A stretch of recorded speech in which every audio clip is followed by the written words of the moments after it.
Hey guys, welcome to my channel, and today we're going to take a look at another horrible case with you. A worrying call was made to Spanish police in May 2023 from a peaceful Malaga suburb.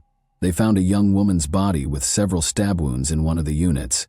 Hours after leaving the area, the suspect was caught at a nearby cafe. But this catastrophe was just the start of a chain of events that brought detectives to an unresolved case from 9 years earlier.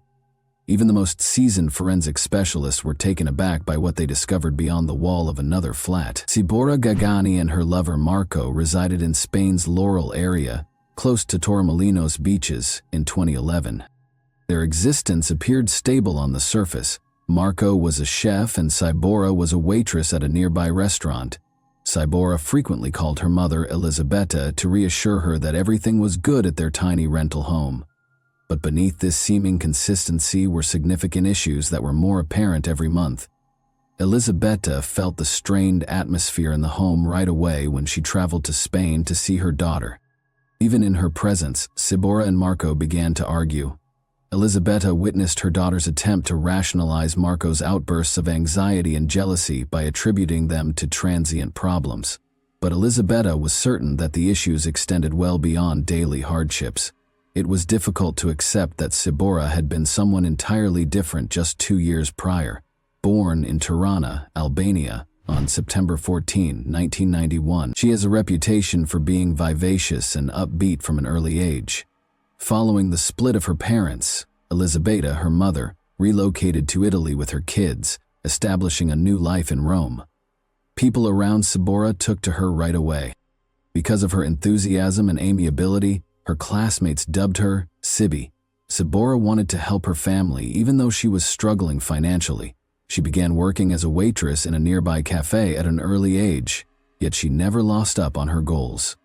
Her slender build, inherent beauty, and victory in a local beauty pageant gave her access to modeling prospects.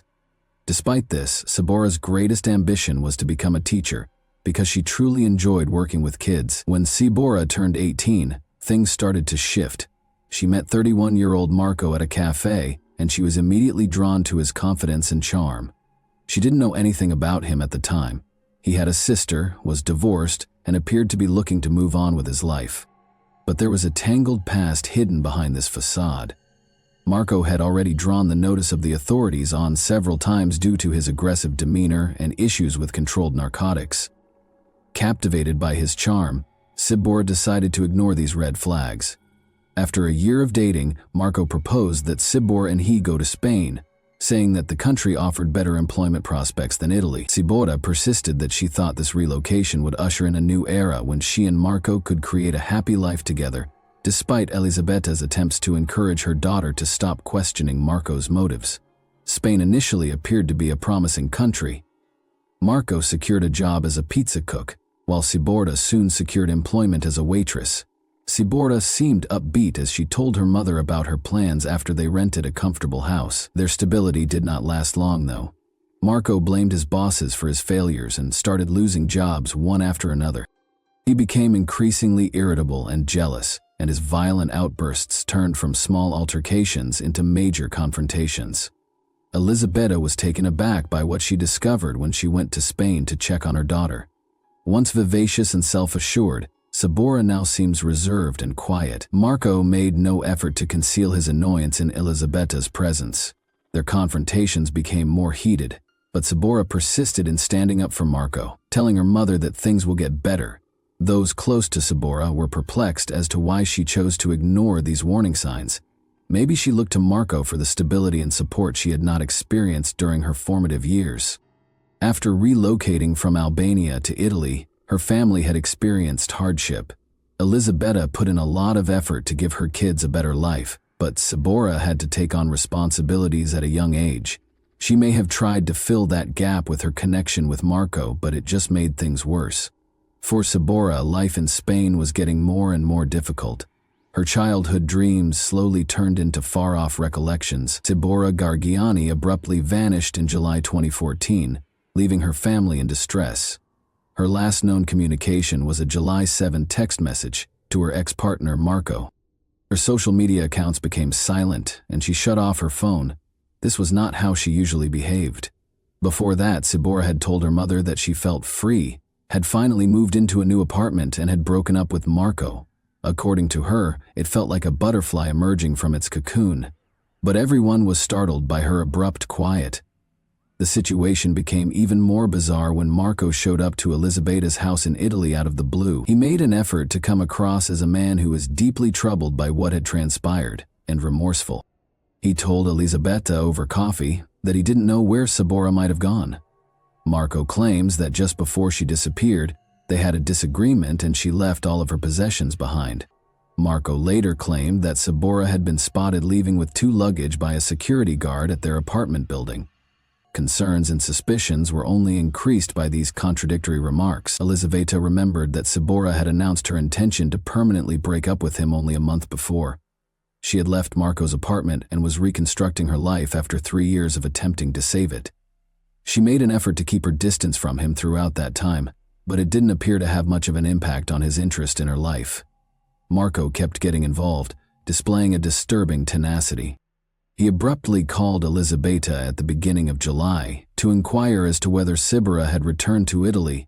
Elisabetta found the question strange, especially considering how recently they had broken up. In 2013, Sibora had tried several times to break off contact with Marco. She even went back to her mother's house in Italy, intending to abandon everything. She acknowledged at the time that she didn't see their relationship going forward, but Marco wouldn't let it go. Presenting himself at their Italian home, he begged Sibora to change. He even asked her to marry him. Sibora fell into his promises because she was exhausted from the never-ending battle, but the cycle quickly started up again. Her sense of calm was once more destroyed by aggressive conduct, jealousy, and control.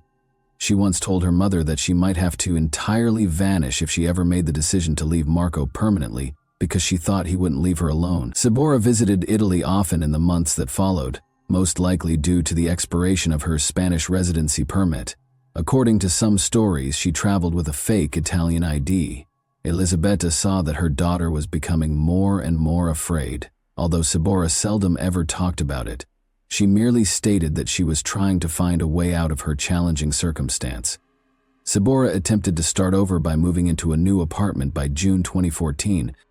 She informed her mother that she had no plans to visit Marco again. She briefly appeared to be free again, but worries about her safety persisted after Marco said she had departed and left all of her possessions behind. Her family saw right away that something was amiss. Sibora would never have cut off communication with her mother, and brothers in particular. The family could only wait and hope that Sibora had really chosen to go into hiding in order to avoid Marco's control, but her contradictory statements and total lack of communication only made matters worse.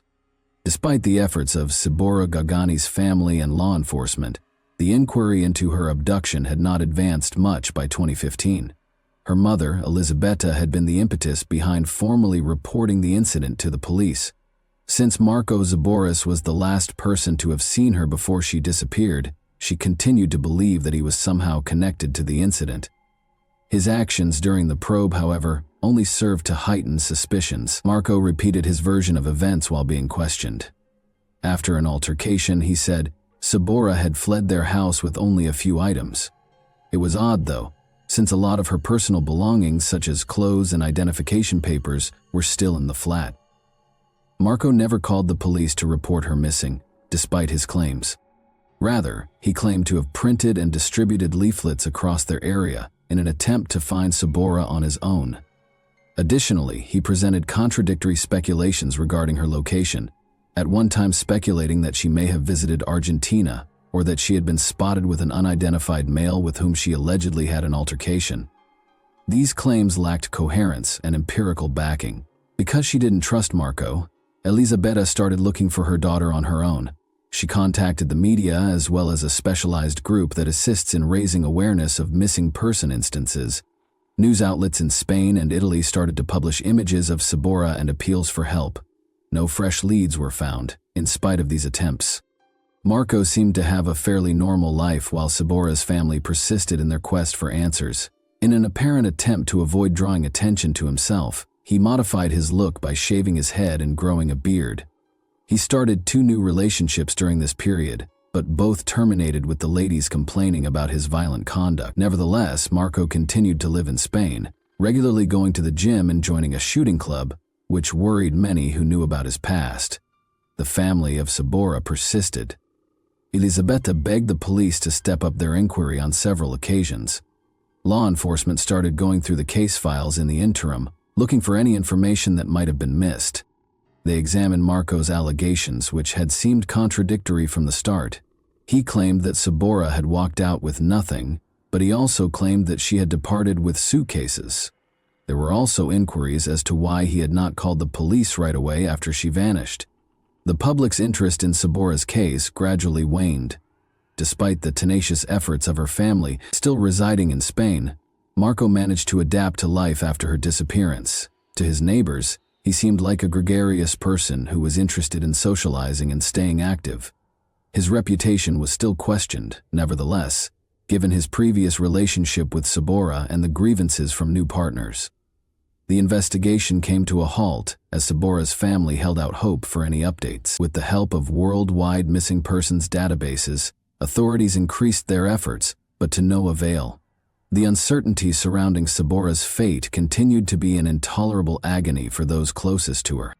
Marco seemed to have changed his ways by 2023.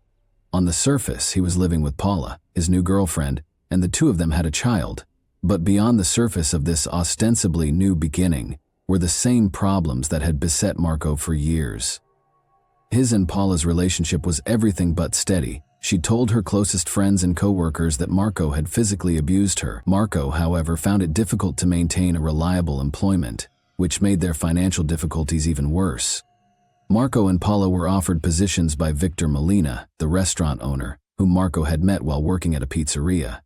In an effort to alleviate the couple's financial strain, Victor also rented them a modest flat. Paula gained respect and trust at work more rapidly than Marco did. In addition to being Paula's employers, Victor and his sister Victoria, who also worked at the restaurant, also provided her with emotional support. Victoria became more aware of Paula and Marco's relationship problems over time. Following a specific event, she started advising Paula to call the police. Victoria claims that Marco was unhelpful at home in addition to being combative at work. Victoria reached a breaking point after an incident at the restaurant. It was discovered that the staff restroom door was smashed. Paula informed Victoria that Marco had broken it, claiming that she had used the area to meet with colleagues. Victor then moved Marco to a new location while maintaining strict monitoring over him. Paula tried hard to keep her life looking regular, but she was unable to conceal the difficulties she was facing. She opened out more as her confidence in Victoria grew. Paula disclosed that the only reason she was remaining with Marco was to reclaim custody of her children, who had been taken away from her when police found illegal drugs in their home. Marco owned the drugs, but the whole family had to deal with the fallout. Paula's main objective was to save enough money to leave Marco and fight for custody back, because this was a very personal tragedy for her. Marco's circumstances, however, kept becoming worse. He often grumbled to Victor about his financial difficulties, saying he worked just to support his family. However, his demeanor and actions conveyed a different message. Victor questioned if it was worth the trouble to retain him on staff because of his aggressive behavior and lack of interpersonal skills. Victoria, who was aware of how serious Paula's circumstances were, persisted in urging her to stop putting up with the abuse. Paula, however, refrained from engaging in any combative behavior out of concern for her safety. She acknowledged to Victoria that she had once been kicked and hit 4 times by Marco, but she played down the severity of the incident for Victor and Victoria.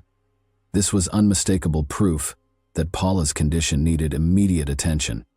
Paula spent her day off on Tuesday, May 16, 2023, feeling upbeat and eager to relax. She told her co-workers that she planned to have a productive and restful evening. Victoria, Paula's co-worker and close friend, was curious about her evening on May 17, the next day. However, at roughly 11:30 a.m. that morning, the day took a gloomy and unexpected turn.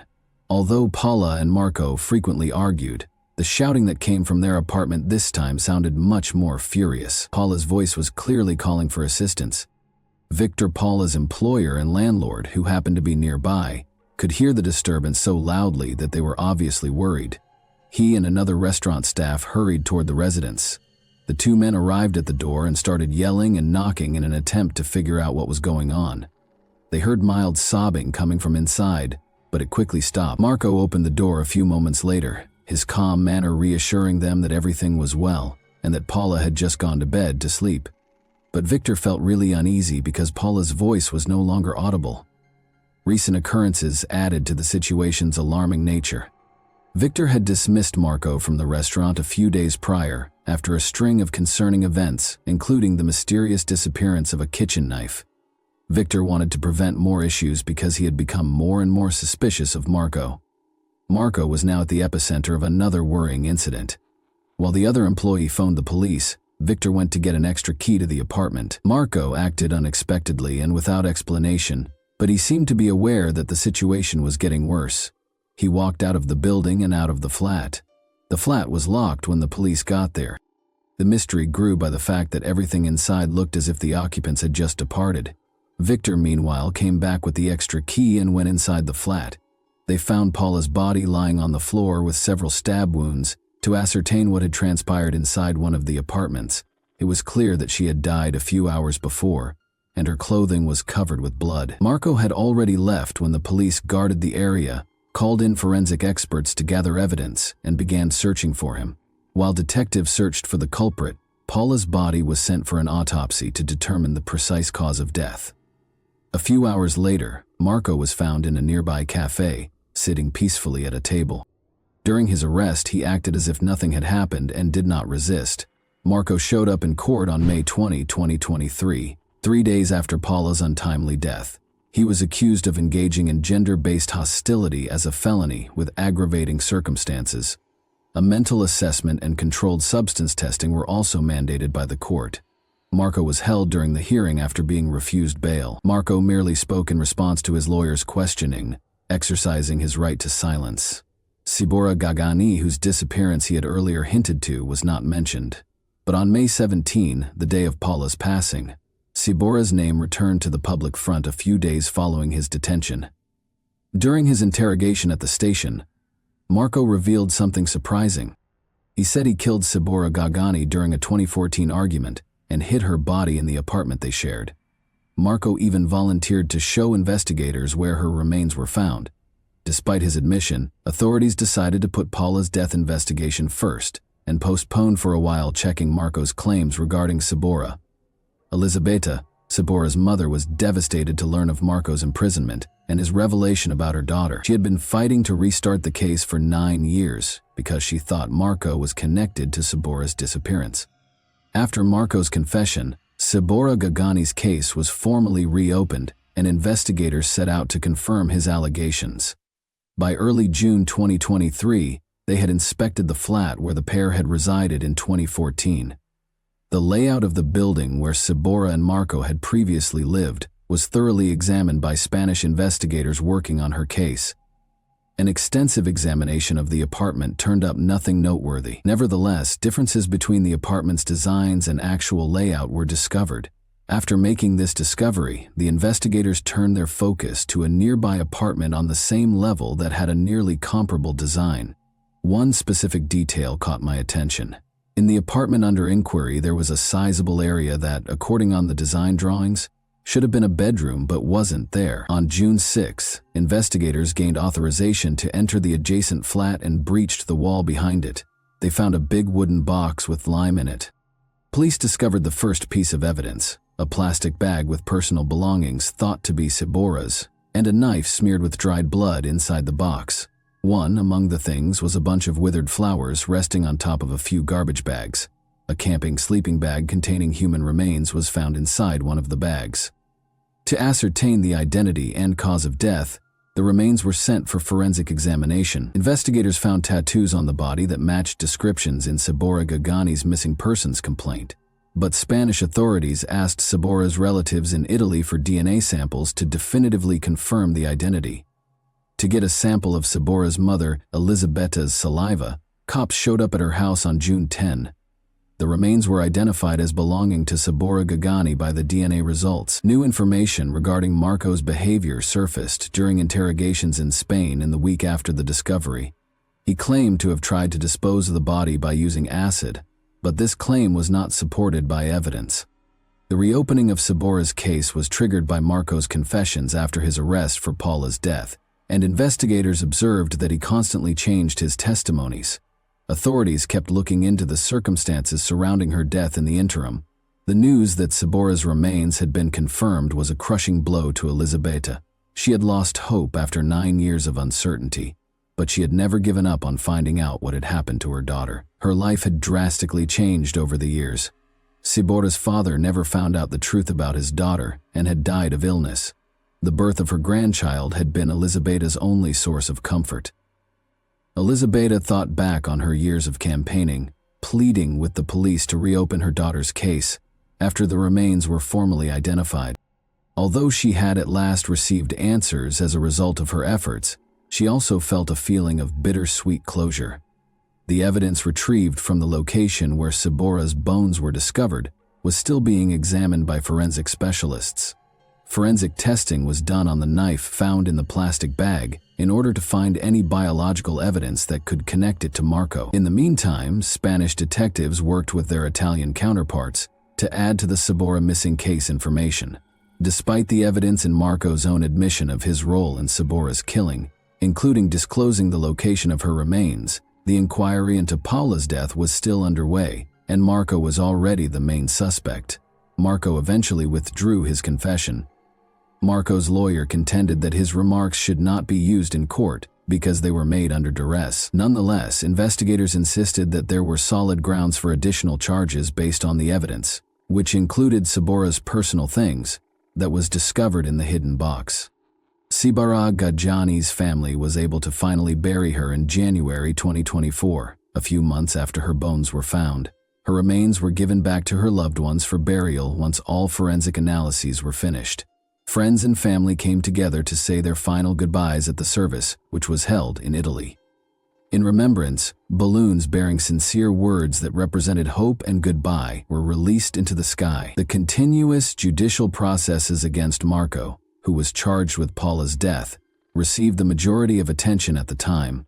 In a 17-page handwritten letter that he submitted during a hearing on January 30, 2024, Marco acknowledged his guilt for her death but made several disclaimers. According to him, the dispute started because of a series of discussions over his adultery and a debt of €50. Marco claims that the catastrophe occurred because he defended himself too fiercely during the confrontation, but when investigators saw that Paula's injuries were on her back, they seriously questioned his claim of self-defense. Marco acknowledged his guilt over Paula, but he would not elaborate on Sabora's situation. He did attest to the fact that he had covered her body with flowers, wrapped it in plastic, and put it in a wooden box, sealed it within a wall after layering it with lime.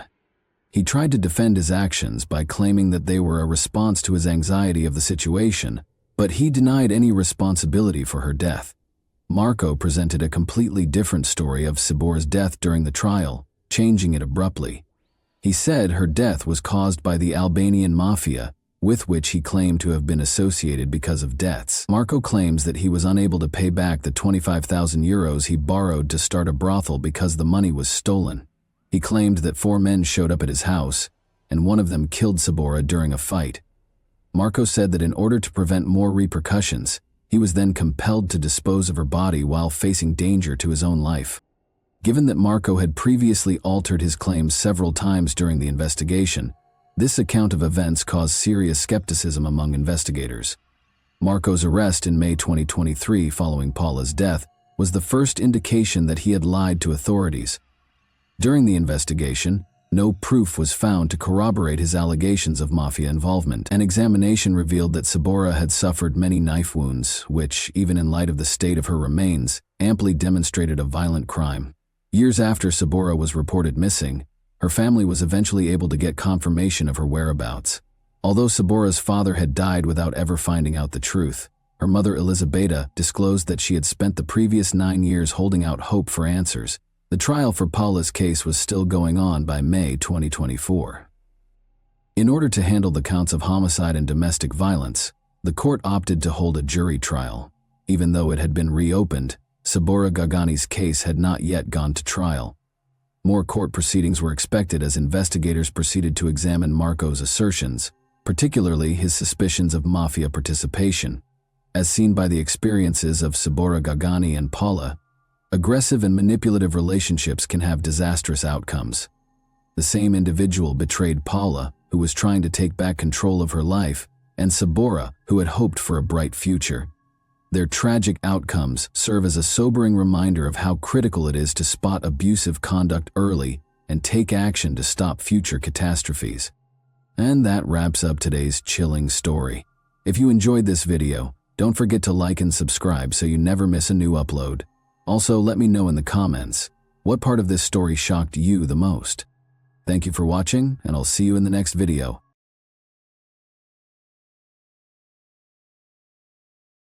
Hey guys, welcome to my channel, and today we're going to take a look at another horrible case with you. Genetic genealogy testing has revolutionized cold case investigation by reviving cases that might otherwise have remained unsolved. It had been like trying to capture smoke with their bare hands for the investigators working on the cases of John and Jane Doe. However, new developments in DNA testing are now providing investigators with the advantage they need to solve crimes that were previously thought to be unsolvable. These victims are now receiving their names back after being unidentified and nameless for decades. Today, we'll examine two instances where genetic genealogy has ultimately provided the answer and some measure of closure for both families and investigators. Immediately, let's get started. Today's first case takes place in Rock County, which is located in the southwest region of Minnesota.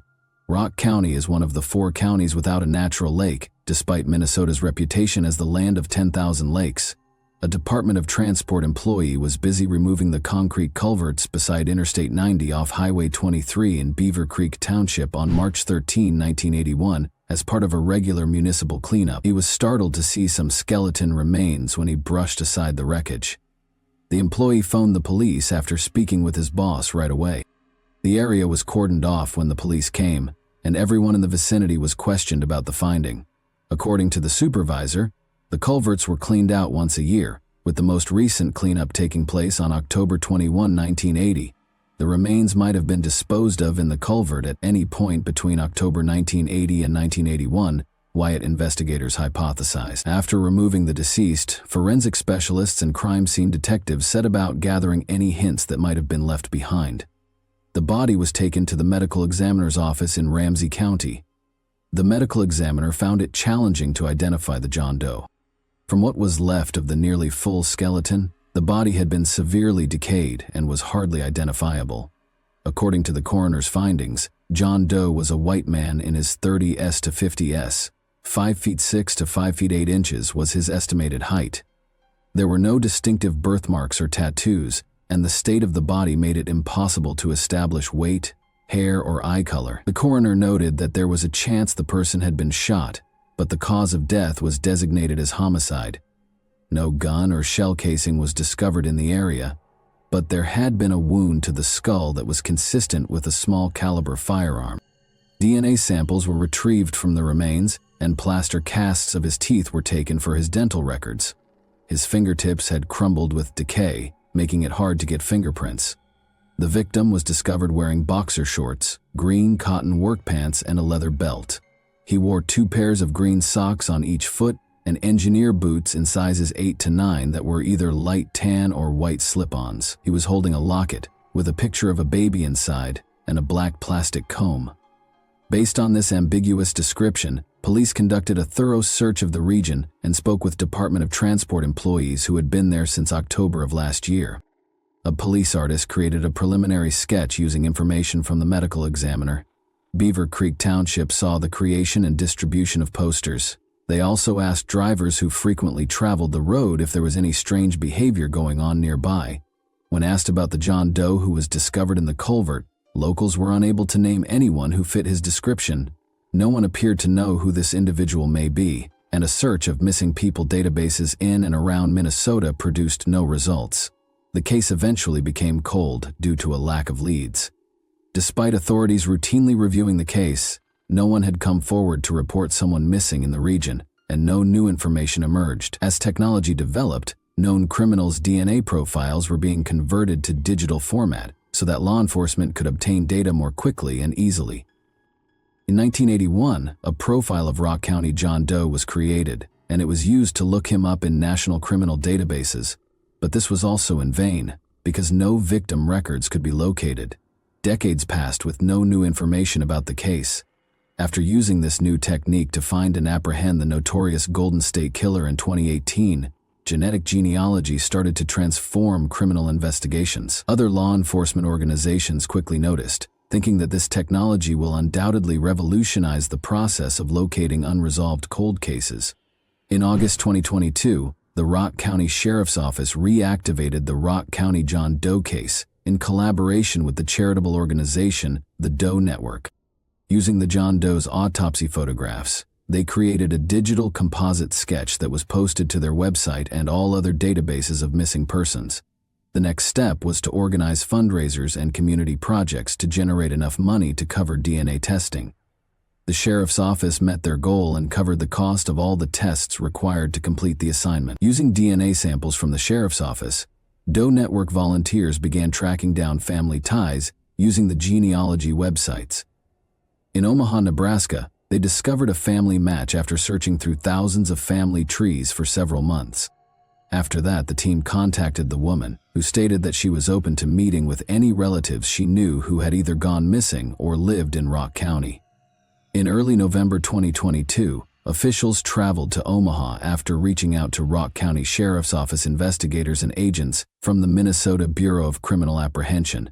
The Gateno family members and the woman who most closely matched John Doe's profile were met by Omaha investigators. The family members offered to get their DNA tested. Investigators found that two of the profiles most closely matched their John Doe profile on December 20, 2022. Together with her aunt and uncle, they brought the results back to Omaha and met with the woman who had submitted her profile to the genealogy website.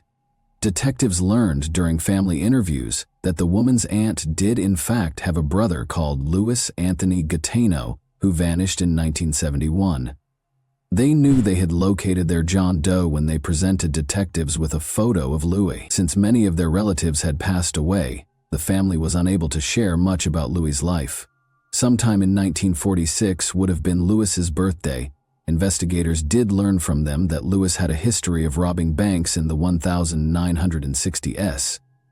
In his hometown of Omaha, Louis was initially charged with robbing a bank, according to his family and press reports from the archives. At the age of 20, he was apprehended on January 25, 1966, while attempting to rob a First National City bank in New York for $96.40.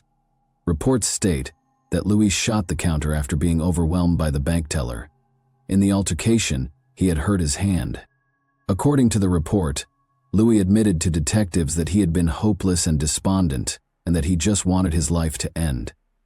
Louis was accused of possessing weapons, felony assault, and attempted robbery. Family members have since heard from him occasionally, but since 1971 there has been no communication at all. Because of his tense connection with his family, he was not reported missing at the time. When they learned he had been slain 10 years after he had lost touch with his family, they were equally perplexed. Since Louis had gone missing, no one had ever stepped forward to search for him. Since investigators knew who John Doe was, they had already won half the battle. Evan Verbrugge, the sheriff for Rock County, described the occasion as bittersweet. Finally, Louis Gateno's family has some answers, though it's not news anyone wants to hear. Even though there is still a lot to learn about Mr. Gateno's passing, being able to identify him decades after his passing is a crucial new piece of information in this case. Despite the difficult task, he stated that the case will stay open for Brooks. We'll have a hard time finding out, but it's our responsibility to try and get answers, and it won't cost much. According to him, officials are urging anyone with knowledge about the case or who may have known Louis Anthony Gateno between 1971 and 1981 to come forward and get in touch with the Rock County Sheriff's Office. Rock County, Wisconsin, is the location of our next case. Anyone can enjoy the great outdoors and reestablish a connection with nature in this county, which is full of parks and open spaces. However, a riddle perplexed law enforcement for 27 years until fresh DNA testing provided much-needed clarification. On November 11, 1995, hunters were pursuing a herd of deer in a forested region close to Bradford, Wisconsin. Unaware that he was going to show his nephews a scene from a horror film, Gary Gilbank wanted to share his love of hunting with them. Rather, they came to a halt when they arrived at the southern shore of Turtle Creek. The man's skeleton remains were on the ground. They couldn't understand it. None of them knew who owned the skeleton or how it got here, and they owned the ground it was lying on. They called the cops without hesitation. As soon as they got there, investigators roped off the area to start their investigation. His hands seemed to be over his head as he lay on his stomach. He had been wearing a plaid shirt and a t-shirt with the name of the British band Venom on it, and a denim jacket that partially covered his head and back.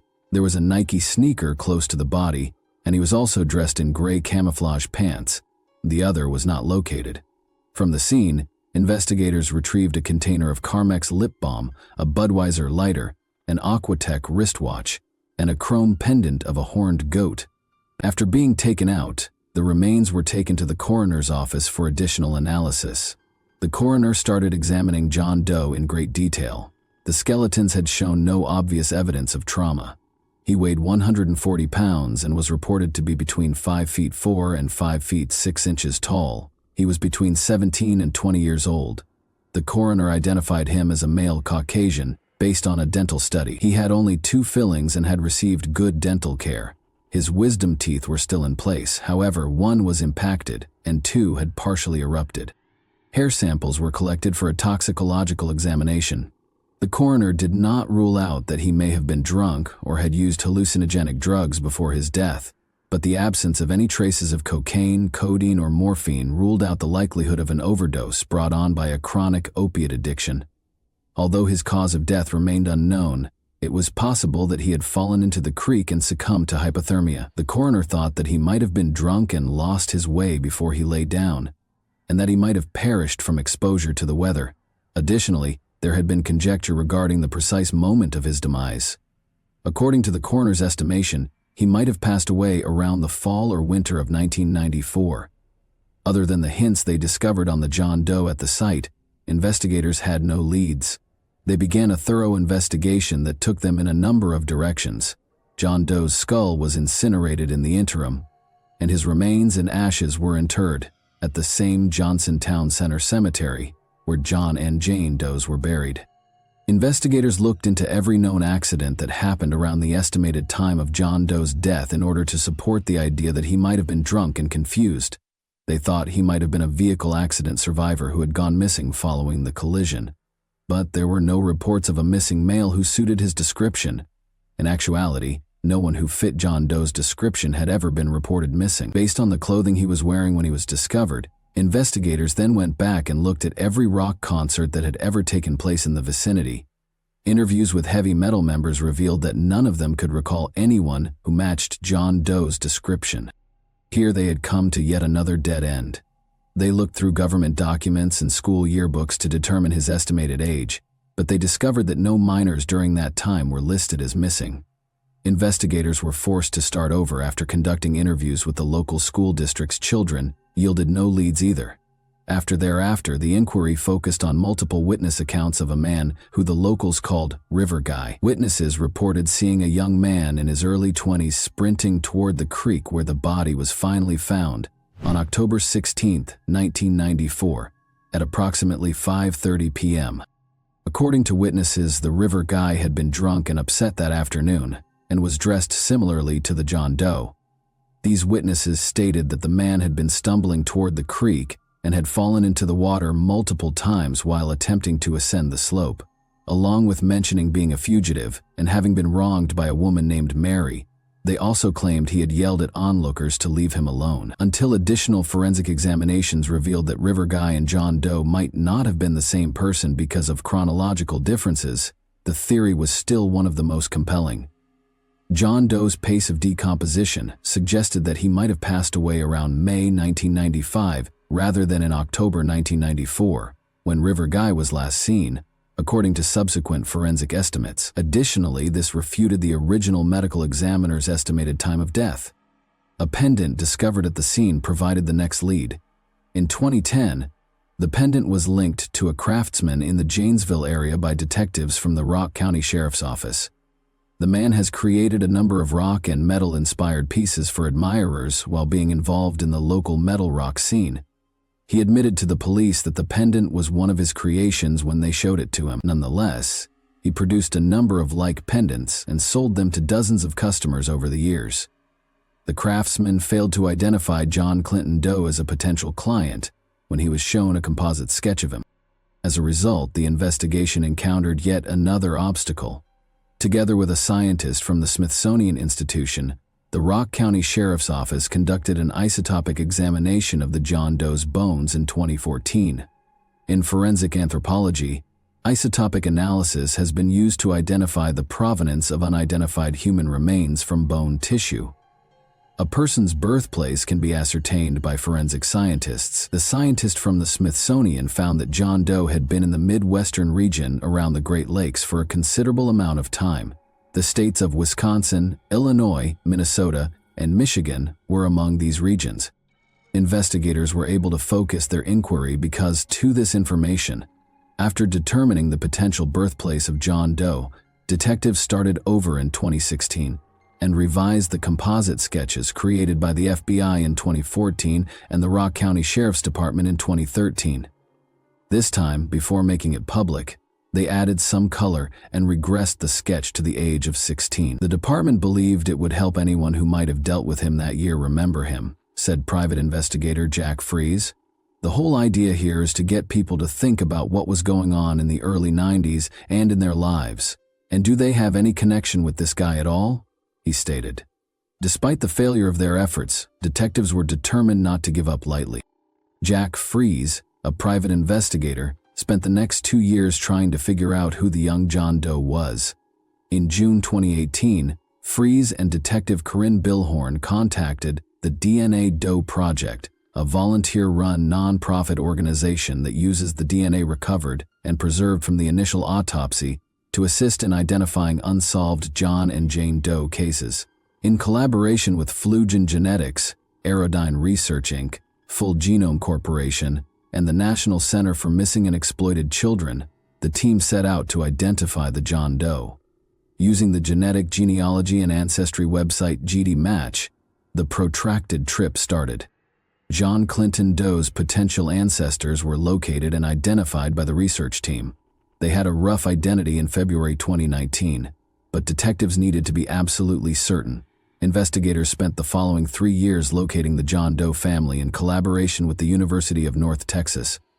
After speaking with the family members, they learned that 2 of the volunteers might be half-siblings to the John Doe via their father. In late 2021, county officials requested and were granted a warrant to exhume the potential father's body. Following the extraction of DNA, testing resumed in earnest, and on June 14, 2020, John Clinton Doe's identity was eventually revealed. The body in the creek was identified as 20-year-old Carl Isaacs Jr., according to the Rock County Sheriff's Office. On April 30, 1974, Carl was born in Delavan, Wisconsin. He seems to have never fully recovered from the shock of his parents' divorce when he was quite young. In 1991, Carl had gone to an alternative high school for pupils from the Badger, Delavan, Darien, and Elkhorn areas. Carl had become addicted to drugs at the age of 17. Additionally, he had joined a gang of friends who planned a criminal spree that led to numerous burglaries and property destruction. He was given a 5-year prison sentence in March 1992 for breaking into and damaging golf carts at the Delbrook Golf Course in Delavan between April 1992 and the fall of 1993. Before landing at the Oak Hill Correctional Institute in Oregon, Wisconsin, Carl was transported to 3 different prisons.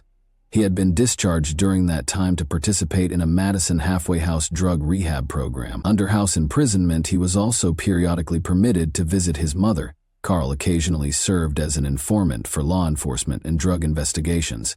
He had been on one of his home arrest visits in April 1995. On April 16, 1995, he had vanished out of thin air. He was never seen or heard from again. Carl's arrest warrant for a probation breach, which had been extended yearly until April 2018, was promptly signed by a county judge. The fact that no one had truly come forward to report Carl Isaacs missing at the time of his disappearance according to investigator Jack Fries, made their inquiry more difficult. In this case, mom and dad were divorced. He was kind of living with his mom, although I don't think he stayed there very often. He was kind of on the streets, basically homeless. I don't think he had a friend, nobody at all, who would have missed him to the point where they tried to find him, according to him. Fries thought that Carl had a reason for leaving his home and violating the conditions of his probation. At the news conference on June 14, 2022, Rock County Sheriff Troy Knudsen revealed Carl Isaacs Jr.'s identity, calling it both a tragic event and the answer to a long-standing riddle. Knudsen refused to respond to inquiries about why his family never reported him missing or any other information. I'm kind of sad to have to get together and discuss the untimely death of a young individual in our community, but I'm glad to finally be able to bring a little bit of resolution to the individual's identity. However, he did say that the family had been anticipating the news since the DNA matches were found and the investigation was conducted. Rather, he emphasized to everyone that the case was still pending. We're really looking to flesh out exactly who he was and how he found himself in that particular location. That's where we're looking to the community to help provide some of those details for us, he stated. Knudsen went on to say that although the inquiry took a long time, the identification was made possible by technological developments. He gave Jack Fries, a former employee of the Rock County Coroner's Office, praise and gratitude for his voluntary assistance on the case. Additionally, he expressed gratitude to the DNA Doe Project, which gave investigators the breakthrough they needed to identify Carl Isaacs. Nick Gilbank, the person who found Carl's body in the creek, can still clearly recall that moment. He still has some unanswered questions, but he is relieved that there is some closure and that he knows who John Doe is. I walked over to see what I was looking at, and there, next to a garbage bag of his belongings, was a clothed skeleton.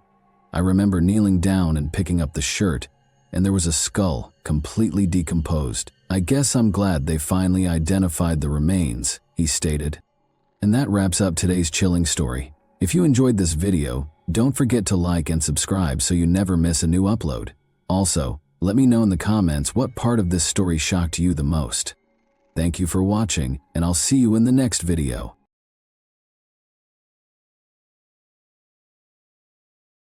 Hey guys, welcome to my channel, and today we're going to take a look at another horrible case with you.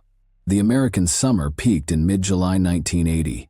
Law enforcement personnel in Kern and Ventura County, Central California, had to cope with two homicides that happened within days of one another on July 15 and 18, as the rest of the nation struggled with the heat.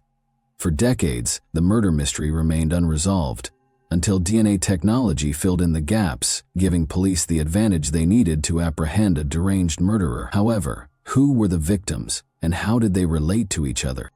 Today, the connected cases of the Kern County and Ventura County Jane Does transport us back to California in the 1980s. From golden beaches to glitzy cities, California has it all: sun, sand, surf, and mountains.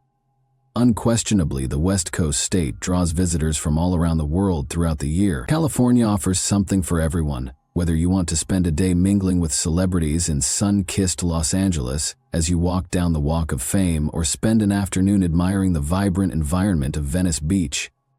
However, despite its allure, California has a troubled past. Today, we examine two of these mysteries. A group of Delano, California maintenance workers headed through the almond orchard on the morning of July 15, 1980, in preparation for another workday. They noticed what seemed like a person sleeping on the ground, curled up in a fetal posture as they got closer to the 13th row of trees.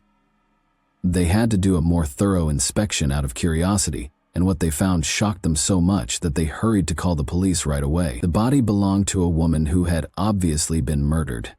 After arriving to the almond plantation, teams of detectives and crime scene professionals started to rope off the property so they could start their investigation. It seems that the woman was either Hispanic or Native American. The absence of blood at the location was noted by investigators almost away, and they soon discovered tire tracks leading to and from the body. A bottle of abandoned Michelob beer was another hint. They speculated that their victim would have been picked up from Ruby's, a pub in Lemoore, which is an hour's drive from the farm. They started their inquiry right once, looking for hints about her identity throughout the farm. While other teams searched the fields, Detectives were sent to Ruby's to question employees and customers about the woman's identification or any unusual conduct. By the afternoon, detectives had not located any of her personal items, and those they had questioned were unable to tell them much about the woman. For a post-mortem examination, the body was taken to the county mortuary. A day prior to her discovery, investigators concluded that she had been murdered. Before she was stabbed, she had been attacked.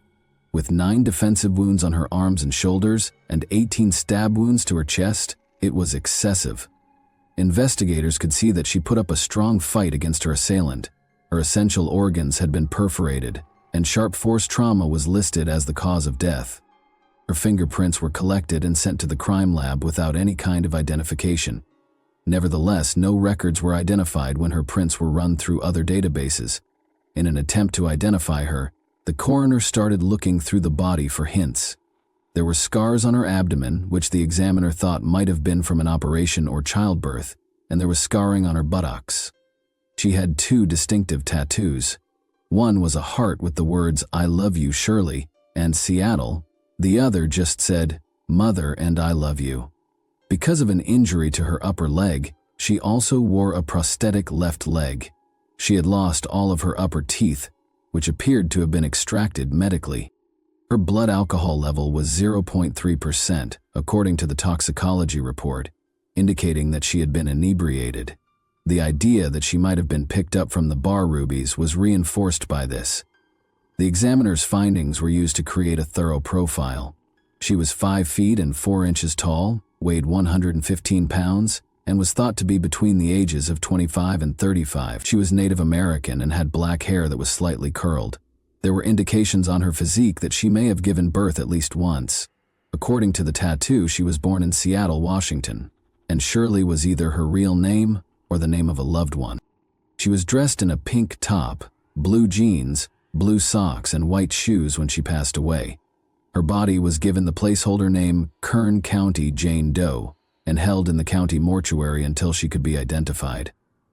Additionally, investigators produced plaster impressions of the tire tracks discovered close to the victim's body and removed fingerprints from the abandoned beer bottle discovered at the scene. The victim's clothing was also removed by the forensics team, who were able to recover biological material from it.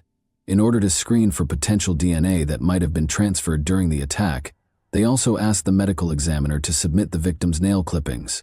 While the investigation was ongoing, all of these were sent for DNA profiling.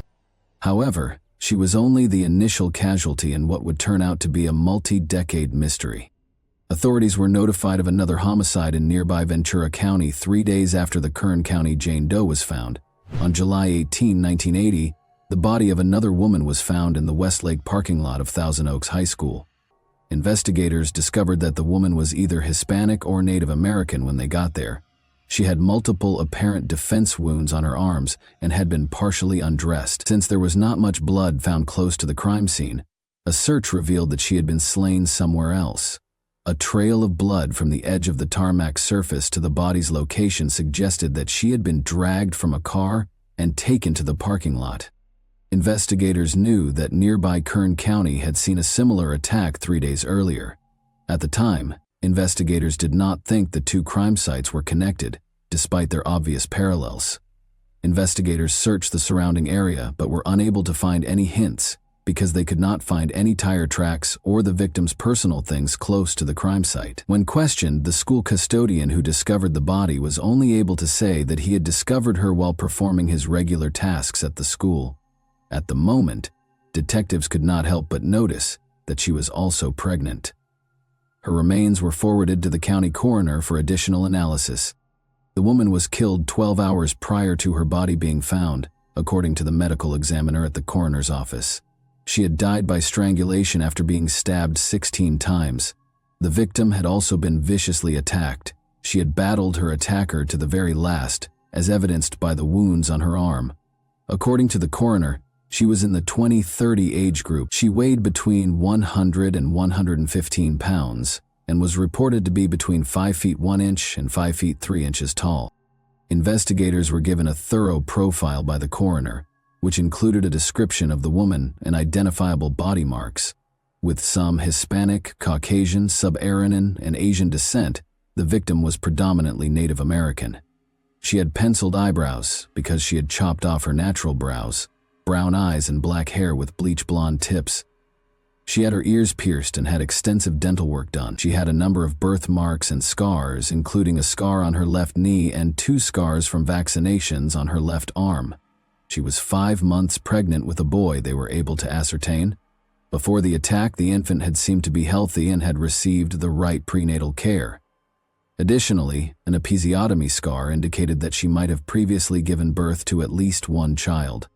Like the Kern County Jane Doe, she had no criminal history, and a search of national databases yielded no results, despite taking her fingerprints. The victim had been wearing red jeans, a black bra, white underwear, and a white t-shirt. Her fingernail clippings and these were also collected and sent to be tested for foreign DNA that might be used to identify her killer. While detectives awaited the results, DNA was also taken from the fetus to do a paternity test. She was given the fictitious name Ventura County Jane Doe by the county coroner. Authorities in Ventura County and Kern County put in a lot of effort over the course of the following several weeks to identify both women. Officials from Kern County went back to the pub and spoke with other local residents. Additionally, investigators appealed to anyone who might have known Jane Doe through the local media. At that point, a female caller who wished to remain anonymous and claimed to know the woman discovered in the orchard gave them a tip. The caller said that she worked as a server at a bar, went by the name Becky or Rebecca Ochoa, and had tattoos that resembled the victim's. But this tip did not lead to anything. According to several witnesses, she had been spotted in and near Lemoore for a few weeks before to her passing. These witnesses stated that the victim had been a farmhand at a nearby apple orchard. This lead did not yield any valuable information either. Investigators eventually started going to nearby tattoo parlors in the hopes that they would identify the victim and recognize the work. Although he did not personally know the work, a Bakersfield tattoo artist gave information to a tattoo parlor in Los Angeles that employed a similar method in their works. He added that there was a sizable Native American population in the region. Detectives headed to Los Angeles to follow this clue. They were back to square one after questioning the artists in the parlor and discovering that their Jane Doe had no connections to the region. Detectives in Ventura County operated under the hypothesis that Jane Doe had been abducted while hitchhiking in the vicinity of Visalia, California's College of the Sequoias. In contrast to the Kern County Jane Doe, no one appeared to remember their victim, so investigators likewise turned to the media to learn more about them. Despite distributing her dental records to many dental labs, no match was found. Without fresh leads, these paths were rapidly becoming less viable. When the paternity tests from the unborn child likewise came up empty, investigators' hopes were crushed once more. A profile that may be connected to pre-existing criminal profiles in the CODIS database was created using the DNA taken from the fetus. The father of the child, however, did not appear to have a criminal record.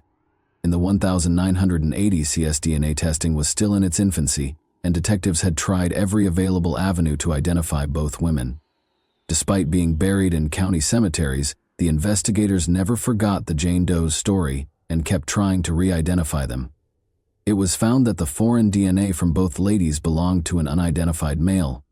However, because they thought the killings were a coincidence, investigators kept the two cases apart. This was put away, and investigators who were tasked with handling the cold cases in both counties would periodically submit DNA results over the course of the following 30 years. A new perspective meant a different method of handling the problem. Since 1980, investigators were certain that the murderer would have committed other crimes. It was plausible that their suspect was now on their systems due to technological improvements. The DNA collected from their Jane Doe was ultimately matched by Kern County officials in 2008. Wilson Chuest, a 51-year-old guy who was already detained in California, has been connected to it. On December 2, 1951, Wilson Claude Chuest Jr. was born in New Orleans, Louisiana. Wilson reportedly had a difficult upbringing because his parents were constantly at war with one another. Wilson's childhood dreams of becoming a priest were shattered when he was expelled from a Catholic school for assaulting a fellow student. Before long, he succumbed to his darker side and started consuming drugs. He enlisted in the army at the age of 18, but was released because he was considered unfit for duty. Wilson made the decision to marry and go to Los Angeles in 1969 after coming home.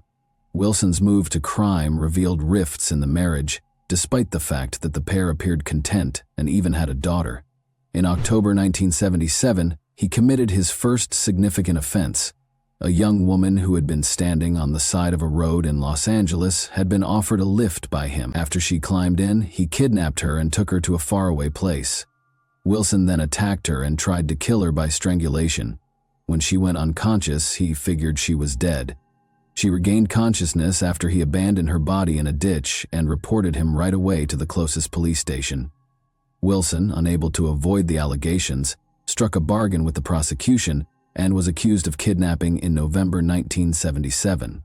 Although he was granted parole in June 1980, it was short-lived. 2 months after being freed in August 1980, he robbed someone. He made another attempt to kidnap a woman outside Visalia's College of the Sequoias that same month. He had threatened to use violence against her if she didn't comply, but 2 witnesses, who happened to be passing by at the same moment, stopped his plan. After she told him she was married, he released the woman he had kidnapped and assaulted in September 1980. In the end, he was apprehended, found guilty of all 3 offenses and given a 12-year-to-life term that same year. However, Wilson served 24 years before being granted release in 2004. However, after determining that he exhibited no remorse, the committee changed their mind. However, in 2016, he was eligible for another parole hearing. Investigators were able to connect Wilson's DNA to the DNA profile found on the Kern County Jane Doe while he was still incarcerated. He was not charged right away, though, and no explanation was ever provided. After learning that Wilson was connected to an unsolved murder in Kern County in July 1980, Ventura County officials sent the DNA profile of their cold case suspect to CODIS in 2012 so that it could be compared to any potential matches to inmates already listed on the system. It was a match in January 2013.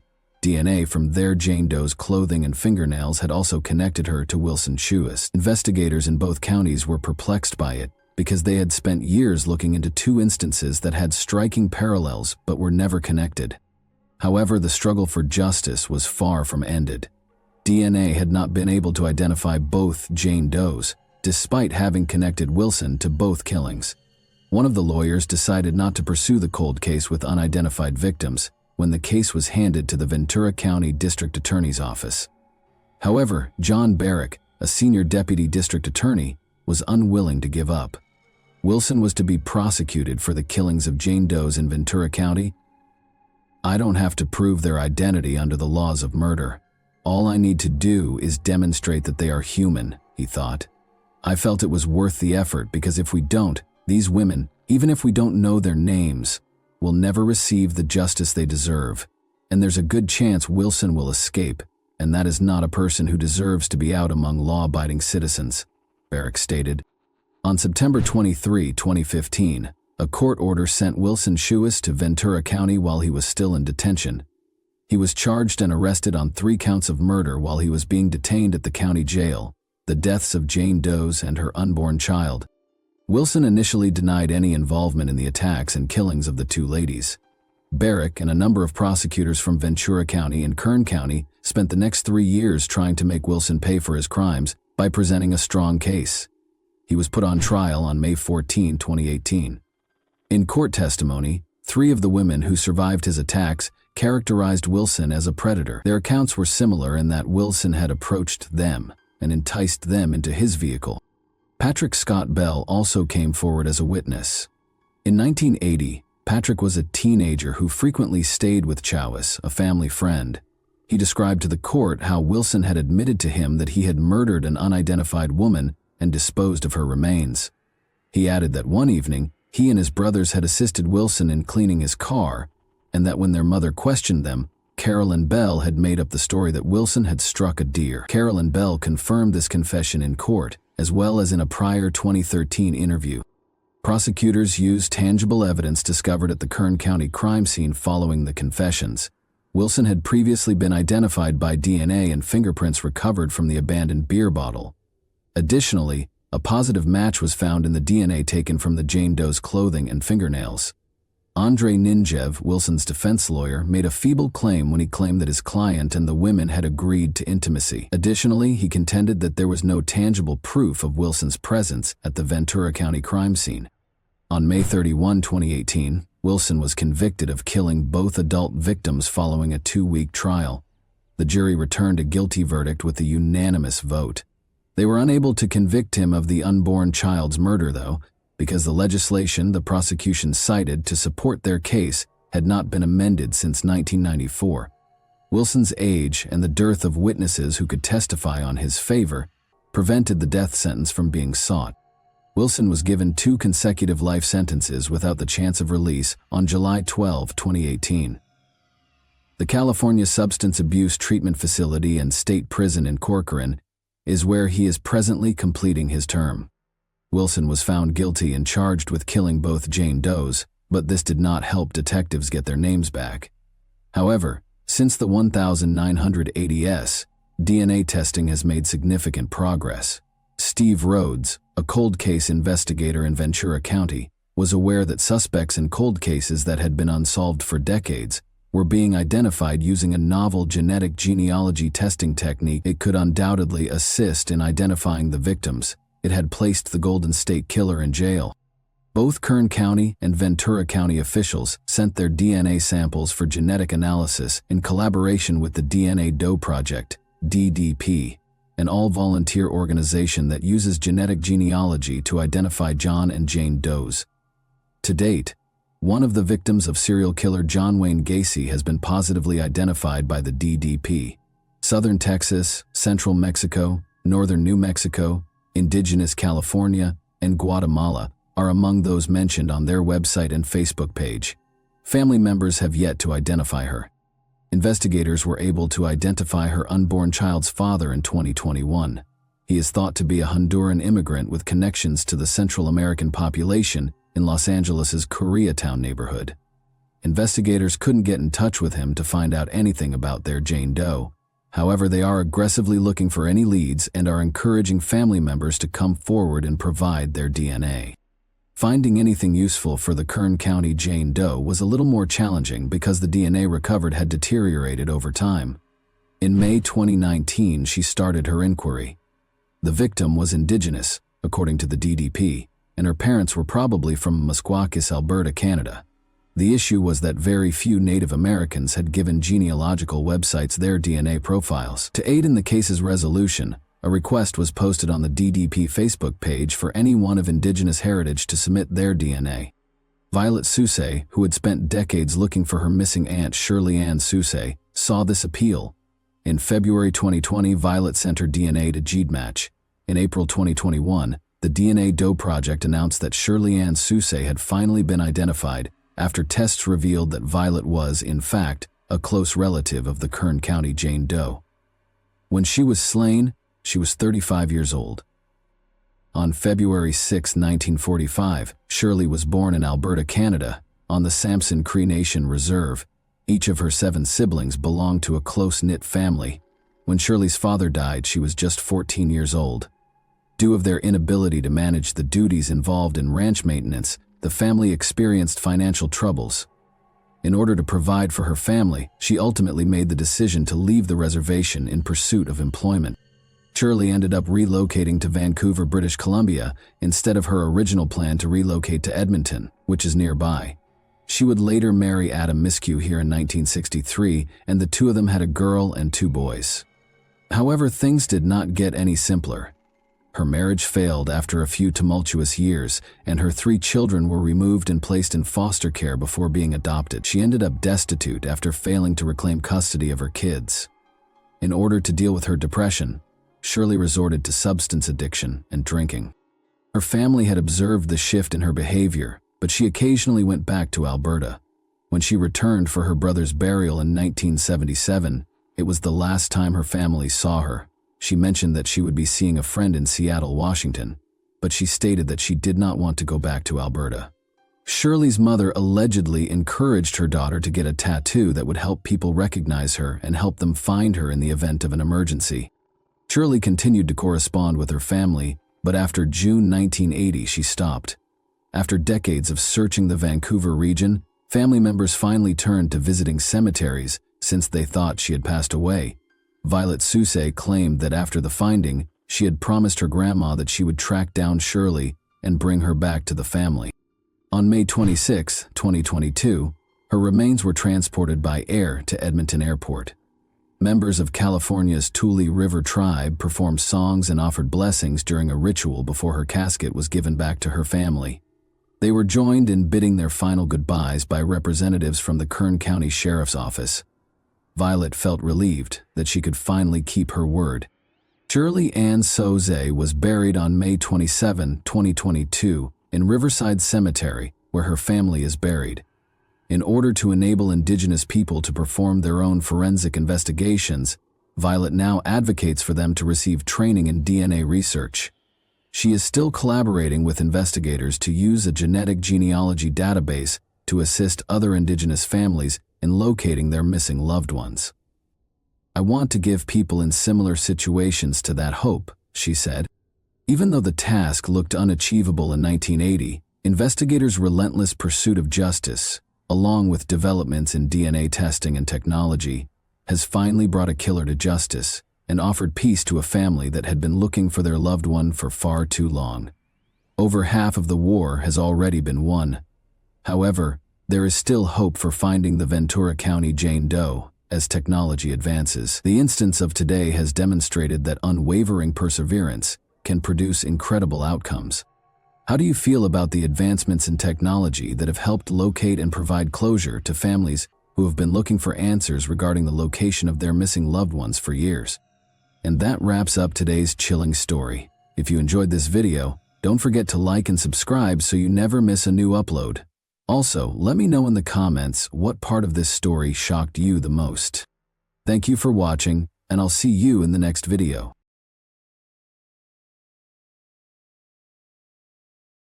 Hey guys, welcome to my channel, and today we're going to take a look at another horrible case with you.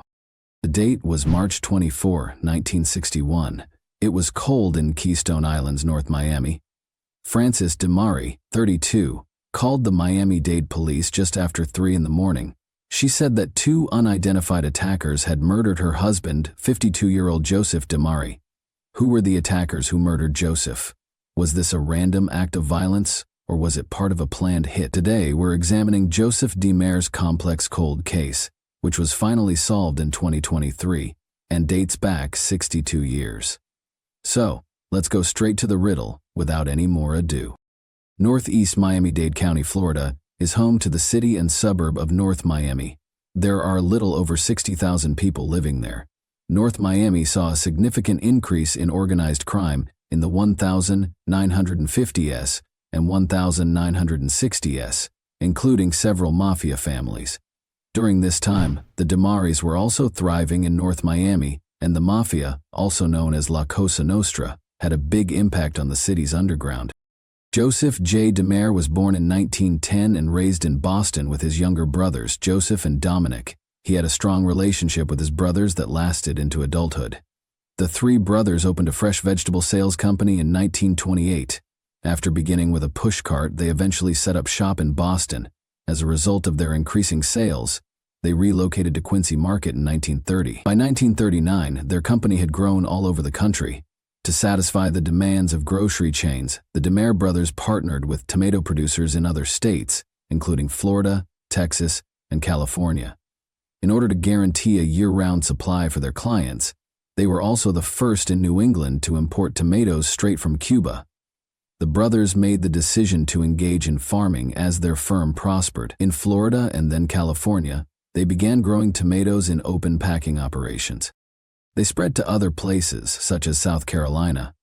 Joseph married Josephine, who was only 2 years his junior, in 1937.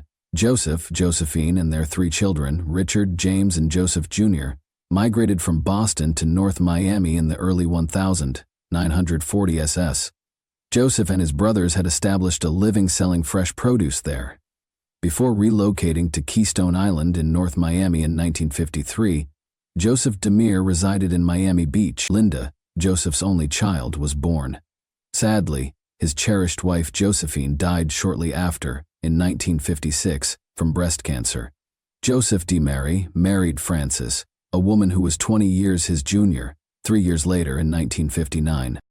To combat frost, winter farmers in the late 1950s would light kerosene lights and place them in between tomato plant rows. To make sure their crops didn't freeze, Richard recalled his father awakening them and then guiding them to the fields. Before the tomato plants were delivered to be processed, Joseph and his 3 boys would drive into farms and tend to them. The 21-year-old Richard went to Ohio in March 1961 to revise his 52-year-old father's will and meet with his siblings and business associates to discuss the prospect of a divorce between Joseph and Frances. At the time, Frances, his stepmother, did not reside with them. Joseph DeMary frequently traveled throughout the United States and Latin America, while managing several facets of the company from Miami. His kids lived on the family's Bradenton farm, while he and his new wife Frances and Joseph's daughter resided at the Keystone Point house in 1961. However, none of them could have ever anticipated what was going to happen. On March 24, 1961, a chilly winter night in Bradenton, Richard and his 2 brothers were sound asleep on their father's farm around 3 in the morning. At the same moment, however, Frances DeMary called the police in a panic and told them a terrifying story. She reported that she had left her home in Keystone Point to go out to dinner with Joseph. As they headed out for dinner, Joseph sat beside Frances, who had taken the wheel of their Cadillac Fleetwood. They came to a stop at a junction slightly west of the Broad Causeway, close to Keystone Point's south exit. Anarchy ensued, as 2 men abruptly leapt into their vehicle. Frances was forced to drive to an empty lot in Sans Souci Estates when one of the men firmly placed a gun against the back of her head. When Joseph turned to look, the pistol slammed into his face. Frances yelled and was struck as well. Frances was struck by the rifle and rendered unconscious. Joseph was dead in the seat next to her when she woke up, and the murderers had left. In a hurry, she dashed to a Phillips 66 service station nearby, racing through the shrubs and brambles. She called the police from that location. The first officer on the scene was Patrolman Van Scola of the North Miami Police Department. At the petrol station, he watched Frances, and she didn't look too hurt. She had scratches on her face and her dress had some bloodstains on it. She appeared to have scratched her face with her hands, as if she did it herself.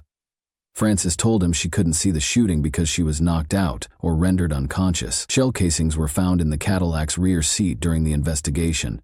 Upon closer inspection of the photos, it was discovered that the rear seat also had at least 2 unused rounds. Police records show that Norman Logan, a gas station employee, claimed that Frances never spoke of her husband being shot until the police arrived. According to 2 local fishermen, they heard nothing during the incident. Frances told the police that the attackers stole $400.00 in cash from her husband and $5.00 worth of jewelry from her. A day after the murder and heist, however, a gold ring and diamond cufflinks were still discovered on her husband's body. Frances claimed that the gunman had taken her valuables with force, according to the Miami Herald. She disregarded the bandits' orders not to look back, and one of them hit her with his revolver, knocking her out. She did, however, tell the police that her spouse had turned around earlier. According to the article, when Frances regained consciousness a few minutes later, she found her husband slumped against the car door, blood streaming from his head, and the attackers had run away. Panicked, she hurried to a neighboring Phillips 66 fuel station, where she contacted the police for help, navigating the brambles, thorns, and jagged pebbles. In a follow-up interview with the Miami Herald following the killing, Frances said that the attacker called her husband Frank rather than Joe. She guessed that they might have thought Joe was someone else for some reason. Additionally, when the police spoke with her about the murder, she did not provide them with this information. According to other news accounts from the time, Frances described how the shooter tried to grab her jewels, and when she became emotional, he hit her brutally with the revolver. She lost consciousness as a result, and when she regained consciousness, she found her husband shot.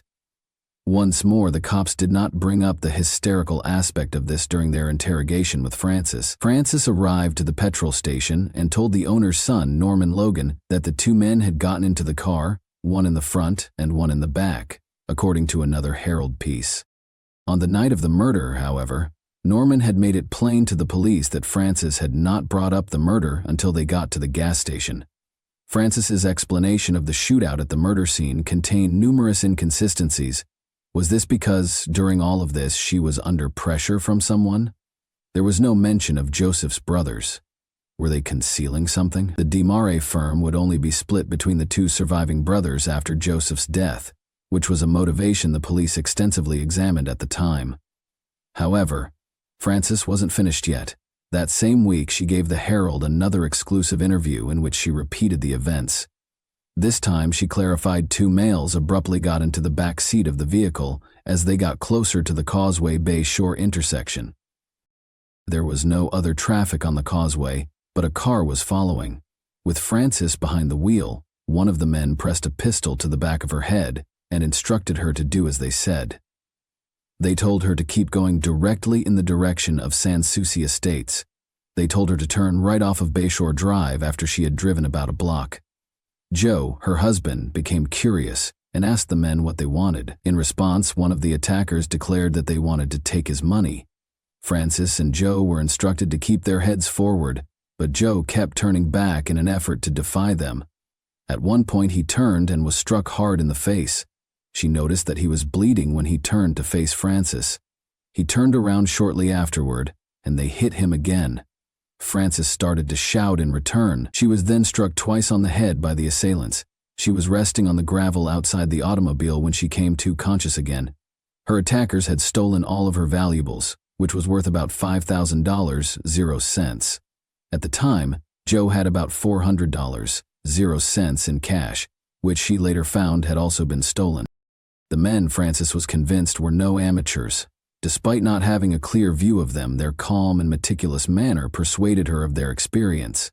Their speech patterns did not fit the stereotype of a hoodlum. The fact that the men called her husband Frank rather than Joe left Francis with the unshakable impression that a grave error had been committed. She claimed that she thought they had misidentified Joe for someone else, or that maybe robbery was their main motivation for some reason. She thought they had no intention of hurting anyone. Francis rationally addressed every item in this conversation that did not align with the assertions she made to the police and to press. However, why was she defending her claims? It was clear that she would not recall every detail of what happened if she had suffered a concussion from the hits to her head. More intriguingly, though, she was also justifying the attackers by claiming that they might have thought Joseph was someone else and that their main goal was robbery rather than murder. This prompted the authorities to speculate that the murderer might have been a close friend or relative of Joseph and Francis. The authorities were unable to collect any DNA samples or even fingerprints that would have allowed them to identify the murderers because technology was not very advanced back then. Since no one saw the murderers and they left before Francis regained consciousness, there were no more hints, and the case slowly faded into obscurity. However, Joseph's son Richard recalled that before to Joseph's murder, there was some friction between him and Francis. Richard actually met with the other members of the family to talk about the divorce from Francis and his father's bequest. Additionally, Francis had moved to Ohio and was not living with Joseph at the time of the murder. After learning that Joseph had altered his will, she had returned. His will now states that if Francis remained with Joseph during their marriage, she would only be entitled to a portion of the wealth. Richard said that Francis did not even cry on the day of Joseph's funeral. As straight-laced as they come, she was.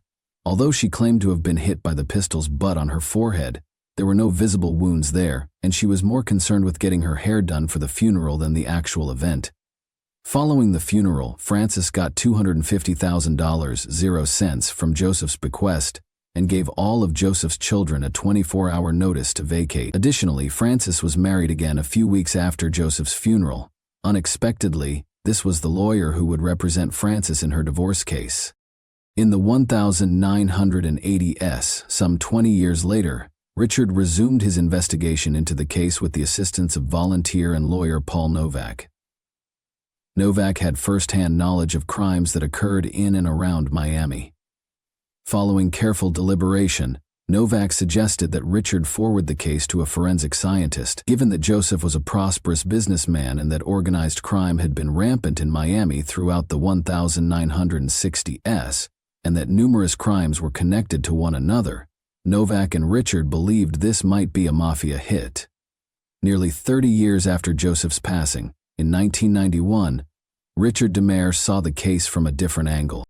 For a second opinion, he contacted John Thornton, a professor of forensic science at the University of California, Berkeley. Following his investigation of the case, Thornton expressed his skepticism over Francis's assertions in a letter to the Miami-Dade police. The bullet wounds appeared to have been fired from two distinct angles, and he doubted that they were consistent with the circumstances she stated. Thornton further noted that Francis's claims about the duration of the incident did not match the quantity of blood found at the crime scene, but since there was no proof, the police were unable to take it into consideration. Francis could have been suspected during the initial investigation, according to another police officer at the time. However, a high-ranking official had instructed the police not to investigate Francis because she was a victim and a widowed woman in grief. As a result, the police did not follow up on the Francis angle or question her again. Then, in the 2000s, 40 years later, Richard was presented with a list of suspects by several officers. Joseph's murder was one of the older crimes the police department was investigating. Richard's own investigations had already produced a list of these suspects, but Francis was not one of them. Frances DeMarais passed away in 2006. She was 82. Including her marriage to Joseph DeMarais, she had 4 previous marriages. Around 2019, Paul Novak and the homicide team at the Miami-Dade Police Department's Cold Case Squad began going over the Joseph DeMare cold case file once more, nearly 60 years after the murder and 20 years after Francis's passing. They discovered numerous hints about the probe in the old police reports. First, Richard had provided the police with some shell casings following the murder of his father. These round casings were from an Italian auto pistol, a .25 caliber SATA, which Joseph possessed but was constantly with Francis. Richard had recovered the ammunition casings after firing a few bullets into the swimming pool at their property. Richard gave the police these casings, but why? Because the shot casings discovered in Joseph's car's back seat at the time of his murder resembled these casings. The police inquiry revealed that 2 empty bullets were still laying there when the deceased was discovered. Joseph was wounded by 4 gunshots. 2 bullets went straight into his mouth from the front. The 2 additional shots struck the region in front of and behind his left ear from the left side. Because these shots were fired so close together, there were gunpowder remnants near the wounds. This indicated that the person who killed Joseph was really close to him in terms of closeness. Since the wounds were on his mouth and around his left ear, it was also evident that the person who shot him did so from Joseph's left side before also shooting through his mouth to confirm that he had died. This indicated that the attackers were not seated in the back seat. Joseph had 9 cuts or bruises on his skull in addition to the gunshot wounds. Additionally, Joseph exhibited injuries on his right index finger and left arm, indicating that he was either dragged after being shot or that he struggled before to being shot. Blood was discovered on the outside of the vehicle, on the front and rear seats, and inside the vehicle. The blood leaked out from the bottom of the door and ran down the glass. It was confirmed during a follow-up examination in late 2019 that there was no blood found on the driver's door, steering wheel, or seat. Additionally, no blood splatter was discovered outside the front seat's center. This implied that Francis, the person occupying the driver's seat, was completely unharmed. Blood trails were seen traveling backward on the outside of the automobile. The volume of blood revealed how severe the injuries were and how long it took for the bleeding to start following the shooting. This indicated that Joseph was shot while the car was moving, and it continued to move while he was bleeding. This, too, went against Francis's statement. The automobile could not have continued to move after she passed out, as she had claimed to have done while behind the wheel. Joseph's jaw was somewhat red, but there was no blood found in his lungs. According to medical professionals, these results might indicate that Joseph's airway was blocked when he was shot, because someone had their arm around his neck. On the other hand, it can indicate that the lethal bullet instantly stopped breathing. Francis said it was a heist, but when Joseph was found in the car, his diamond cufflinks and gold ring were still on him. There were no gunshots, indications of a struggle, or even a bullet being fired, according to 2 men fishing nearby. Francis's feet were uncut, and her shoes were discovered next to the car in a way that indicated they had been placed there on purpose rather than strewn about. A female officer suffered many cuts and bruises to her feet as she walked the same route Frances claimed to have gone, barefoot, from the automobile to the gas station. Norman Logan, the first person Frances spoke to at the petrol station, said she never brought up her husband's shooting. However, when the police and Novak conducted ballistic tests, the greatest hits were still to come. They discovered that only if the bullet was shot from the driver's end could the trajectory of the bullets at the crime scene be satisfied. It did not follow the path of the bullets Frances had described in her initial remarks. Furthermore, it was established that the round casings Richard provided to the police matched the shells of the bullets that killed Joseph, indicating that a .25 caliber SAIT also killed Joseph. The day Joseph walked out for the final time with Frances, the identical gun had vanished from the DeMare home. The most shocking aspect of the case files, however, was the discovery of a blood trail from Joseph's garage that led to the location of his Cadillac. This made it quite evident that Joseph had actually been shot in his garage while he and Frances were at home before they even left for supper. The homicide squad investigators and Novak were aware that Frances could only inherit Joseph's debt if she remained with him during their marriage, and that is exactly what transpired. Frances received the $250,000 0 cents because she remained with Joseph till his death. The authorities came to the conclusion that Frances killed Joseph in order to obtain the money from him because of the divorce angle and Joseph's alteration of the will. The police concluded that Frances DeMare was the only individual who would carry out all of this, based on this and all the other clear indicators. The Miami-Dade Homicide and Cold Case Squad conducted a press conference on May 10, 2023, nearly 3 years after the Joseph DeMare cold case was reopened. They declared that they had sufficient grounds to suspect Frances DeMare of Joseph DeMare's murder. The upcoming divorce and Joseph's alteration of the will served as the motivation for her murder. In order to do this, she shot Joseph in the garage of their home, drove the car 3 or 4 miles away, went barefoot to the gas station, and called the police while leaving Joseph's body in the car. The murder weapon was never located because the police thought Frances had thrown the .25 caliber STA pistol beneath an underbridge. Richard, aged 82, expressed relief after this announcement, although he was not pleased at all. He was aware that the murderer was his stepmother. Richard further disclosed that he had instructed the police to look into Frances and her murder in 1961, but they had refused. Since Frances died in 2006, she was unable to face consequences for her crime. She had never been held responsible for her acts in her entire life. According to Novak, this case exemplifies how politics can trump justice.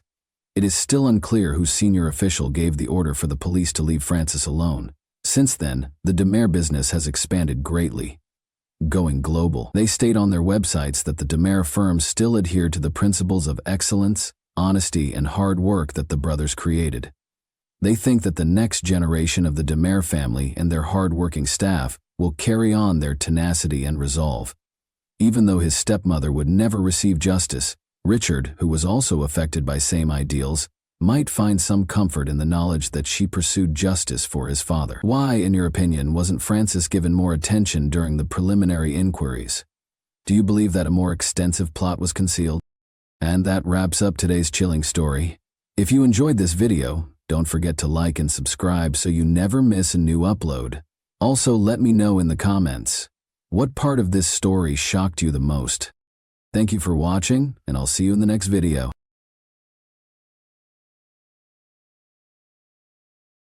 Hey guys, welcome to my channel, and today we're going to take a look at another horrible case with you.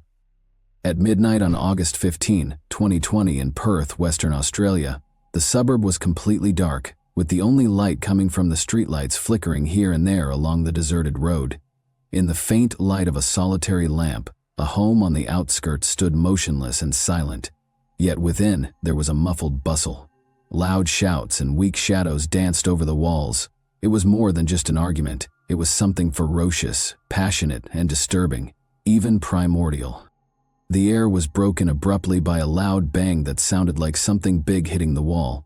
Then there was the clear sound of a gunshot. Time seems to stop. After that, there was a terrible quiet that enveloped the area outside the home like a dense fog. Not a soul could be seen. Although no one was around to see it, the gun's piercing crack shattered the silence of the night like a piece of glass. Perth police got a desperate contact to the emergency services just minutes after the gunfire. The shaky, terrified voice of a woman indicated that there had been a shooting and that someone had been hurt. "He is not moving. God, please assist." The woman's voice broke as she screamed. Officers showed up at the scene as soon as the dispatcher deployed a patrol unit. Minutes later, a woman standing on the front lawn, clearly shaken, was visible through the flashing lights. Her entire body was shaking uncontrollably. Her eyes were wide with fear and she was pale. The cops found the house in a state of turmoil. The body of 38-year-old James Watson was in the living room. His physique was contorted in an abnormal way. A black pool of blood had started to spread across the floor, and his eyes were wide open. The walls and furnishings were stained by the blood that seeped into the carpet.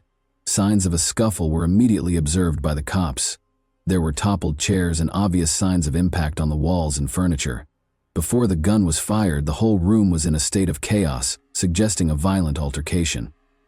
A shotgun with its barrel aimed at the door was resting next to the body. Although there were no indications of forceful entry, it initially appeared as though someone had broken into the house. In order to gather evidence, officers roped off the scene and dispatched forensic and investigative teams. They could see that this was no ordinary crime. It was the result of something far more intricate. They identified the woman they discovered on the lawn as the wife of Catherine Watson James. The paramedics on the scene attempted to calm her down because she was in shock.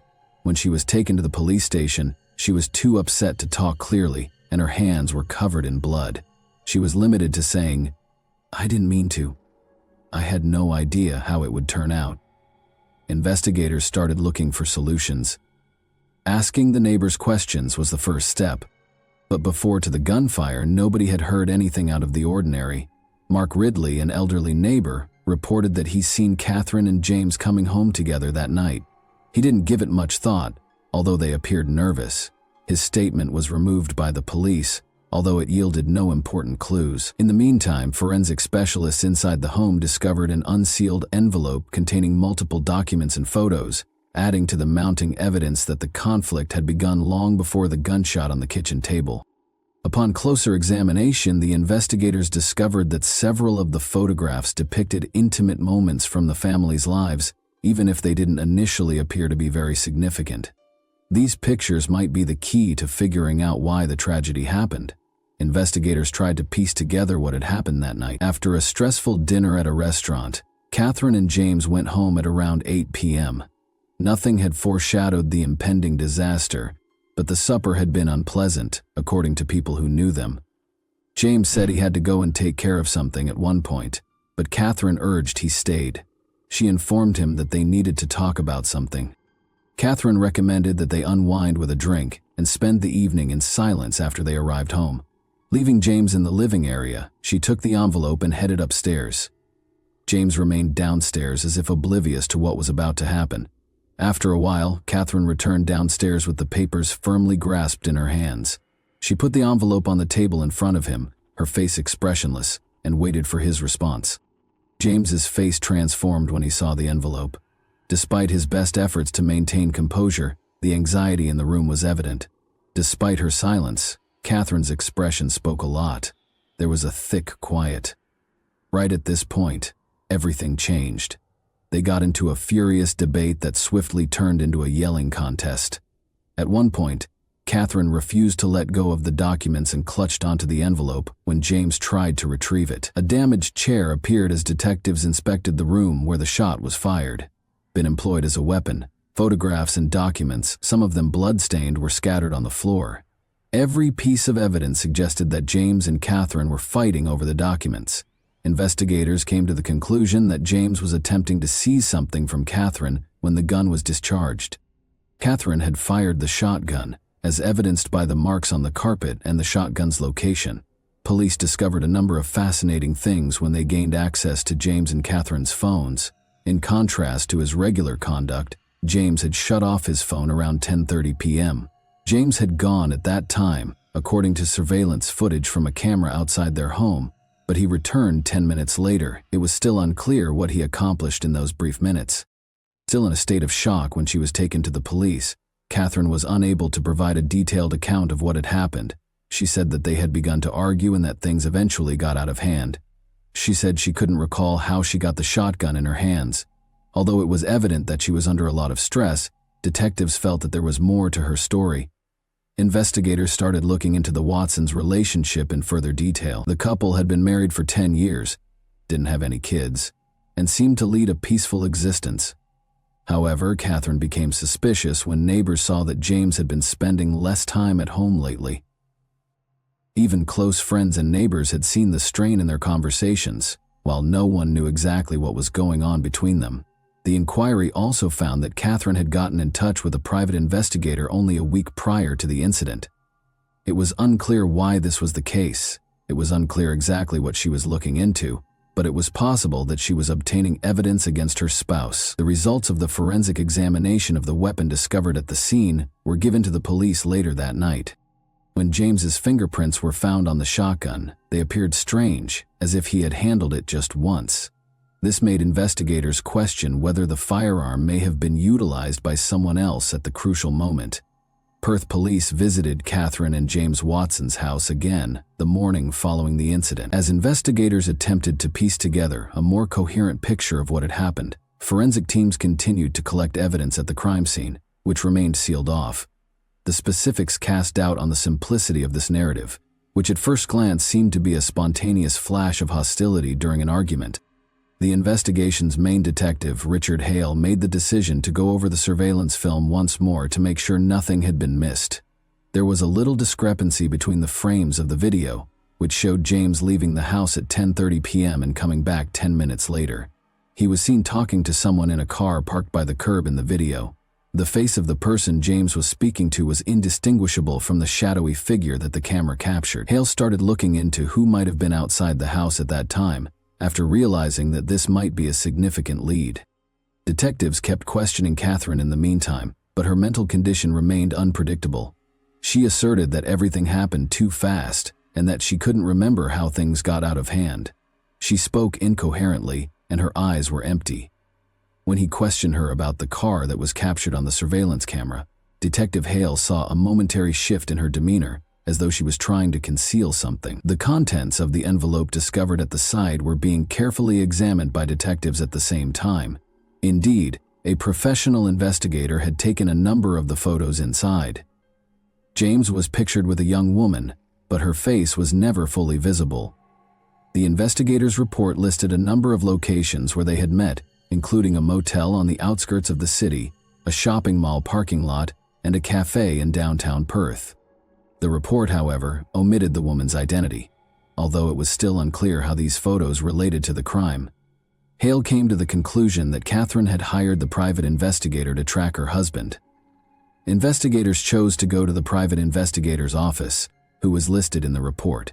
They discovered Thomas Morgan, a man who appeared a little uncomfortable when he saw the detectives. According to Morgan, Catherine had called him approximately 2 weeks earlier, claiming that her husband had been acting strangely. She had a suspicion that he was cheating, but she didn't elaborate. Copies of the images captured over the course of a week of monitoring were presented to the police by Morgan. Although the woman's face was always obscured, it was evident from the photos that James and the woman were meeting. She was either turning away or wearing a hood. Morgan stated that just one day before to the terrible incident, he had given Catherine all of the collected material. After returning to Catherine, Detective Hale showed her the pictures that the private investigator had taken. She acknowledged that she had suspected James of being unfaithful, but her response was cold. She stated that in order to learn the truth and determine the course of their marriage, she planned to present him with the proof during a family meeting. She insisted, nevertheless, that she never intended to hurt him. After James saw the pictures and accused her of spying on him, things became out of hand for her. Although she couldn't recall the specifics, she said the debate escalated into a physical altercation and ultimately the fatal shooting. The forensic results of the fingerprints found on the shotgun were given to detectives as they attempted to ascertain whether Catherine's story was accurate. Forensic specialists concluded that although James's prints were on the gun, they had been there long before the shot was fired. Catherine had maintained that she had never touched the rifle and that it was kept in the house for safety. Since this claim ran counter to the forensic results, detectives started to believe that the weapon had been tampered with in an effort to deceive the authorities. One of the most important pieces of evidence was the security film showing James conversing with someone in a car. In an attempt to identify the license plate of the car and determine who might have been outside the Watsons' house that night, Detective Hale forwarded a copy of the video for additional examination. Detectives looked through Catherine and James's phone logs in anticipation of the results, hoping to find further hints. They learned that Catherine had texted her sister Lisa multiple times the night of the event. Suspicions were raised by the message's content. They appeared to be attempts at justification or explanation. "I didn't intend for things to go this way," one message read. Another included a meeting request. Hale was concerned since Lisa had not responded to these texts. In order to learn whether she was aware of what had happened that evening, he made the decision to summon her in for interrogation. Lisa looked uncomfortable when she got to the station. She acknowledged that although she hadn't spoken to Catherine the night of the event, she had done so the day before. They had talked about an impending family get-together, Lisa said. She claimed to have been at home all evening and to have no knowledge of what had transpired. Her apprehensive manner and tentative responses, however, gave the detectives cause for concern. Hale made the decision to confirm her alibi by looking through her location information and phone records. The results of the surveillance video analysis were given to investigators while the interrogation went on. Lisa was the owner of the license plate on the vehicle, parked outside the Watsons' residence. Their suspicions were aroused by this information, so Hale altered his questioning strategy throughout the interrogation and asked Lisa pointed questions regarding her whereabouts that evening. She initially attempted to justify her actions, but under duress she eventually acknowledged that she had been outside the house when James left. However, her reasoning was unclear. She never got out of the car, saying she had come to speak to her sister but left when she saw James. Hale was aware that something wasn't right. He went back to looking through Lisa's phone logs and found that the night of the event, she had gotten a message from James to come over right away. However, what could James have been talking about in private, and why would he phone Lisa when he was meant to be with Catherine? Another important piece of evidence was discovered by forensic specialists in the bedroom where Catherine claimed the argument started.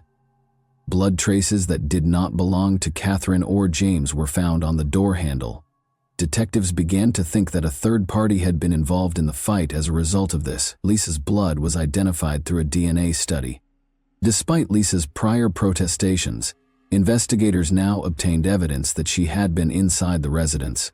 Lisa was presented with the fresh proof by the police. She attempted to excuse herself by saying she had simply come to keep Catherine safe, but she became alarmed and attempted to flee as James and Catherine began to argue. She maintained that she didn't know who fired the gun and had nothing to do with the crime. But as the interrogation went on, her tale became more complicated. Investigators were starting to feel that Catherine and Lisa could be concealing something. There were still too many unresolved problems, but they had a notion that James's potential affair might have led to a dispute between the sisters. Hale made the decision to temporarily release Lisa, requesting that she stay in town. He had the feeling that the mystery was almost solved, but that one crucial piece of information was still lacking to reveal the whole truth of that evening. Detective Richard Hale and his colleagues went back to the Watson residence the next day to conduct a more comprehensive examination. It became evident with every fresh clue that this was no ordinary crime. Hale believed that there was much more going on here than a tragic family dispute. Once more, the cops searched every room for information that could help them solve the case. They looked carefully at the pictures in the envelope. Although the woman's face was obscured and blurry in the private investigator's images that Catherine had commissioned, the detectives thought they were essential to the motivation. Because they were unable to identify her with certainty, this made the inquiry more difficult. Hale made the decision to re-interrogate Lisa, this time as a possible suspect rather than a witness, while the forensic team carried on with their investigation. Lisa agreed to cooperate despite her anxious appearance. Hale decided to present in a more straightforward manner. Given the blood analysis results on the door handle, he questioned her about why, if she had stated she never left her car, her blood was discovered inside the residence. Lisa attempted to clarify once more, but her responses lacked conviction. Although her explanation looked tenuous, She implied that she might have unintentionally scratched herself as she entered the residence. Though he was positive there was more to her story than she was revealing, Hale opted to give her some time after realizing that pressing any farther would not be fruitful. Investigators examined Lisa and James's phone logs in the interim. James had sent Lisa a number of texts shortly before he passed away, which they discovered. One text said, "Come over immediately," while another gave the meeting place. Hale thought James had a feeling something catastrophic was going to happen because of the frantic, almost desperate tone of the communications. He gave his staff instructions to look more closely at their previous exchanges to determine whether any encounters or messages were comparable. Investigators also started looking through James's social media and email accounts, discovering a series of exchanges between James and Lisa that went back several weeks. During these conversations, James and Lisa talked about some important actions that needed to be done immediately. The messages alluded to a strategy, but they were ambiguous. Hale began to piece together that James and Lisa's relationship went beyond a simple familial tie. Catherine continued to feel stressed as the investigation progressed. In an effort to shed further light on what had happened that evening, detectives made the decision to question her again. Catherine was hesitant to talk about her sister when Hale started inquiring about her connection with Lisa. Although they had been close, she said that in recent months their relationship had soured. Although Catherine didn't elaborate, she did imply that there had been disagreements in their family, not all of which had to do with James seeing an opening. Hal put more pressure on Catherine, asking if she was aware that James had been seeing Lisa. She didn't respond when he showed her the messages on James's phone. She stated that she was unaware of these meetings, and that the only reason she had a suspicion was that James might be disloyal to Lisa, but not to another woman. Hale recognized then that either Catherine was purposefully concealing the truth, or she really didn't know anything. The detectives changed their emphasis and chose to look into Lisa's house. After obtaining a search warrant, they went to her home to collect additional evidence. They discovered a notebook including notes from phone conversations and meetings with James throughout the search. Names, dates, and places were listed, including the residence of Catherine and James. This demonstrated that Lisa might have been organizing her visits in addition to being aware of James's every move. Hale started to believe Lisa was a major contributor to what had occurred.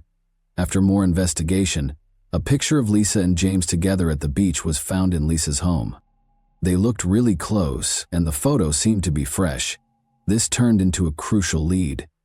Hale now understood that James and Lisa were in a romantic connection, one that Catherine had purposefully disregarded or had not detected. In the meantime, forensic specialists finished examining the shotgun. Lisa's fingerprints were found on the weapon, according to the results, but they were left behind after James's. Because of this, investigators concluded that Lisa handled the shotgun after James had already suffered injuries. Hale started to worry that Lisa might have altered the scene of the crime in order to deceive the investigators. Investigators also discovered video from a hotel where James and Lisa had first met. Before Lisa departed and James remained, the footage shows them conversing and debating things. Their close-knit conduct was another evidence of a relationship that Catherine was not aware of. The idea that Lisa and James were part of something more complex and that their covert relationship had been a significant factor in the events leading up to that terrible night was reinforced by this. Hale made a snap decision. Calling Lisa back to the station, he showed her the additional evidence: photos, videos, and fingerprints. This time, Lisa made an effort to maintain her composure, but she broke under strain. Indeed, she had been seeing James behind Catherine's back, she acknowledged. She clarified that she never meant to ruin her sister's marriage, but that their affair had begun more than a year prior. Everything was kept under wraps until Catherine hired a private investigator after she started to suspect James of adultery. Hale persisted, inquiring as to what Lisa and James had talked about that evening. According to Lisa, James had requested a meeting to discuss the best way to tell Catherine the truth. However, things rapidly spiraled out of control. She acknowledged that she hadn't meant to meddle when she had entered the residence, but when she went inside after hearing the yelling, she discovered Catherine and James struggling. She claims that she attempted to stop them but was unable to do so in time. Investigators started confirming her account, but every piece of evidence suggested Lisa was inside the house when the crime was committed. Her presence was verified by fingerprints, blood analysis, and surveillance footage. Comments. It was still unclear if she was a direct participant in the altercation or just a bystander. Hale, however, was positive that she was concealing more than she was admitting. Investigators looked into James and Lisa's financial records in the interim. They learned that James had made a sizable transfer to Lisa's account just prior to the incident. The cause for it was still unknown, although it appeared to be payment for something. Hale started to believe Lisa was part of a bigger scheme, possibly even planning the crime. The forensic squad gave cops a breakthrough later that night. In the bedroom of Catherine and James, they had discovered Lisa's phone concealed beneath the mattress. The detectives' suspicions were validated when they discovered text messages on the phone. James and Lisa had been preparing to attack Catherine and set her up for it. Various aspects of the plan were covered in the communications, but for some reason, things didn't work out as planned. Hale ordered Lisa to be detained after realizing they had enough evidence to arrest her. Later, when she was being questioned, she backed into a corner and acknowledged that there had been a plot. She said that if she didn't assist James in getting rid of Catherine, he would expose her. She maintained, though, that the gunshot was an accident and that she never meant for things to escalate to this point. Hale was aware that he was getting close to cracking the case, but there was still a crucial question. If Lisa and James had conspired to plot everything, why did it go wrong, and who actually fired the shot? Detective Richard Hale believed that the puzzle was finally coming together. But there was still a critical point that needed to be answered. Why had James and Lisa's plan failed? And who had actually pulled the trigger? Although Lisa's confession and the evidence gathered suggested a plot, the specifics were still unknown. Lisa insisted throughout the interrogation that she was not involved in the crime and never meant to hurt James. She attempted to persuade the cops that their initial strategy was only to fabricate an event to give the impression that Catherine had assaulted James. However, she claims that as things got out of hand, she was left on the sidelines, not knowing what to do when the conflict started. Even though Hale paid close attention, he could sense that Lisa was still hiding something. He made the decision to do a last examination of the case in order to piece together the whole series of events that transpired that evening. To make sure they hadn't missed anything, the detectives went back to the Watson residence and meticulously went over the surveillance tape and the crime scene. Forensic specialists discovered a little but important hint on the shotgun during the re-examination that had previously gone overlooked. Tests on a piece of hair discovered beneath the stock showed it belonged to Catherine. Hale hesitated at this revelation. Before or immediately after the shot was discharged, Catherine might have held the gun. It also clarified the confusion in her account. Perhaps she simply was unable to recall the events of those pivotal moments when emotions were running high. The cops also looked through Catherine's pre-shooting phone logs. They learned that she had booked a private investigator and set up a meeting for the following day. This demonstrated her sincere desire to address the matter and perhaps make James responsible for his adultery. But why had things turned tragic if she had such intentions? Hale made the decision to go over Catherine's remarks again. He wanted to know if she had been part of the conflict or if she had been deceived. He started asking her more pointed questions right away, but Catherine insisted she couldn't remember the specifics. She explained that she and James got into a fight and that he attempted to steal the envelope containing the pictures from her. Everything happened too quickly, and then everything simply vanished. Detectives discovered a surveillance camera in the living room that they had previously overlooked as the inquiry went forward. The case took an unexpected turn when it was discovered that James had installed the camera himself. James and Catherine were seen fighting on the video. Lisa's voice could be heard even though she wasn't on camera.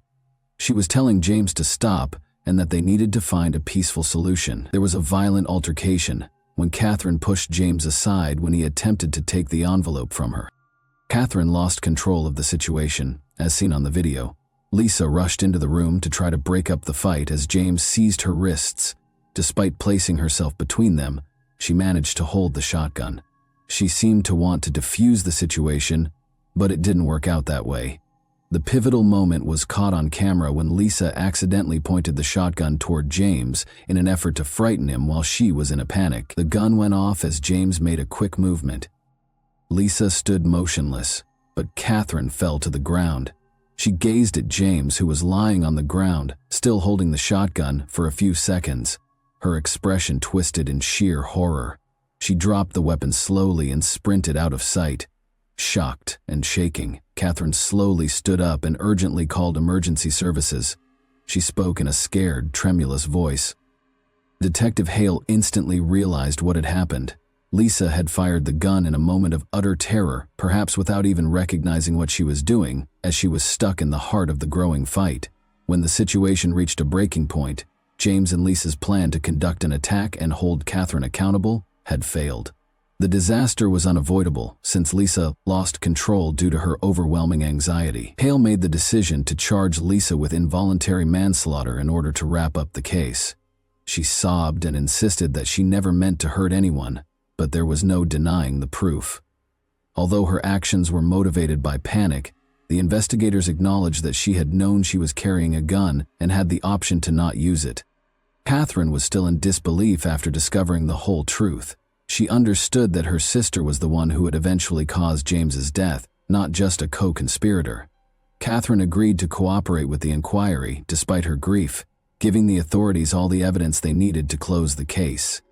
Lisa ultimately entered a guilty plea in court and received a 6-year prison sentence for conspiracy to stage a crime and involuntary manslaughter. Determined to move on from the awful events that had permanently changed her family's lives, Catherine left Perth to begin a new life.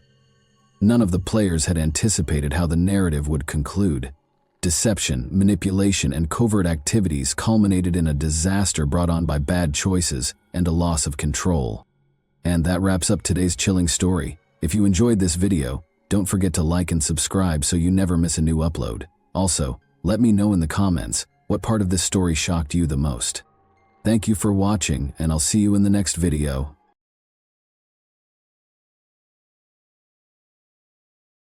Hey guys, welcome to my channel, and today we're going to take a look at another horrible case with you. We'll explore what happened in 2004 in Scott County, Kentucky, USA in this video. Chris Lyons went in search of his younger sister Ashley, who was 18 years old, after she stopped returning his calls. Less than 1,000 people call Stamping Ground where the Lyons family resided home. Although it looked like a nice spot to raise a family, the events of January 7, 2004 permanently altered the Lyons family's course in life. On July 21, 1985, Ashley Renee Lyons was born. She was a Scott County native and the youngest of her parents' 3 children.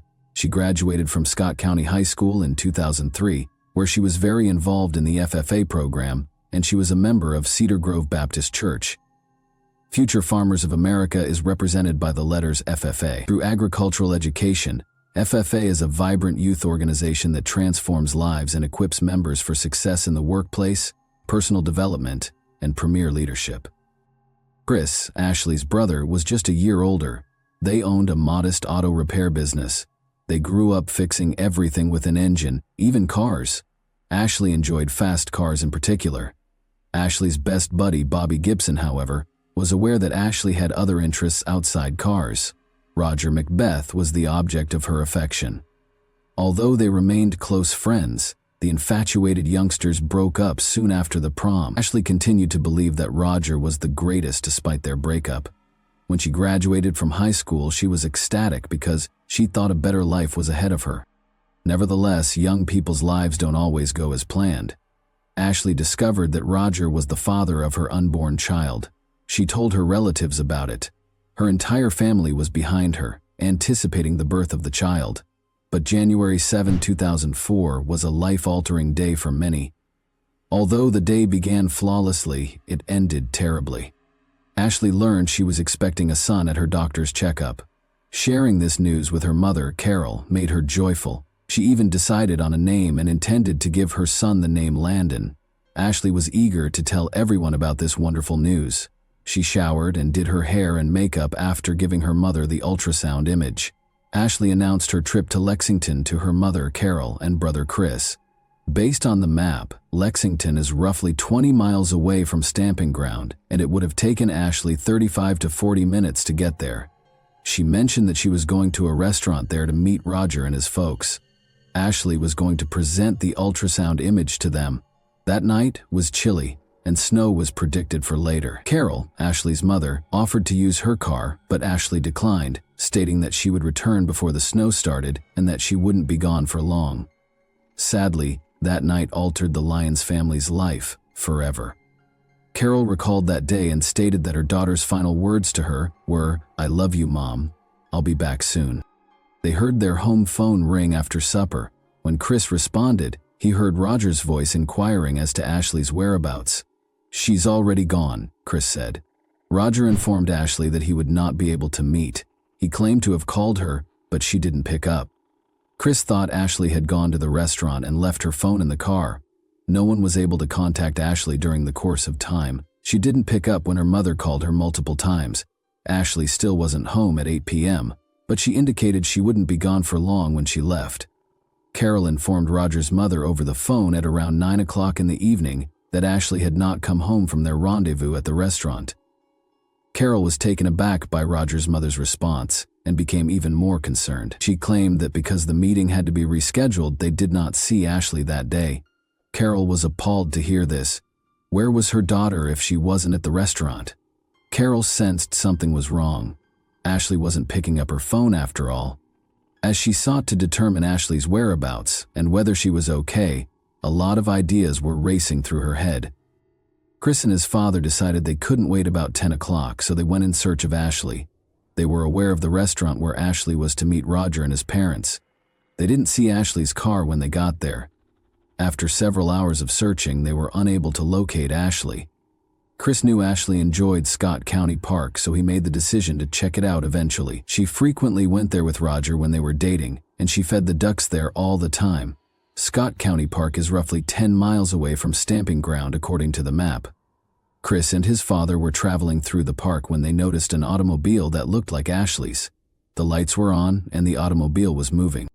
As they approached, they saw that it was in fact Ashley's vehicle. It's difficult to imagine what was going through their minds at the time.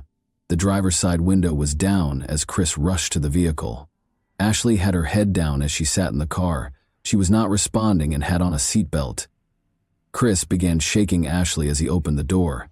Chris thought she was simply sleeping, but then he noticed blood on his hand. He dialed 911 right away. Unfortunately, Ashley had passed away by the time Chris dialed 911, and medical professionals were unable to assist her.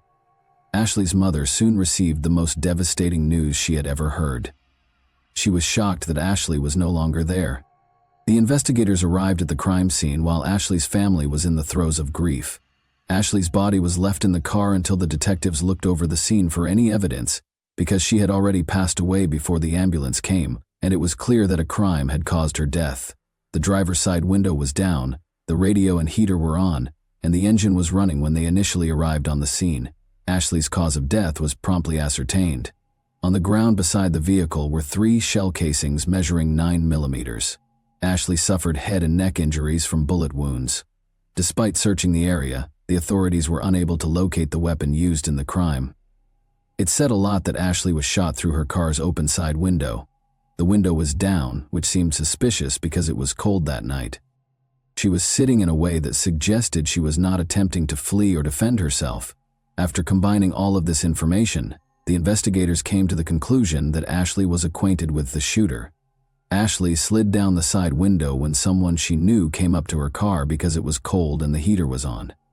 Beside the driver's door was the person who had shot her. The detectives instantly ruled out the notion that it was a robbery because her phone, wallet, and purse were all in the car. There were ultrasound images strewn all over the car, and it seems that Ashley was looking at them in her final moments. Ashley and her son Landon were killed by the offender while she was 5 months pregnant. Scott County had never seen anything like this before. As a result, the community called on the police to track down the person who killed 2 people so ruthlessly. Ashley's parents told the investigators that on the day of her death, she intended to meet with her child's father, Roger. When they spoke with Roger, he expressed his sadness over Ashley's and their unborn son's deaths. Roger said that he and Ashley experienced highs and lows. They were no longer a couple, though. Roger broke down in tears when he spoke to the investigators after Ashley said she was expecting. The man didn't know who could have harmed his ex-girlfriend and their unborn child in this way. He was hauled in to be questioned. Roger informed the investigators that he had to reschedule their planned meeting at a restaurant because he had other commitments when they inquired about the circumstances leading up to Ashley's murder. Ashley didn't pick up her phone when he tried to tell her not to come to Lexington. She didn't answer when he called her twice. As a result, Chris answered the phone when Roger called her home. Roger claims that he requested that Ashley call him back when she got home.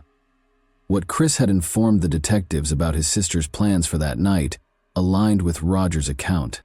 Carol did not think Roger could be connected to this incident until she learned that he had been questioned by the police. According to Carol, Roger was a kind man. Their families got along well. Roger always assisted in clearing the table after supper at their residence. When he and Ashley were dating, he was frequently at their house and got along well with Chris. As a result, nobody thought Roger could have killed Ashley and Landon. Ashley's family attempted to determine who might have done it while the investigators looked for clues in a suspect. In her daughter's room, Carol discovered a diary. She documented her experiences in it. Carol read the diary and saw that one name appeared repeatedly: Dina Williams. Ashley and Dina were of the same age. They rode the school bus and went to school together. Because Dina was raised in a low-income household and wore the same outfits all the time, Ashley felt terrible for her. In talks with her friends, Dina confirmed the claims that her parents mistreated her and even physically assaulted her. Dina and Ashley were initially friends, but it soon became clear that Dina was envious of Ashley and desired everything Ashley owned, especially Roger. Ashley reported having multiple arguments with Dina in her diary. Carol discovered something new from this diary. She was unaware that Ashley and Dana were having issues together. Carol began to accuse Dana Williams of being involved in Ashley's death as a result. Dana dated Roger right away after Ashley and Roger split up, and maybe she was concerned because Ashley became pregnant with Roger's child. She didn't want to tell anyone else about Roger after all. Dana desired to have him exclusively. Perhaps this would have forced Dina to take an irreversible action. Ashley's diary was given to the investigators by Carol so that all of the entries could be examined. Carol was certain that the diary's pages held the secret to solving this case. Ashley's description of her friendship with Dina piqued the curiosity of the investigators when they looked through her journal. Dina Williams was subsequently brought to the police station. She denied having anything to do with Ashley's ordeal. Dina had an alibi because she worked at a bank and said that on the night of the crime they attended an office party. Dina made no effort to conceal from the investigators her animosity toward Ashley. The fact that Ashley was pregnant really annoyed her. Nevertheless, the detectives let Dina to leave after the talk because it was insufficient to file charges against her, because she had no feelings over Ashley's death. In the meantime, the ballistic examination findings were received. Ashley's wounds, the posture in which she was discovered, and the location of the casings were all examined by the experts. They were able to estimate the shooter's height based on the angle at which the bullets entered Ashley's body. They estimated the offender's height to be around 5 feet and 10 inches. Dina Williams was probably not the one who shot Ashley because she was only about 5 feet and 5 inches tall. Nevertheless, Thomas Williams, Dana's twin brother, was as tall as the accused offender. Rumor has it that Thomas had questioned multiple people about how to induce a miscarriage a few months prior to Ashley's passing. Additionally, it was reported that Thomas fulfilled all of his sister's requests. Thomas Williams was questioned by the detectives after they got interested in this, but he denied any connection in the crime and was freed because there was no proof of his involvement. Residents wanted to do something to help Ashley's family while the police compiled all of their evidence to identify the offender. They used candles, teddy animals, and flowers to make an impromptu monument. 2 crosses were presented, one bearing Landon's name and the other Ashley's. Ashley's family was getting ready for the funeral while the investigators searched for fresh evidence. Since they lost 2 persons at once, it is impossible to understand the suffering they endured. The fetus was taken from Ashley's body by the medical examiner during the autopsy. In the same casket, Ashley and Landon were laid to rest. The Lyons family was even more grieved because they needed information to assist apprehend the person who killed their daughter, but the criminal was still at large.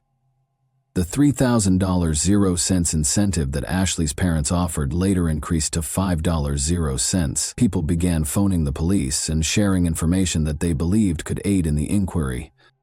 A woman who lived in a house with a view of the park where Ashley was shot called them shortly after.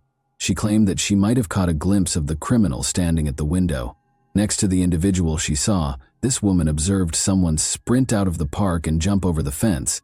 After sprinting up to a red pickup truck that was waiting for them with its engine running, the individual she saw climbed into the passenger seat. The truck drove off a few moments later.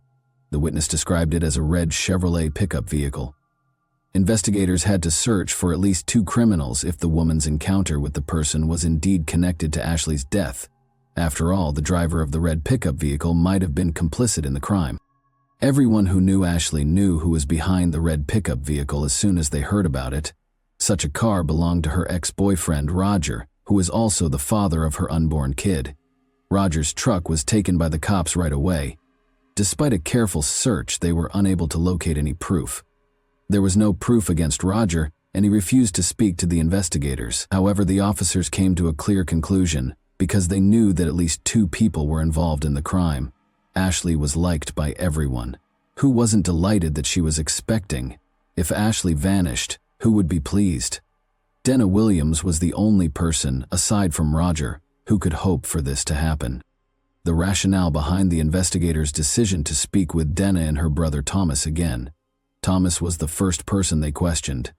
Thomas initially denied everything to the police, but after finding out that an eyewitness had seen Roger's pickup truck at the crime scene, he started talking more.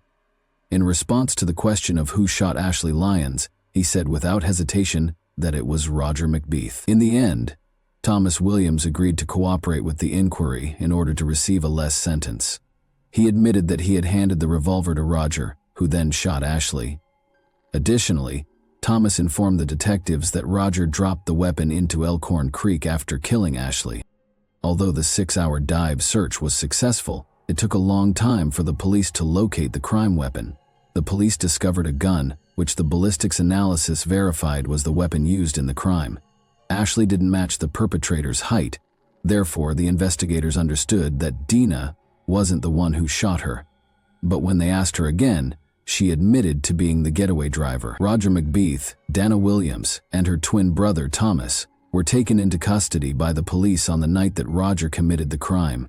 Ashley was pleased, but it soon became apparent that Roger did not want her to have the child.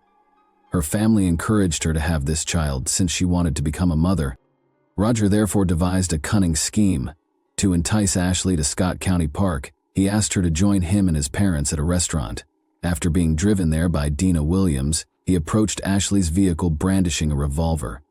Ashley rushed into her purse to retrieve the ultrasound images after noticing the father of her unborn child. She was surprised that he shot her.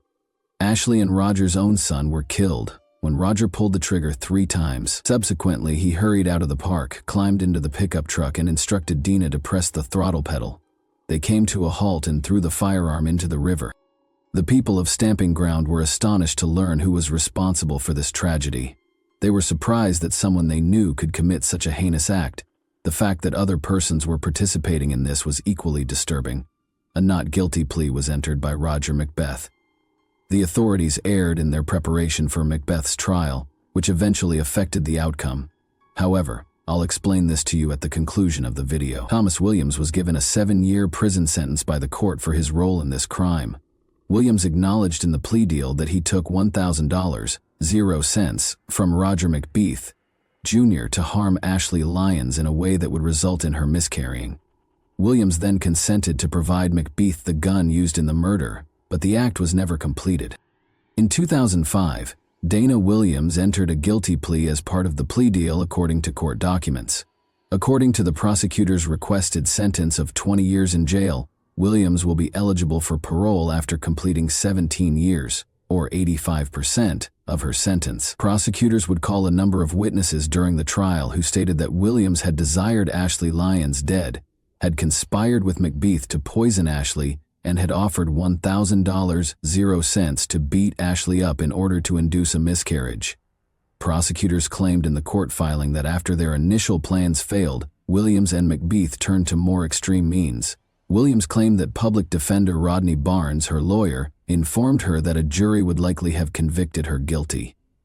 "I'm hurt and I'm scared because I pleaded guilty to something that I didn't do," she stated. Williams admitted that she drove McBeath around the Colony community when they first met and then came to pick him up, but she also admitted that she took him to the park the night of Ashley's murder so he could see the ultrasound images of the couple's unborn son.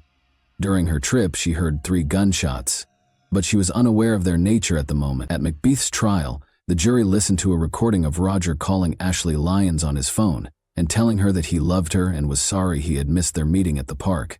Williams said that Roger had involved me in the plan without me knowing. Williams claims that McBeath never informed her that Ashley Lyons had died when they were leaving the park, and she refrained from reporting the incident to the police out of concern that McBeath would act abusively toward her. When Williams added, "I was scared to death of that boy. He even threatened to kill me." Williams expressed her sorrow for the Lyons family and her grief for everything that transpired. Williams said, "I am so sorry," while sobbing.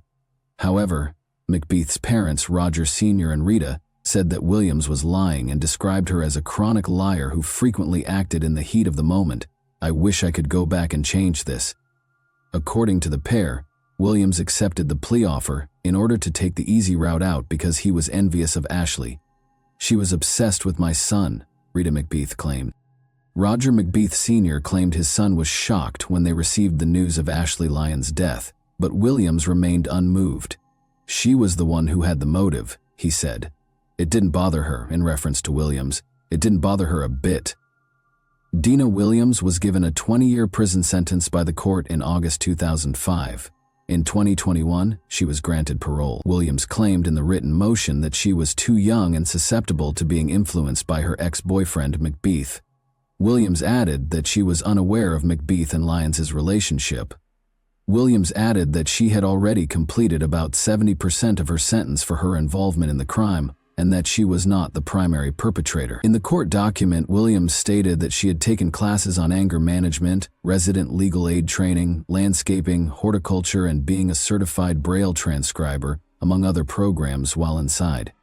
Roger entered a not guilty plea to the murder allegation after being taken into custody.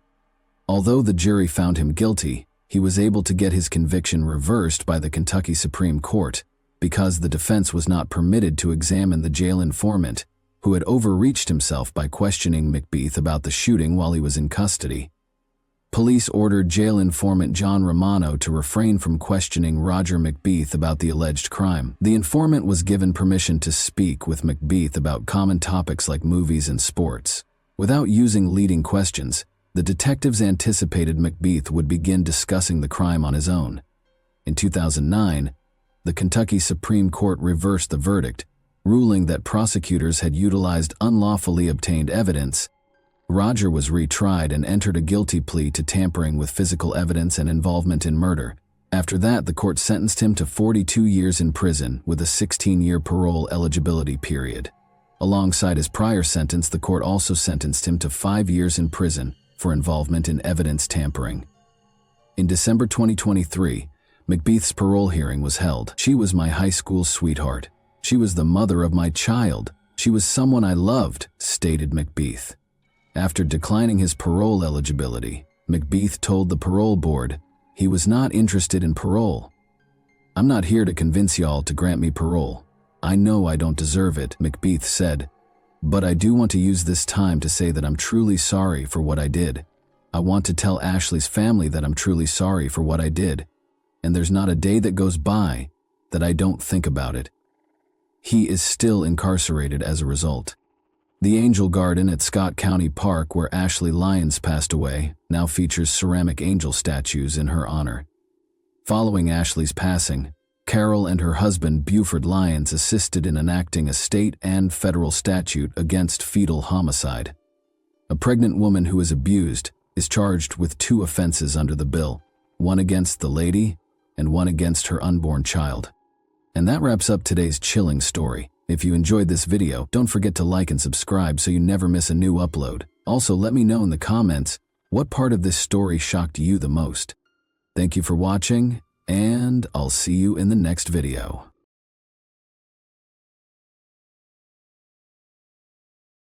Hey guys, welcome to my channel, and today we're going to take a look at another horrible case with you. In the case of Jenna Burley, She was discovered in a plastic container outside of town while attending a friend's birthday celebration. It's challenging to infer a stranger's motivations from their appearance or speech alone. At first glance, a stranger may appear well-groomed, act courteously, and offer assistance with the best of intentions. In actuality, though, these people are frequently the ones who lure their selected victim into a false sense of security so they can be robbed, abducted, exploited, or killed. Unfortunately, the victim frequently discovers they have slipped into a lethal trap too late. In 2017, the nation was stunned by the tale of Jenna Burley, a regular American student and well-known blogger. Thousands of people first joined the hunt for the missing girl in the hopes that she was still alive, but nobody could believe what had occurred when the horrifying truth was made public. This party ended up being the last night of the girl's life, even though she had only gone to celebrate her friend's birthday. The disaster resulted from a sad combination of drunkenness and the innocent desire to put his trust in a charming stranger who just so happened to offer his assistance. Jenna Burley was who? Born on November 4, 1994 in Harrisburg, Pennsylvania's capital, Jenna Nicole Burley is the second of Edward and Jacqueline Burley's 4 children. Her parents never left each other after they fell in love in the late 1980s while attending a Philadelphia university.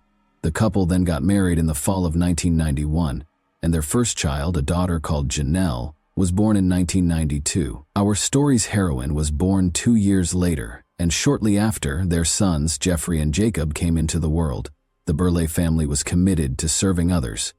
Edward was working at a hospital that specialized in patient rehabilitation following illnesses and injuries, while Jacqueline worked in a nursing home. In an effort to provide the best for their kids, the parents brought them up in a loving and caring environment. Along with her siblings, Jenna always had a close relationship with her parents. She was raised as a vibrant, upbeat, and active young woman with a creative side, a lot of charisma and leadership abilities. She loved animals, did well in school, acted in the school theater from an early age, and always had many of friends. The family Burley was neither poor nor rich. They made their home in Philadelphia, in a large home in the peaceful, comfortable Harleysville area. Jenna became the life of the party, gained friends fast, and fit right in with any group. The girl, who was always trying out different appearances and styles and occasionally came across as very lavish, dreamed of becoming a fashion designer in high school. Jenna, who occasionally resembled a hippie and other times an emo subculture member, wore vibrant makeup, dyed her hair multiple colors, and wore her clothes in a variety of fashions. She pushed her pals to question the ordinary routine since she loved making a statement. The adolescent girl regularly went to concerts, fairs, and other large gatherings that provided her with inspiration. Burley's opinions and interests started to change as she approached her high school graduation. Instead of pursuing a career in fashion design, she suddenly envisioned herself in the film industry. She took workshops at a nearby film studio to learn how to make short films, and her talent was immediately apparent as she handled each plot and production step with originality. Jenna also created accounts on a number of social media platforms at that time, where she kept up with her pages and shared her interests in life, as well as her thoughts on a range of important societal topics.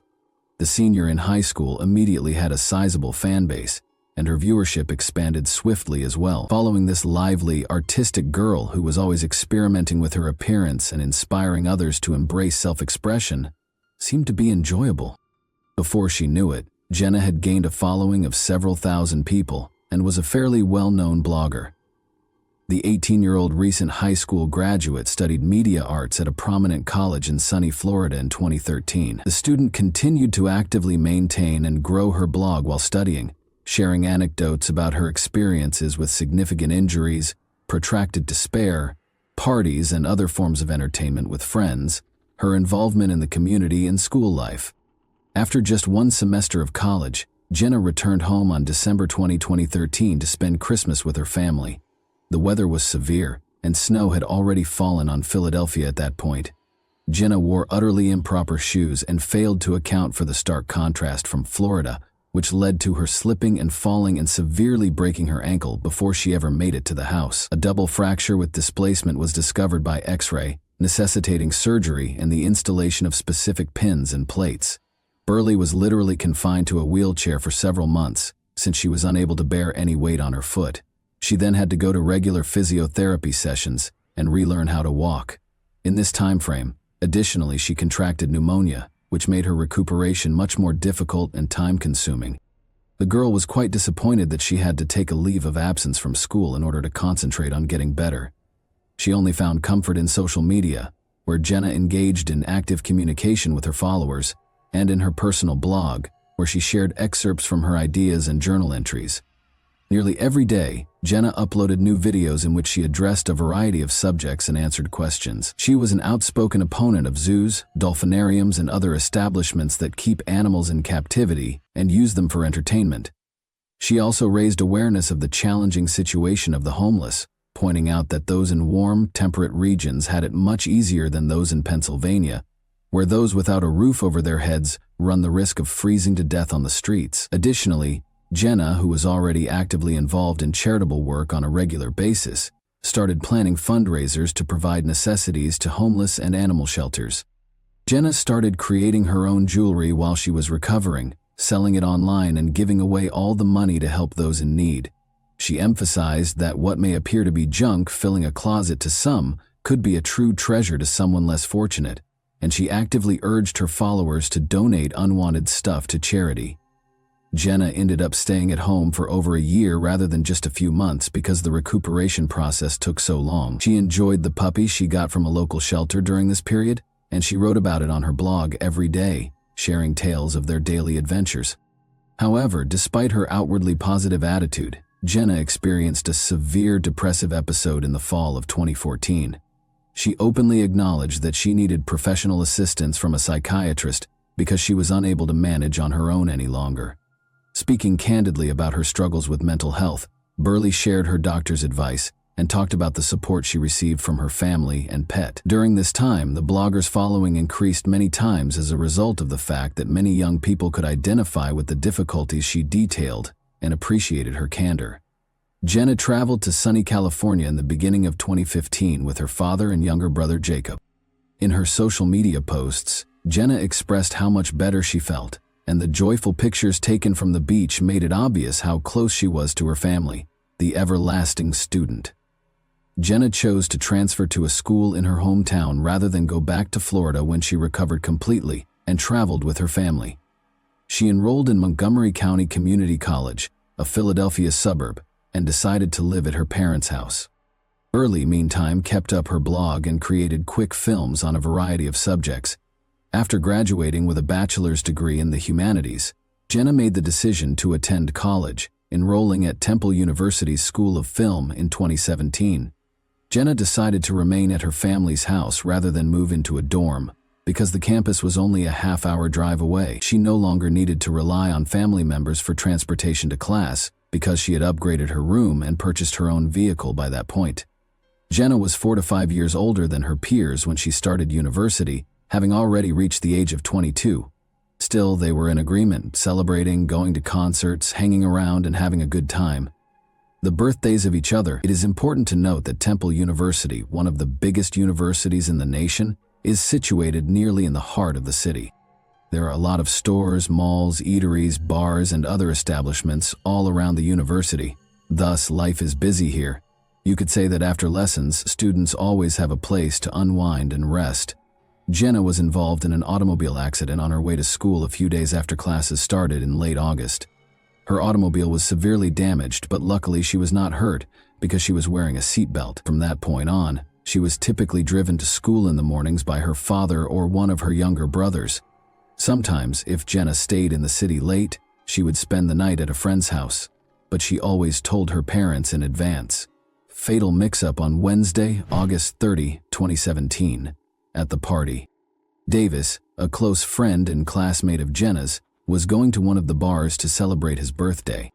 Among those invited to the celebration was Jenna, who was expected to spend the night at the birthday boy's house in order to attend class with him on Thursday morning. To ease her parents' anxiety that night, she told them ahead of time. Taking pictures and sharing them on social media was a lot of fun for Jenna Davis and her 5 friends. As they went from bar to bar, they made new acquaintances who joined them, wishing the birthday boy a happy birthday and raising a glass to his good health. The gathering had altered considerably by 11 p.m., and everyone was in a rather inebriated state. It was around midnight when the buddies ended up in a crowded little sports pub. Because his buddies had planned a surprise for him, which involved kidnapping him and bringing him to another location, the birthday boy had moved aside. He told Burley about it and asked her to text him when she was going to be to his apartment so they could spend the night together. Jenna and the others remained in the pub. A couple students invited Jenna to stay at their house, and several sober drivers offered to drive her anywhere she wanted to go. However, Jenna said that she had previously arranged to visit Davis' home, but by 1 a.m, friends started to depart, and Burley was unaware that everyone who had offered her a ride or a place to stay had already vanished. A mix-up happened, with disastrous results. Until the very last minute, Jenna thought she would go with someone from the bar, so she bid her pals farewell and promised to remain a little while longer. She was seated at the bar with a bunch of strangers when she finally realized what was going on, and they quickly departed as well. When Jenna realized she was alone and that the bar was shutting at 2 a.m, she began messaging Davis to implore him to come get her. But the man didn't hear anything because he was asleep at home and his phone was in a different room. Jenna attempted to call some additional pals, but they were either not able to hear their phones or were too inebriated to answer. It didn't seem safe to stroll around the city alone at night, and she didn't want to disturb her parents. The student's disappearance. Upon checking his phone in the morning, Davis got extremely worried after initially believing Jenna had spent the night somewhere else. Jenna had sent him multiple messages and made 2 attempts to call him, requesting that he pick her up from the bar. The final message she sent was simply, "Help me." Her phone went off when he attempted to call her back. Burley never showed up to the university, but he still thought his friend was all well and would attend class as normal. None of the friends who had joined them at the bar the previous evening had hosted the student in the afternoon, so Davis called and paid them a visit. To find out if Jenna had come home, one of her pals called her parents. She recounted what had transpired after they said no, and Edward and Jacqueline hurried to the college in less than 30 minutes. To discover out where and who had last seen their daughter, they talked to her pals. The Burleys went straight to the police to report their daughter missing after receiving no helpful information, requesting that a search be conducted right away. Jenna had sent numerous classmates notes requesting assistance, which added to the urgency of the situation. The academic buildings and dorms were the first locations examined, but the missing student was nowhere to be found. After that, the police called nearby hospitals, but no women who fit Jenna's description had been admitted in the previous 24 hours. The last time they saw the student was in the sports bar, according to everyone who had dealt with her the night before. She was dressed in blue pants and a motivational white t-shirt. She had a light blue hoodie knotted around her waist with a slogan on the front. Her long black hair, which was braided into 2 pigtails, was another distinctive characteristic. News of Burley's disappearance soon went viral on social media because she was a very well-known blogger. Thousands of her admirers sent messages requesting assistance in finding her and urging anyone with knowledge to come forward to the kind and tenacious stranger. The bartender instantly recalled the girl with the braids who stayed late after everyone else had departed when the cops came at the bar where the missing student was last seen. She appeared disoriented, was heavily intoxicated, and was phoning and texting all the time. Around 2 a.m, her phone signal was last picked up in the same neighborhood. We looked over the surveillance footage from the cameras inside the pub and at the entrance. Jenna was spotted by the cops sitting by herself at the bar, sipping a cocktail and messaging. A man came up to her at 1:30 a.m. Eastern, struck up a discussion, and then bought her a drink. Before they left the bar, they sat together for roughly 20 minutes. They were both strolling unsteadily as if they were really drunk, just before it closed. The bartender identified a frequent client right away and even named him Joshua Hupperters when he was shown the video and asked if he knew the man. The bartender claimed that Joshua was practically a daily visitor and that on the previous evening, he showed a special interest in the lonely beauty by purchasing her cocktails and continuously inviting her to his home. Joshua had just reached 29 when the authorities learned that he had previously attended Temple University but had taken a lengthy academic leave and never graduated. He lived only 5 minutes from the bar where he was spotted with Jenna, and he was always hanging out with students. He and his friend Jack Miley had a large apartment that he rented in a building across the street. When they finally got in touch with Joshua later that night, he said he had been so inebriated the previous evening that he had no recollection of a girl from the pub. He consented to be questioned, but shortly after, his phone was switched off, so the police went to Hupperter's flat to speak with him. Jack, the primary suspect, was at home and allowed the cops to enter without any problems. There was chaos in almost every room of the man's flat, which resembled a normal bachelor pad. Jack said that the previous evening, he and his companion had really gone to the sports bar and consumed a lot of alcohol. After Joshua picked up a girl, Jack made the decision to go home so they could have some solitude. According to Jack, he went straight to bed and didn't hear if he was alone or when his roommate returned home. Joshua was concerned when he abruptly began cleaning the kitchen the following day. He had a serious cut on his hand and new scratches on his face. Joshua described this as a regrettable mishap, stating that he had slipped into some bushes while intoxicated. After lunch, he vanished, leaving his phone off and taking some of his possessions with him without informing his friend of his whereabouts or the duration of his absence. The guys resided in a big apartment with a second exit that led to the backyard, which was unguarded. There was a roll of paper towels on a dresser, smeared with what appeared to be blood, and a pair of men's sandals beside the entrance with odd brownish stains. Additionally, the kitchen smelled strongly of cleaning supplies, and there were multiple empty cleaning product bottles lying about the floor. All of this sparked serious suspicions, and Joshua was subsequently regarded as the primary suspect in the student's disappearance case. When the authorities looked into Upper Terrace's past more, they found that he was born and reared in Philadelphia and that he had experienced trauma from the early death of his father, who had been brutally murdered. Joshua attended Temple University until he was 29 years old, but he never received his degree. He has previously been involved in legal troubles for selling illegal narcotics to pupils. He had also been accused several times with assaults against women in an effort to force them into intimacy and had served several months for burglary. There was still no word on the whereabouts of the missing girl, and the search and initial questioning of the fugitive revealed that the suspect could be quite dangerous. After the FBI became involved in the inquiry, it was quickly established that Joshua's phone had last been in use in Wayne County, close to a lake approximately 230 miles north of Philadelphia. The fugitive may be hiding in the home of his grandmother, who was found to reside in the neighborhood. In fact, Hupperter's was captured at the home of his maternal grandmother. He didn't resist and seemed at ease. He insisted that he was intoxicated on the night of August 31 and, when questioned about the new injuries on his body, he reiterated the tale he had told his roommate Jack about falling into bushes. He gave an explanation for his abrupt departure, saying he wanted to spend the final weekend before courses began with his family. He became silent and wanted a lawyer when the police brought up the fact that they knew he was not enrolled in any university. Experts visited the Philadelphia fugitive's flat, meanwhile, discovered blood traces in the garbage can, on the floor, and in the plumbing. The prospect of finding the young girl alive was dwindling by the minute as they awaited the test results to identify whose blood it was. Along with over $20,000, 0 cents, in cash, many bags containing various illegal substances were discovered during the search of Joshua's room. The enigmatic container.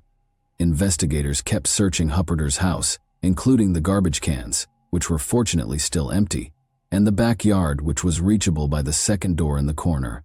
A light blue hoodie, a slogan-emblazoned t-shirt, a sports bra, and a black hair tie with a few dark hairs were discovered inside a black bag.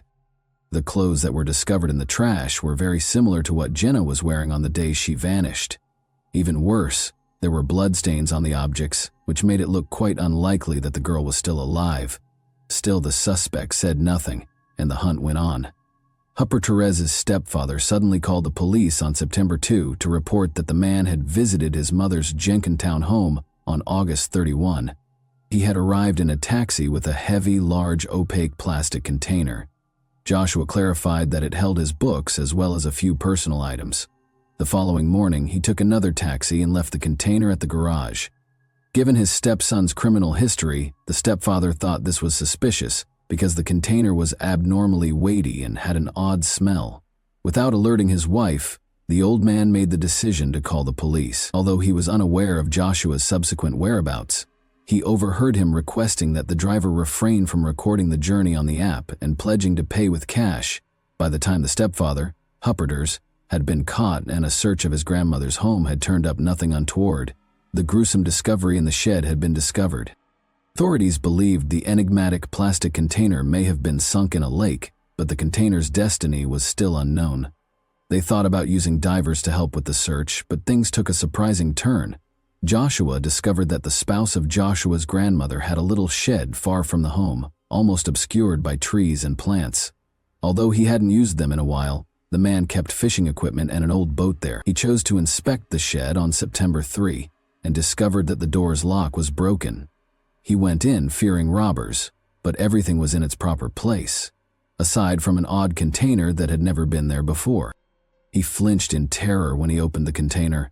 There found a young woman's naked, badly disfigured body inside. He reported the gory discovery to the police right away. The authorities summoned Burleigh's parents for identification after rapidly determining whose remains the retiree had discovered in his shed. When their greatest fears came true, Jenna's father almost suffered a heart attack, and her mother passed out. By using surveillance footage and witness accounts at the crime scene, authorities were able to prove that Huppert's had enticed the already inebriated girl to his house after giving her more booze. As Jenna became aware of her situation, she was able to message a number of pals to ask for assistance, but none of them replied.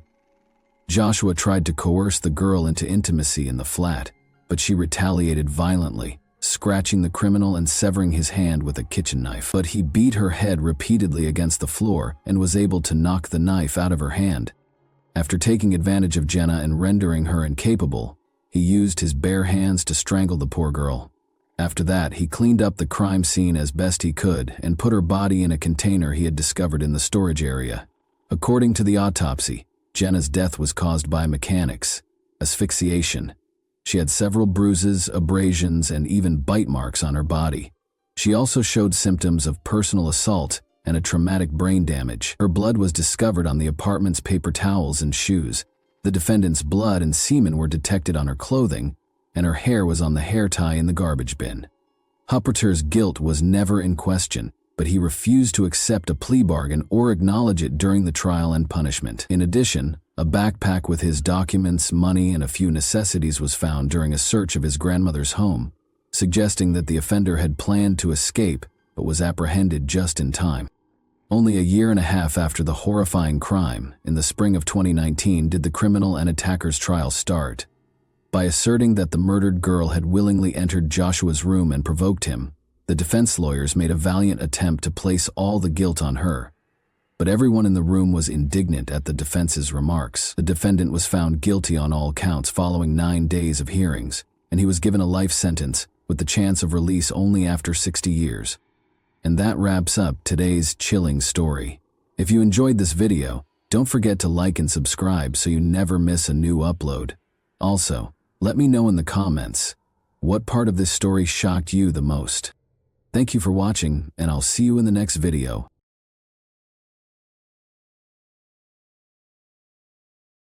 Hey guys, welcome to my channel, and today we're going to take a look at another horrible case with you. 3 young lads chose to go hiking near Wadsworth Park, northwest of Great Falls, Montana, on January 3, 1956, which is when this horrific event began. They discovered a car parked between 2 trees with its motor still running while they were strolling down a dusty road. To their surprise, they found a dead body. 5 miles outside of Great Falls, on Vineyard Road, the police discovered another lifeless person the next day, with secrets and ominous tales that plagued Great Falls for years. This enigmatic incident gave rise to myths and conjecture surrounding the case. What sinister secrets were concealed in the lives of the victims? Would we ever know the truth? We'll examine the convoluted case of Patricia Kalitsky and Dwayne Bogle today. Montana's Great Falls is a city renowned for its lively people and breathtaking scenery. The Great Falls of the Missouri, a group of waterfalls on the Missouri River, are the inspiration behind the city's name. With attractions like Giant Springs State Park and the River's Edge Trail, the city offers a blend of urban conveniences and scenic beauty. This is where the story for today is set. Let's begin at the very beginning, though. On January 18, 1937, Dwayne Bogle was born in Waco, Texas. Albuquerque Walker and James George Bogle Jr., his parents, embraced him. Dwayne was a Waco High School graduate who was loved by his family for his wonderful sense of humor and endearing demeanor. Fortunately, Dwayne's path led him to the United States Air Force in 1955, youthful and ambitious. It was probably his first job after finishing technical school and basic training. For 8 months, he served as an airman second class at Malmstrom Air Force Base in Montana, which is close to the picturesque town of Great Falls. He had no idea that he would meet Patricia Kolitsky, the love of his life, while he was there. She was a junior at Great Falls High School when she was born on August 20, 1939, in the tiny town of Great Falls. She always had a large smile on her face and was regarded by her classmates as amusing, compassionate, and energetic. Patricia appeared to be gifted in anything she tried, including tap and ballet dancing. 18-year-old Dwayne and 16-year-old Patricia met in December 1955. They both loved to sing and dance, and as luck would have it, Dwayne fell deeply in love with Patricia while he was sent at Malmstrom. Even though they had only known one another for a few weeks, they clicked right away and dreamed of a future together since they couldn't bear to be apart. Dwayne was embraced by Patricia's family, and he even spent Christmas 1955 staying with them and participating in their celebrations. With great excitement and anticipation, Dwayne and Patricia set off on their trek to Wadsworth Park on that memorable day, January 2, 1956. Brimming with anticipation for their first journey together as a couple, they bid farewell to their relatives. They had no idea that their journey would soon take an unexpected turn that would permanently change their lives. Although they had intended to get home by 9 p.m., Patricia's parents became more and more worried as the hours passed. Patricia, who was renowned for being accountable and on time, had not returned by her customary curfew of 10 p.m. In a panic, Patricia's parents contacted her older sister in the hopes of finding out where she was, but she was nowhere to be found. They searched well-known spots where Patricia enjoyed spending her time, but she was still evasive. They began to worry about the prospect that Patricia might have eloped with Dwayne, just like her sister. As their search became more frantic, they hesitantly accepted the idea that history might be repeating itself, because they had already felt the anguish of betrayal from their older daughter, who had eloped with her lover years prior. Uncertain if Patricia had voluntarily disappeared or if anything more nefarious had happened, they were afraid of the worst but were also troubled by their previous heartbreak, so they were reluctant to call the police. 3 daring youngsters went hiking at Wadsworth Park in northwest Great Falls, Montana, on a chilly January 3, 1956.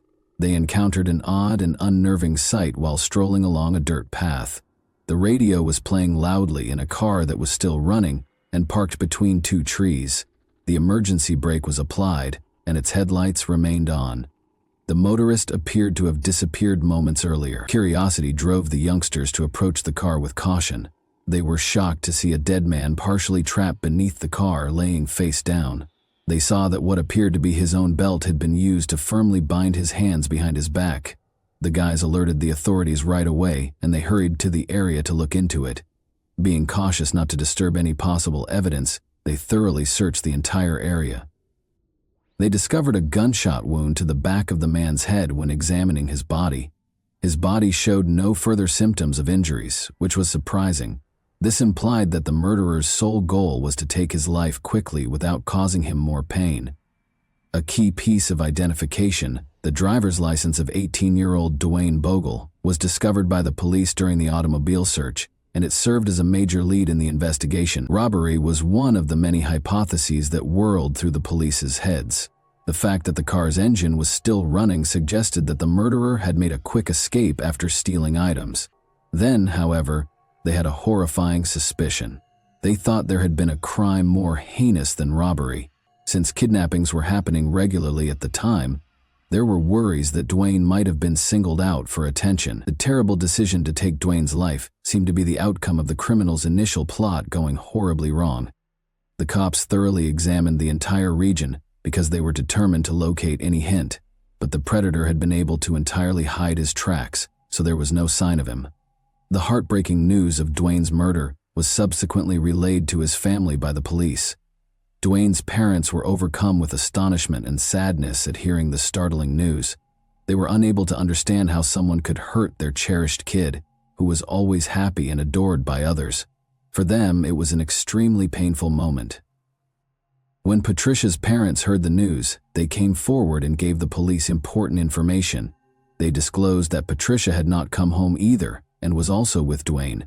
They said they were worried about her safety and wondered where Patricia might be if Dwayne had been slain. When the police first arrived at the crime scene, they found no evidence of Patricia nearby, which left them perplexed. They went back to the location and stepped up their search, since they were determined to find her.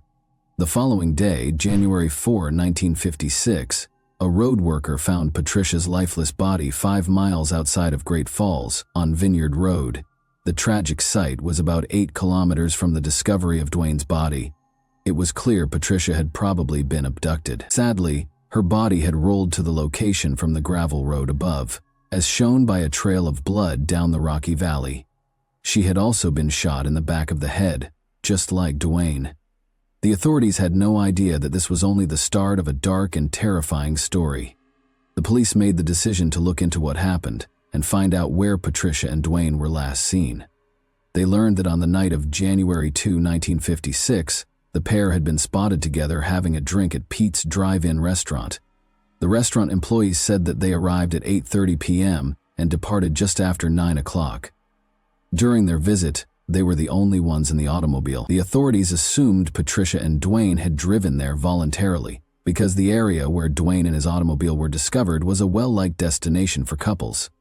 It seems that their assailant had discovered them there and ejected them from the car. Because Dwayne and Patricia's murders were so similar, authorities were certain that they had been killed by the same person. The disturbing conditions suggested a gruesome execution-style murder, in which the two victims were made to kneel before being shot in the back of the head and killed. A disturbing fact surfaced as the investigation went on. Except for one misplaced shoe that had fallen off as she tumbled down the embankment, Patricia's body was completely clothed when it was found at the bottom of a steep ravine. There was no concrete proof of assault found during the initial inspection of her body, but as the inquiry progressed, an unexpected turn of events surfaced.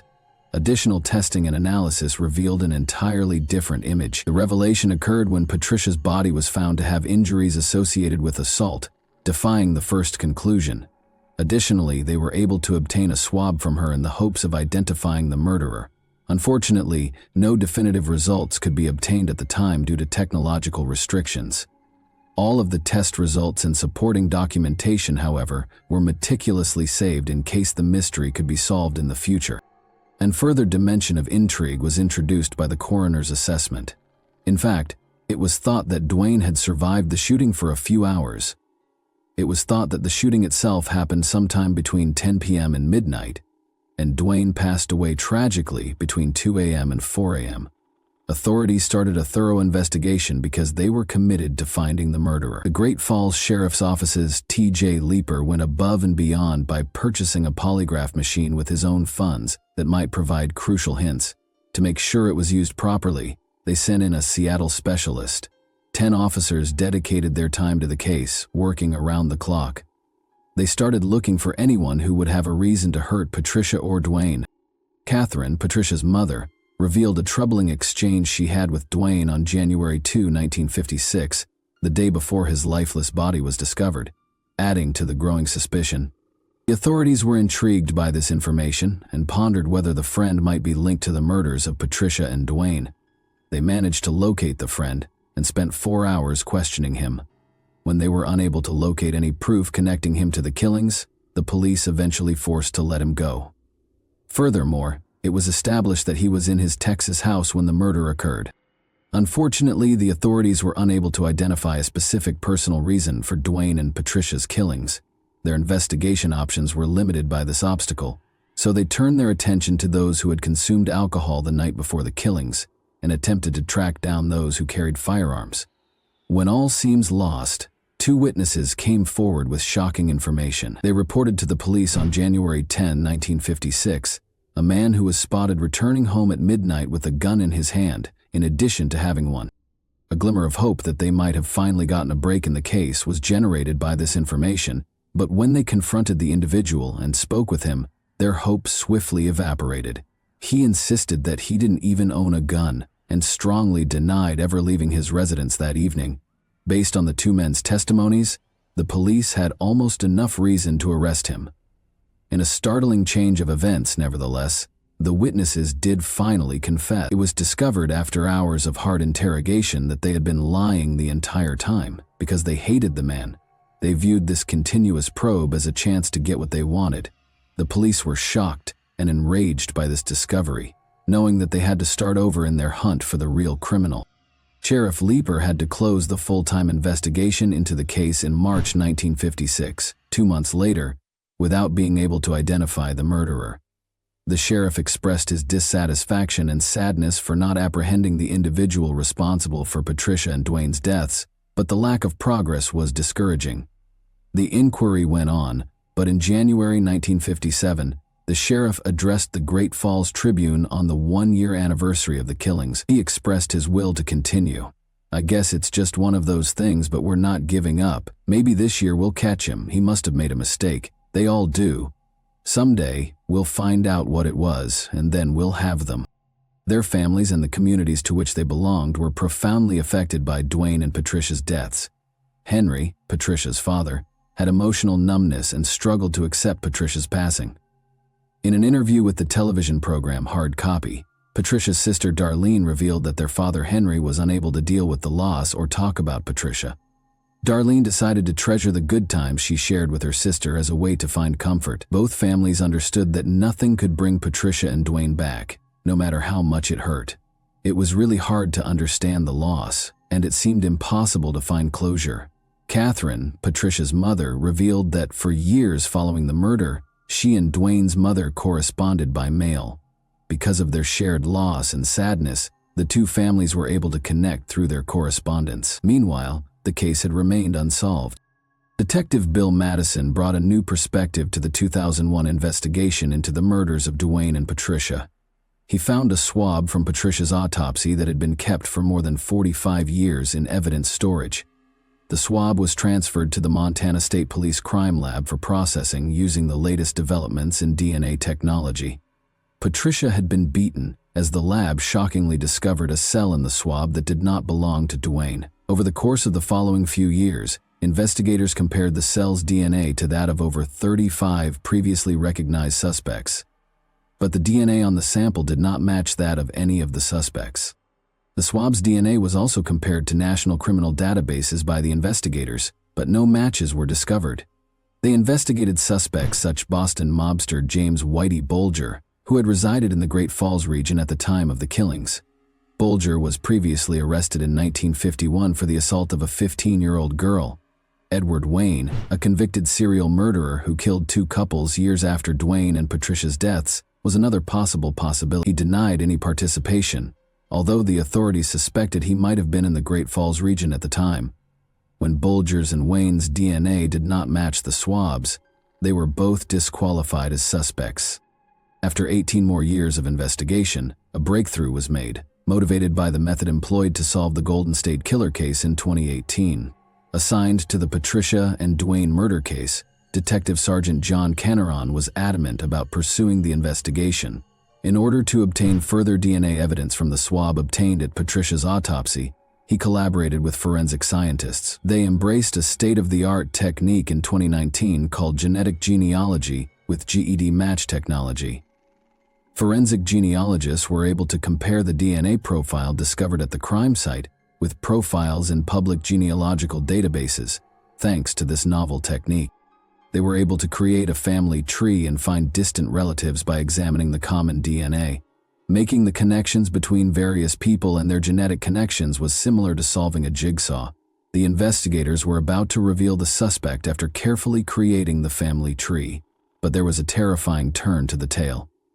It was difficult to get a direct DNA sample from the leading suspect because he had already died and his bones had been cremated. Unfazed, they focused on the suspect's kids, who lived close to Great Falls, and asked for their DNA to compare.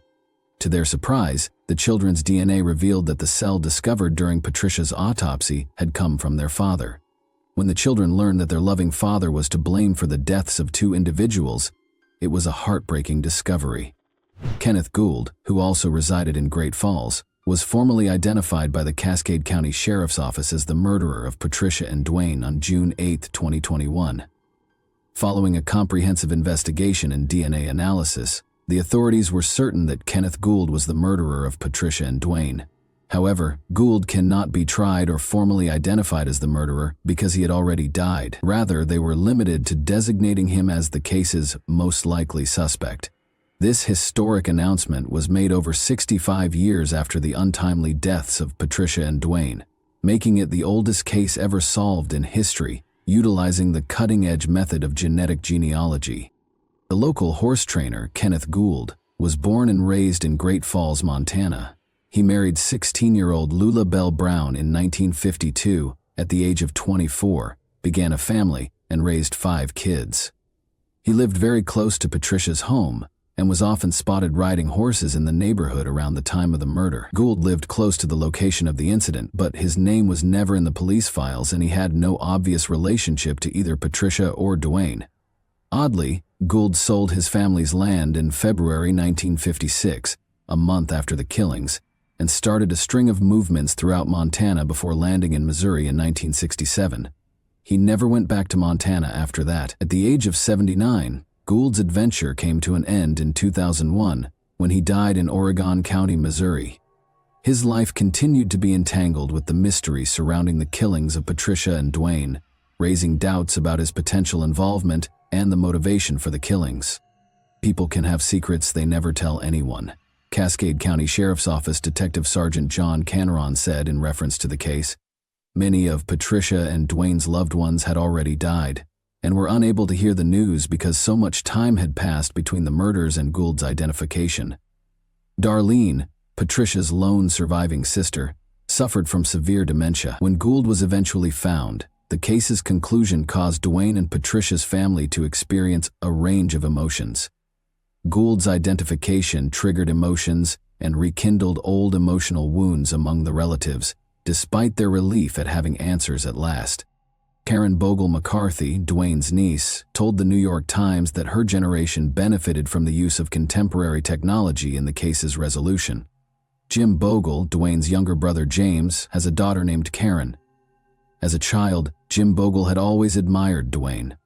Since Jim died of a neurological disease in November 2013, he was sadly unable to witness the identification of his beloved brother's killer. The surviving family of Patricia and Dwayne was extremely relieved that they were no longer burdened with the bizarre hypotheses and wild speculations surrounding the case. The idea that Dwayne had joined the mob in Great Falls and caused their untimely deaths was one scenario that devastated his family. Additionally, there were rumors that Dwayne was involved with narcotics dealers in Texas, but Gould's identification ended decades of conjecture and rumors in addition to exposing the truth about who separated Dwayne from his family. Even though there is now closure, the families impacted by this tragedy still have emotional scars.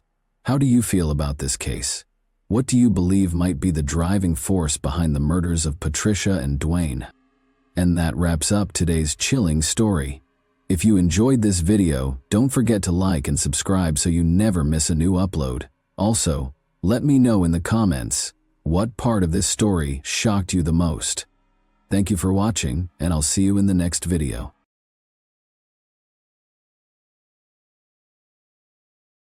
Hey guys, welcome to my channel, and today we're going to take a look at another horrible case with you. Vicki Lynn Belk, a young mother, vanished in Charles County, Maryland in August 1979. Later, evidence of a vicious kidnapping, sexual assault, and deadly shooting was found on her body in a remote wooded area. The community was rocked by the horrible crime, and Vicki's family was left with unsolved questions and indescribable sorrow. A lack of leads, witnesses, and forensic evidence caused the case to go cold despite investigators' best efforts. After decades without a conclusion, an unexpected arrest was made in 2023 thanks to advances in DNA. What made the offender carry out this heinous deed? Will Vicki and her loved ones receive justice at last? Let's dive right in. A paradox exists in Suitland, Maryland, which is a census-designated community in Prince George's County. It appears to be a quiet town that offers a blend of suburban and urban living, making it an ideal place to raise a family. The community's residents love to spend their weekends in the well-known parks in the area, where they can take in the serene atmosphere and stunning scenery. Beneath this serene exterior, Suitland has a higher crime rate than the national average. It is comparable to both small rural towns and large metropolitan areas that face high crime rates. The community's safety and the steps required to address its higher crime rate are called into question by this striking disparity. It started like any other day in Suitland on August 27, 1979. The community was bathed in a warm glow as the sun rose above the peaceful streets. Vicki Lynn Belk, 28, and her boyfriend James Hill were having a typical Monday morning. They got up, ate breakfast, and prepared to work at the offices of the Department of Agriculture. They drove James's 1972 Buick out of their apartment and began their journey, making a partial stop at Stadium Armory Station before continuing on into Washington, D.C. For the last portion of their trip, they chose to get out of the car and ride the metro. Vicki reminded James that she would be running errands during her lunch break that morning before they parted ways. James bid them farewell quickly and went on with his work, oblivious to the tragedy that lay ahead. When James finished his work for the day, Vicki intended to meet him in the parking lot and take the subway back to the car. James accepted the plan, believing it to be simple, and promised to see her soon. Without suspecting anything unusual, he said this. But when James got off work that afternoon, he was unable to locate Vicki or his vehicle in the parking lot. He glanced around, but neither she nor the car was there. As the minutes passed, he began to worry that perhaps she was running late. He thought she might be back at their apartment, so he found another way home, but she wasn't there either. There was silence when he called her name. James frantically called every friend and relative of Vicki's he could recall throughout the night. In the hopes that someone would know where she might have gone, he asked each person if they had any idea. However, nobody appeared to be aware of her location, so James was left with only more concerns and questions. James was not reassured by this. He was unsure of what to think or do. He had been clueless about Vicki's whereabouts the entire day and night. By the following morning, James's concern had escalated into a desperate situation.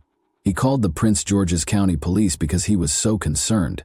He informed them that he had not seen his girlfriend in almost 24 hours and that he was now deeply worried about her safety. He wanted to locate her and safely bring her home with the assistance of the police. James attempted to report his girlfriend Vicki missing to the Prince George's County Police Department early on August 28, 1979, but the authorities informed him that an official report could only be made 72 hours after Vicki's disappearance because she was an adult. For James, it was infuriating and unbelievable.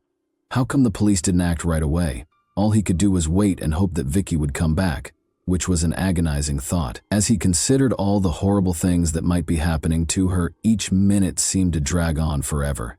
When he informed Vicki's family, they became very concerned, particularly Maydell Belk, Vicki's mother. Maydell was a strong woman who became anxious and scared because she was unable to comprehend what was happening. She couldn't stop thinking about how dependable and responsible Vicki had always been, and how it wasn't unusual for her to call or let her loved ones know where she was going. Vicki's failure to check on her son was definitely out of the ordinary, and Maydell's mind was churning with the worst-case scenarios. As Vicki's family awaited news, the uncertainty was intolerable. Their fear increased as each hour seemed to drag on forever. Their anxiety grew during the 72-hour waiting period. As they waited for the police to intervene, their minds were racing with horrible ideas and anxieties, and they felt helpless and dreadful. Vicki Lynn Belk, the oldest of 6 children in the close-knit Belk family, was born on March 20, 1951, to proud parents Lonnie and Maydell Belk. Vicki assumed a nurturing role as the responsible and caring oldest sibling, showing kindness and devotion to her younger brother Lonnie Jr., also known as Ricky, and her 4 younger sisters, April, Grenda, Judy, and Kay. The Belk family's children were raised in the lovely Virginian city of Alexandria. Vicki and her sister Judy broke the color barrier at George Mason Elementary School in Alexandria, making history as the first African-American students to do so. For upcoming generations of African-American students in the community, this groundbreaking accomplishment cleared the path. They later received their degrees from T.C. Williams High School in 1969, which is evidence of their diligence and willpower. Vicki grew up in a family that steadfastly upheld their values and relentlessly battled for their rights during the unrestricted civil rights era. The Belk family persisted in seeking equality and justice in the face of hardship and discrimination. The community was inspired by the bravery of the Belk family. Vicky stood up for her community's rights and spoke out for what was right, just like her family did. She was a leader who sought to improve the justice and fairness of society. As a leader, Vicky was respected and idolized by her siblings. Her generosity and compassion, which were apparent in all she accomplished, drew them in.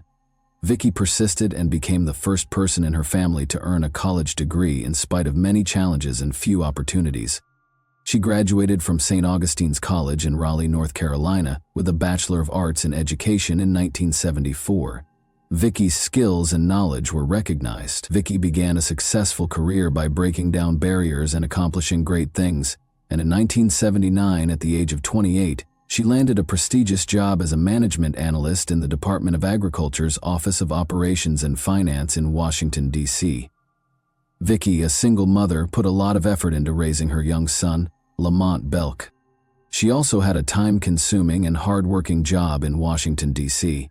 Vicky volunteered at Oakland Baptist Church, where her great-grandfather was a co-founder, in spite of the difficulties.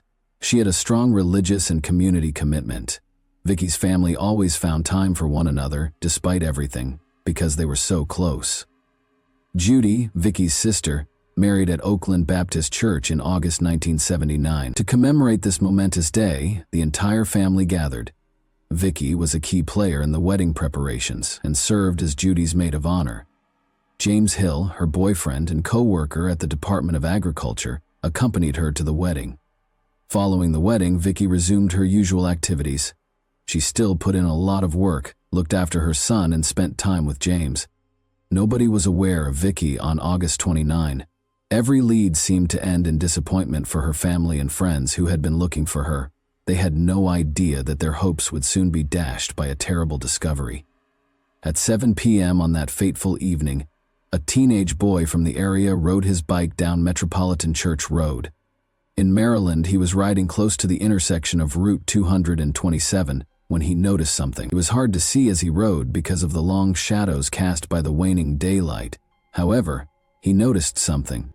He noticed a strange, still figure in the brush. His interest sparked him to get off his bike and approach the object carefully. His heart sank as he got closer. The body was dead. In a panic, the boy ran home to tell his mother about the horrifying discovery. She called the authorities right away. Authorities confirmed the heartbreaking fact that the remains were those of Vicky Lynn Belk at 910, who acted quickly after reaching the scene. Vicky's body was found about 20 feet from the road in a wooded area. She appeared to be in a desperate attempt to repel an assailant because she was lying on her back with her legs outstretched and her fists clenched close to her collarbone. She was shot in the head and died as a result. Unexpectedly, the medical examiner's further investigation revealed that Vicky had experienced sexual assault. Vicky's parents, Lonnie and Maydell Belk, were contacted by the Charles County Sheriff's Office and asked to visit the police station. They made a suggestion that they knew something about Vicky. Lonnie and Maydell came with mixed feelings, hoping that maybe Vicky was just hurt and had been located at last. But when they got to the sheriff's office, their hopes were dashed. They couldn't handle the heartbreaking news they got. They had brutally attacked, killed, and mercilessly abandoned their firstborn daughter on the side of the road. Following Vicky's horrific murder, her family was overcome with trauma and grief. The man who did this to her daughter was cursed by her mother. They were completely traumatized by the violent and disorderly nature of the crime. They gathered themselves in spite of their suffering and trusted the detectives with the case, hoping that Vicky's killer would be apprehended and given a fair punishment. Detectives secured the crime scene, carefully looked for clues, and gathered evidence as part of the immediate investigation into the homicide. Vicky's pantyhose, brown shoes, hair samples, nail clippings, jewelry, bra, dress, and slip were among the items the detectives found at the crime scene. Despite being extensively tested several times, these items sadly failed to provide any noteworthy leads for the investigation. In addition, the detectives interviewed Vicky's family, co-workers, and witnesses to the crime scene innumerable times. However, despite following up on a number of leads, the investigation didn't appear to be moving forward. In the hopes that it would contain a vital clue that would help them find Vicky's killer, the detectives were still looking for James's car, which she had borrowed to run errands the day she vanished. Within a few days, James's Buick was discovered abandoned in Washington, D.C. Unfortunately, though, no evidence of the murderer was found. Even though there were no new developments in the case, the detectives were committed to finding Vicky's killer. In the hopes that it would eventually result in a breakthrough, they meticulously preserved every piece of evidence. Additionally, they were hoping that technological advancements would eventually aid in solving the case in the upcoming years. The case was further hampered by the lack of forensic resources and investigative methods at the time. Given the time period, other lines of inquiry were either non-existent or very limited. Detectives from Charles County and Maryland State Police worked together to re-examine the evidence in Vicky's case.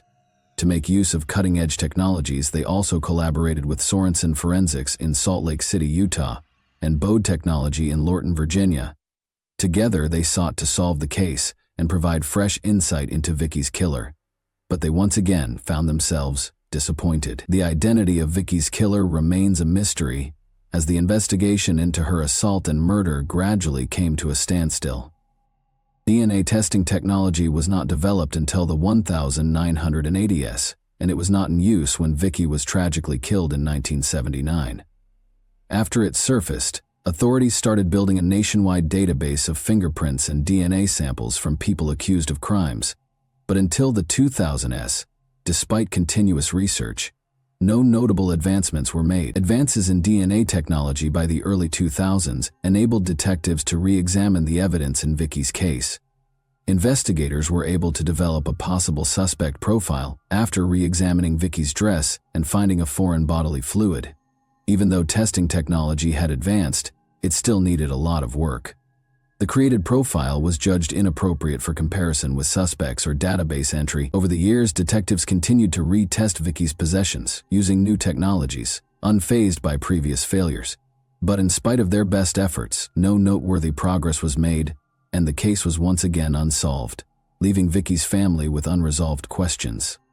However, new evidence was found in 2022 when Vicky's clothing was re-examined with the aid of new technology. Important hints that had been overlooked for decades were made clear by this discovery. A male's DNA profile connected to the crime scene was discovered. This important finding gave investigators new hope that Vicky's killer would be apprehended at last. An important turning point in the case was reached when the new DNA profile was compared to profiles in the Combined DNA Index System, CODIS. When Noel Gehrman learned of a DNA match connecting Andre Taylor to the evidence gathered in Vicky's case on November 1, 2022, it was a momentous occasion. This crucial discovery led detectives to look into Taylor's past and his ties to Bryan's Road, Maryland, the scene of the crime, as he was a 62-year-old convicted criminal from Washington, D.C.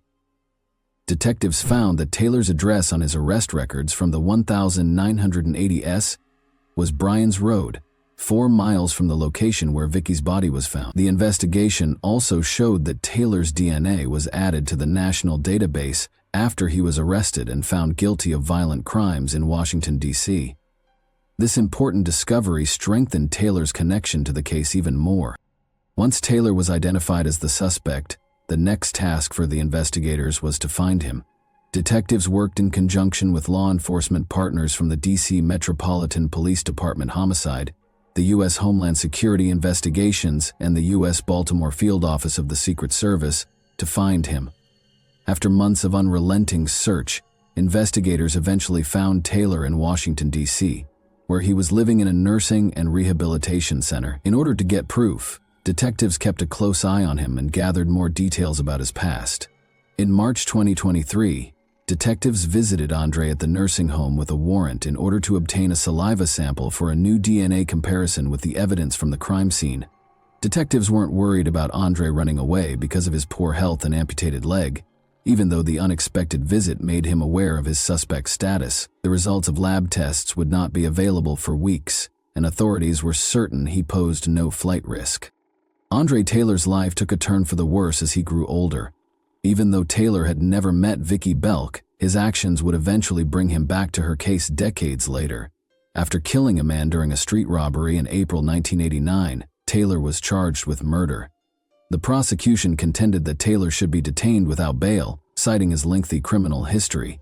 He had at least 10 prior convictions for drug and gun possession in his criminal history. Taylor received a substantial sentence of 5 to 15 years in prison because he was a repeat offender, even though he was only found guilty of carrying a pistol without a license in the homicide case.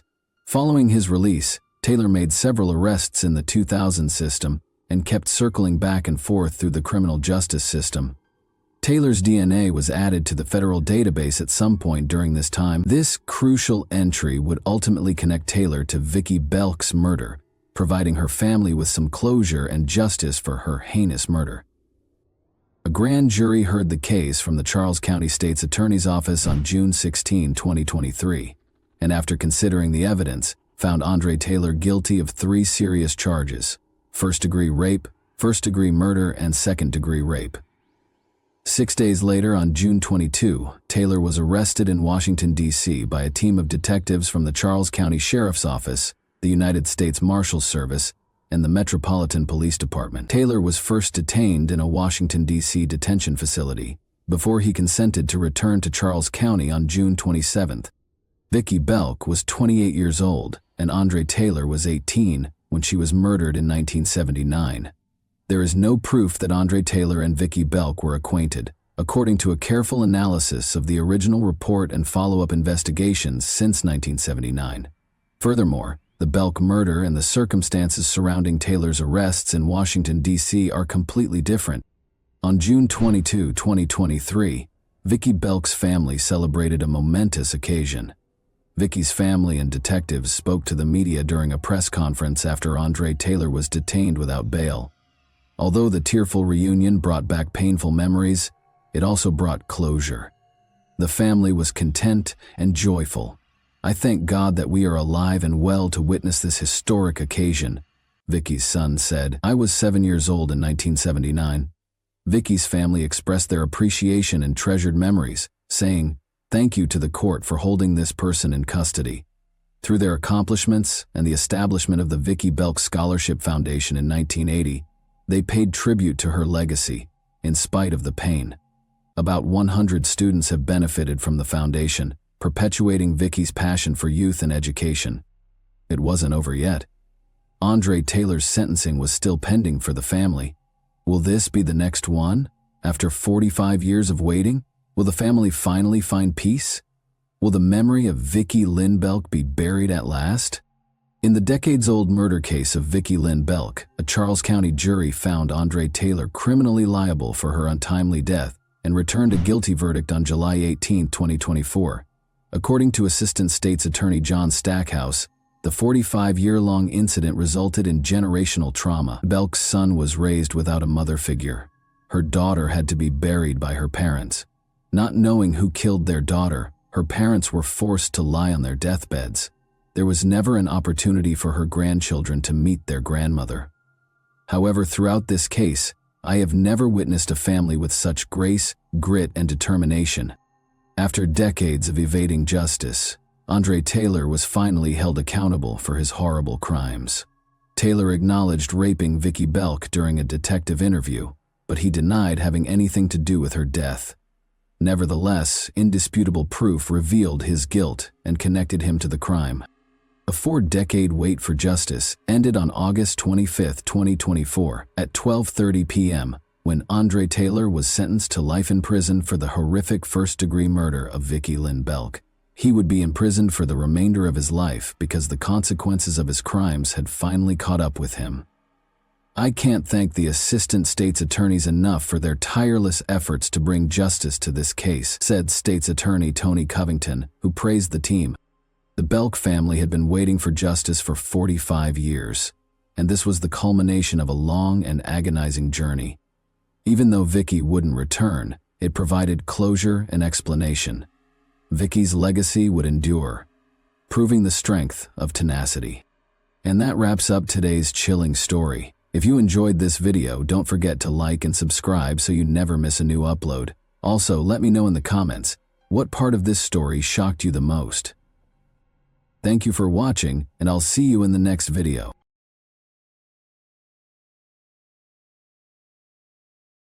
Hey guys, welcome to my channel, and today we're going to take a look at another horrible case with you. Keyshawn Mann, a 13-year-old boy, made the horrific 911 call that you heard. The Kentwood dwelling child had a rather startling encounter. He was casually relaxing on the basement couch on January 25, 2010, when an unthinkable incident occurred. They heard someone approaching and the horrifying sound of a gunshot. His father had been shot while using his laptop, and his lifeless body lay on the floor. No youngster should ever have to see such a terrible and painful event. What secrets and ulterior intentions drove the man to be brutally murdered in his own house? How did the police resolve the case in the end? We'll examine Keyshawn Mann's convoluted case today. On January 25, 2010, this case brought us to Kentwood, a quiet town with a population of about 54,000 people, tucked away in a beautiful environment and renowned for its calm attitude and close-knit community. It provides a delightful fusion of natural beauty and suburban living. Kentwood offers a warm atmosphere for both families and single people, with its tree-lined lanes and amiable locals. Despite its peaceful exterior, Kentwood conceals a number of secrets that will soon be revealed. Everyone appeared to be going about their everyday lives as usual in the town of Kentwood on January 25, 2010. However, the police department was notified by an unexpected 911 call around 6 p.m. The initial caller sounded frightened, as though a horrible incident had occurred. His voice betrayed the fact that he was a scared teen in dire need of assistance. They had no idea that this upsetting call was only the start of a bizarre and startling chain of events. The police began questioning people in an effort to learn more specifics about what had happened. The police were aware that the victim might have attempted suicide despite the confusion. They thus made an effort to verify their suspicion. The cops wanted to speak with an older person to gain more specific information because the call was becoming intense, and they needed to know what had truly transpired. Given that he had previously stated that everyone was present, it seemed odd that no one was home all of a sudden. The individual began to express a troubling suspicion that he had at the time of his father's passing. When he rushed upstairs after hearing the noises of someone racing from upstairs, he discovered his father's lifeless body and a scene of bloodshed. Amidst their astonishment and perplexity, a question persisted in everyone's consciousness. If the father wasn't the one fleeing, then who was, and where had he disappeared to? The cops hurried to the 5800 block of Pine Vista Street in Kentwood as soon as the call ended. Keyshawn Mann, a 13-year-old boy who had courageously contacted out to report his father's death, met them when they arrived. He was accompanied by his two younger siblings. One of them was 8 years old and the other 12. Fear and despair were mixed together in Keyshawn Mann's eyes. He described to the police the horrific events that transpired, including how he heard a gunshot and hurried upstairs to discover his father, 35-year-old Jermell Stokes, dead within seconds. Blood was scattered around the room, making the crime scene a terrifying image. After quickly securing the location, the police started to investigate Jermell's body. At the rear of his skull, they discovered a bullet wound. Interestingly, his body showed no further bruises or indications of violence. This implied that the murderer's only goal was to take Jermell's life without inflicting more damage or violence. The murderer believed his mission was accomplished and departed the area as soon as he had shot him. The detectives observed something strange as they closely inspected the wound. The wound from the shooting was bigger than what they usually saw. This information implied that the murderer had discharged the weapon very close, almost at point-blank range. It became clear that Jermell was deeply engaged in his work on the laptop at the dining room counter, oblivious to the imminent threat. Since Jermell made no move to flee or protect himself, it was suspected that the murderer might have been someone he knew. Victims typically attempt to defend themselves out of reflex when faced with such closeness. This paved the way for an inquiry to reveal the facts about this heartbreaking and unsettling crime.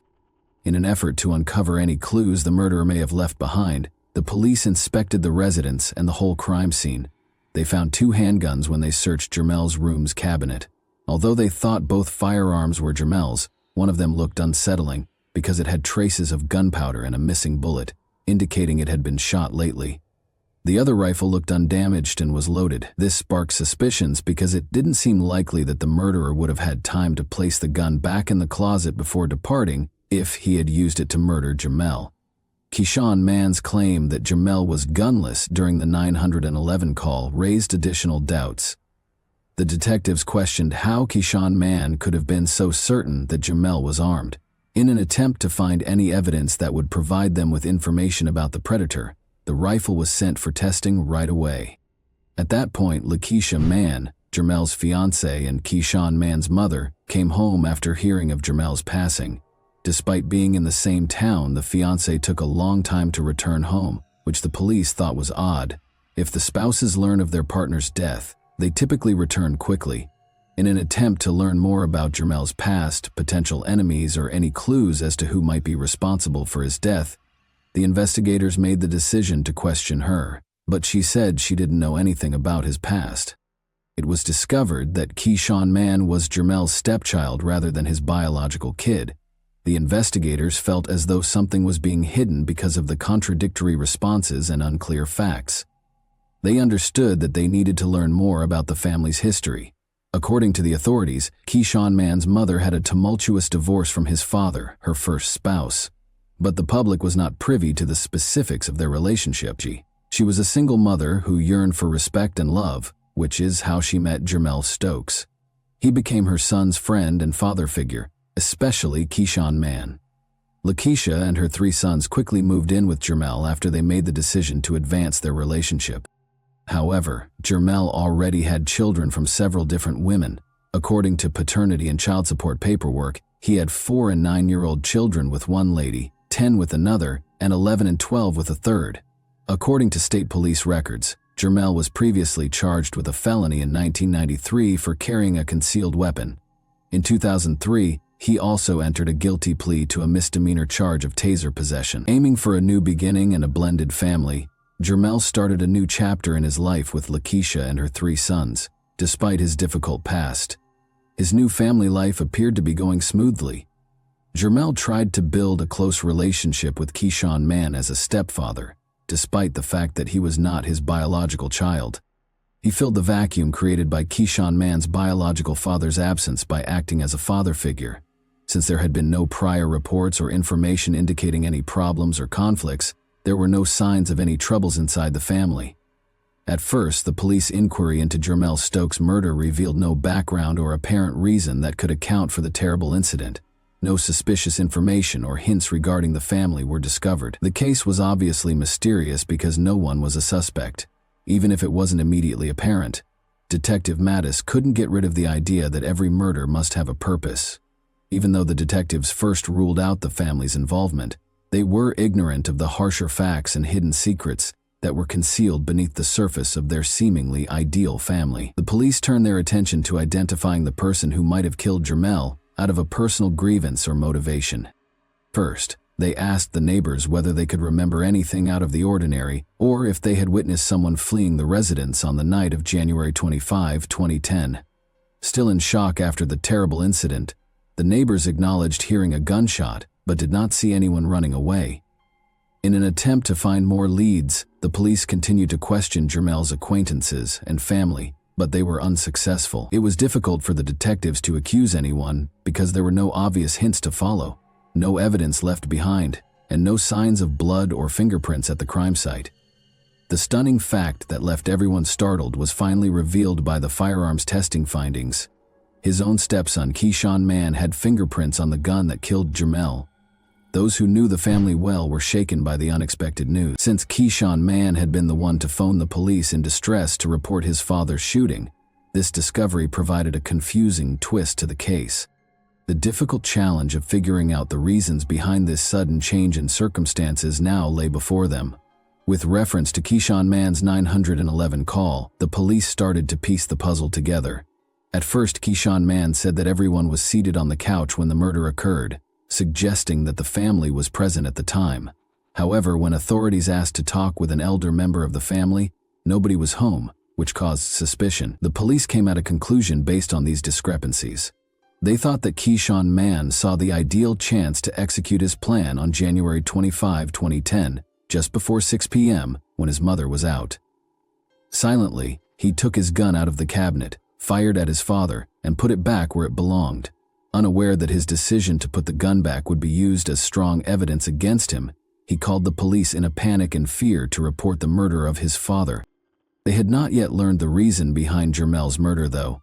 To gain a better understanding of what transpired on the night of the murder, The police went back to the residence on Pine Vista Street in Kentwood and spoke with Keyshawn Mann in a different room. To their astonishment, Keyshawn Mann acknowledged that he had been playing with the rifle. When they asked him directly if he had killed Jermell, he clarified that he called the police because he was so terrified after inadvertently pulling the trigger. But something wasn't quite right. Keyshawn Mann had disputed that there was a gun in the house when the 911 call was made. However, after speaking with him, it became evident that something was off. Why would he confess to playing with a pistol after initially denying possessing one? The police didn't think it was an accident. They thought Keyshawn Mann killed his father on purpose. However, they chose to consult a licensed psychiatrist in order to speak with him because of his youth. They recognized that he might have taken such a severe action as a child due to underlying concerns or motives. When he was questioned about why he killed his stepfather during the therapy session, the other side of the story came to light. Behind the joys and the seemingly ideal family, there was more. Keyshawn Mann talked candidly about Jermell Stokes' torture and abuse of him and his family. He disclosed that if Jermell was upset or for the smallest of reasons, he would regularly beat him, his mother, and his brothers. Keyshawn Mann felt stuck with no way out and wanted to shield his mother and siblings from the constant torment. He thought that getting rid of Jermell, his stepfather, was the only way to solve the problem. He told the therapist about the horrific ways that Jermell had mistreated his mother, including putting a finger down her neck. He also described how, when his mother wasn't there, Jermell would hit him and his siblings with a paint stick. When Jermell choked him, Keyshawn Mann talked about how he was able to get away from him. Keyshawn Mann's intense love for his mother served as the fuel for his hatred of Jermell. He could no longer stand to watch his mother be abused by Jermell. Keyshawn Mann made the painful choice to take his own life with one of Jermell's own firearms because the anguish of seeing his mother mistreated him grew intolerable. Perhaps as a result of some unidentified factors influencing his mother's prior divorce, this young child had already experienced a great deal in his life. But this time, Keyshawn Mann had reached his breaking point, which led him to perpetrate a heinous crime. This terrible story was made all the more fascinating by the depths of motivations and emotions. It was determined to send Keyshawn Mann to the circuit court for trial in June 2010 due to his young age of 13. This made him one of the youngest in the state to be put on trial for murder, and the youngest in Kentwood County. Keyshawn Mann confessed to killing his stepfather Jermell Stokes, according to the Kentwood police detective in the courtroom. Keyshawn Mann acknowledged stealing Jermell's unlicensed silver handgun from a cupboard during the trial. He had checked the rifle by taking out and reinstalling the clip, so he knew it was loaded. Keyshawn Mann acknowledged that he did approach Jermell from behind when his attorney, Fred Johnson, questioned him about it. Keyshawn Mann responded with another yes when Johnson asked a pivotal question. You understood that pulling the trigger could result in someone's death? This made it abundantly evident that the shooting was not an accident because he had previously abused his mother. A close friend of Keyshawn Mann from Park Ridge Academy, whose name was kept secret because of his youth, appeared in court as a witness prepared to make shocking disclosures. He informed the jurors that Keyshawn Mann had brought a firearm to high school on January 25, 2010. He told him about his plans and showed him the gun. A 21-page report from the Children's Trauma Assessment Center was shown in court. It included information from Keyshawn Mann's therapy sessions in which he confessed to the crime and disclosed the shocking cause behind it. The therapist claims that Keyshawn Mann felt that the only option to shield himself and his family from serious abuse and possible harm was to kill Jermell. According to the therapist, Keyshawn Mann's experience was brought on by a home setting that was occasionally chaotic and dangerous, as well as ongoing exposure to intense violence. Even the mother of Keyshawn Mann admitted that she occasionally worried that Jermell might murder her or her boys. Fred Johnson, Keyshawn Mann's attorney, stated that he believes the shooting was mostly caused by the domestic violence that was allegedly occurring in the home. He thought the therapist's conclusions, though, were arbitrary and might not be solid enough for the trial. He made it clear that Keyshawn Mann was afraid, worried about his mother, and felt guilty. According to Johnson, Keyshawn Mann knew the effect his acts had on his mother and sincerely regretted them. Since there had been no previous calls to the police or Child Protective Services about the family's abuse, the police and prosecutors questioned the validity of the evaluation report. According to police interviews, discipline in the home was imposed by Keyshawn Mann's mother, Lakeisha Mann, wearing t-shirts that said "Beloved Melly," a nickname for Jermel. Some of his relatives denied that he had ever mistreated Lakeisha Mann or the children. Did no one know whether there had been abuse? And secrets of that nature don't remain that way in the closet. Jose Moore, JL's uncle, rejected the allegations as baseless. Investigators were unable to determine a specific motive for the crime, according to Kent County Prosecutor Bill Forsyth. Everyone concerned found it uncomfortable because there was no recognized motive for the murder. After hearing the case and carefully weighing all the evidence, Judge Daniel Zemaitis found Keyshawn Mann guilty of second-degree murder for the death of Jermel Stokes and sentenced him to serve the next 8 years until he turns 21 at the Muskegon River Youth Home, a juvenile facility about 110 miles from Grand Rapids. Keyshawn Mann would be released in 2018 if he finished this term, but there was also a chance that he would receive a different punishment, one that would involve transferring him to an adult jail for at least 162 months or life. Some of Jermel's family members were unhappy with the proposed agreement because they believed Keyshawn Mann's sentence was not harsh enough. Keyshawn Stokes, Jermel's sister, said that she thought Keyshawn Mann should be sentenced to 35 years in jail because her brother was 35 years old. Justice, in her opinion, was not being done. Annette Moore, Jermel's aunt, also expressed her belief that Keyshawn Mann's return to normal life was an unfair decision. She didn't think Keyshawn Mann was mistreated, but she did think he committed a significant offense and should be sentenced as an adult. Moore expressed her displeasure with the current sentence's fairness, but since the verdict had already been rendered and could not be overturned, acceptance was the only option. But 3 years later, on February 13, 2013, 16-year-old Keyshawn Mann showed up in court for a progress report on his stay at the Muskegon River Youth Home. He was performing better than the facility average, according to reports. He was able to go to counseling sessions and classes while he was in a guarded area. On a scale of 1 to 5, the youth home's officials gave his performance a 4 and observed that he was improving significantly. They even noted that Keyshawn Mann had demonstrated suitable coping mechanisms by managing his emotions, disappointments, and rage in a constructive way. During his brief court appearance, Keyshawn Mann apologized for his behavior and thanked his family for their support. He made a big mistake, he admitted, and he made it clear that he was determined to learn from it. According to his lawyer Johnson, Keyshawn Mann was committed to giving it his all no matter what. Keyshawn Mann was scheduled to complete college credit classes after graduating from the Youth Home Educational Program as a junior. As 21-year-old Keyshawn Mann celebrated his birthday and his release from the Muskegon River Youth Home on December 6, 2017, after serving more than 7 years in prison for second-degree murder, birthday balloons floated in the Kent County courtroom. Keyshawn Mann was released. Keyshawn Mann was granted his freedom by Judge Daniel Zemaitis, who was supervising his progress at the periodic review sessions.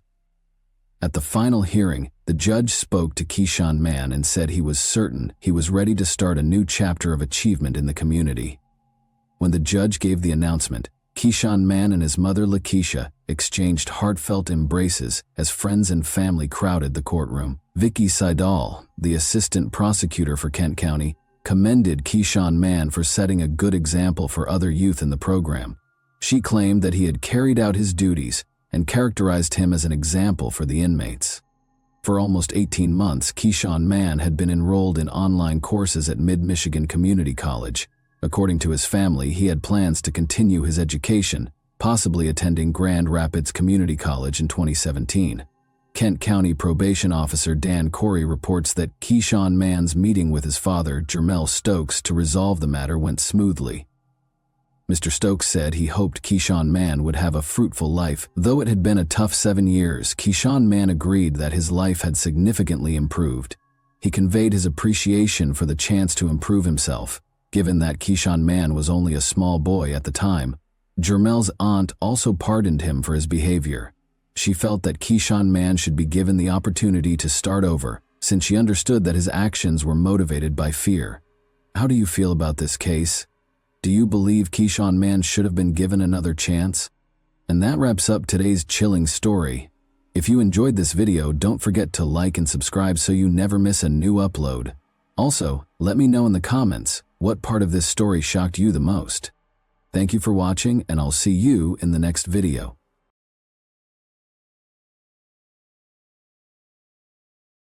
Hey guys, welcome to my channel, and today we're going to take a look at another horrible case with you. Not a good morning. Early on July 4, 2011, a woman's body was discovered 5 miles outside of Wayland, Massachusetts. A woman on a bicycle who happened to be passing by a swampy region made the discovery. She was enjoying the view as she rode. All of a sudden, something strange and fantastic caught her eye. The woman approached and was appalled when her curiosity overcame her. A deceased girl lay in the grass and muck along the road. According to appearances, the unfortunate girl had experienced unheard of abuse rather than drowning. She had a bungee cord twisted in her hair and an obvious wound on her neck. In an attempt to control her excitement, the bystander reported what she had witnessed and called emergency personnel. Her intentions for the day abruptly changed. She waited for the police, putting aside her business. After examining the body and pulling it onto dry land upon arrival, law enforcement officials promptly transported it for forensic analysis. The girl's appearance had not changed much because she had only been in the water for a short while. Officers identified 18-year-old Lauren Astley, who had been on everyone's wanted list since the night before. When Lauren didn't come home or show up for a meeting with friends the day before, she was reported missing. On July 3, she entered the shopping mall where she worked as a sales clerk at around 10 a.m. and CCTV footage showed her exiting the premises at 6:45 p.m. after her shift was over. At this point, it was proven that Astley was speaking on the phone. Unfortunately, she wasn't seen alive again after that. No one ever heard from her. Malcolm, the heroine's father, then started to worry. Ultimately, his daughter was known for being reliable and on time. She would not alter her route arbitrarily. At best, she would have mentioned that she was running late. Therefore, if she had stated that she would arrive home by the scheduled time, she would have done so.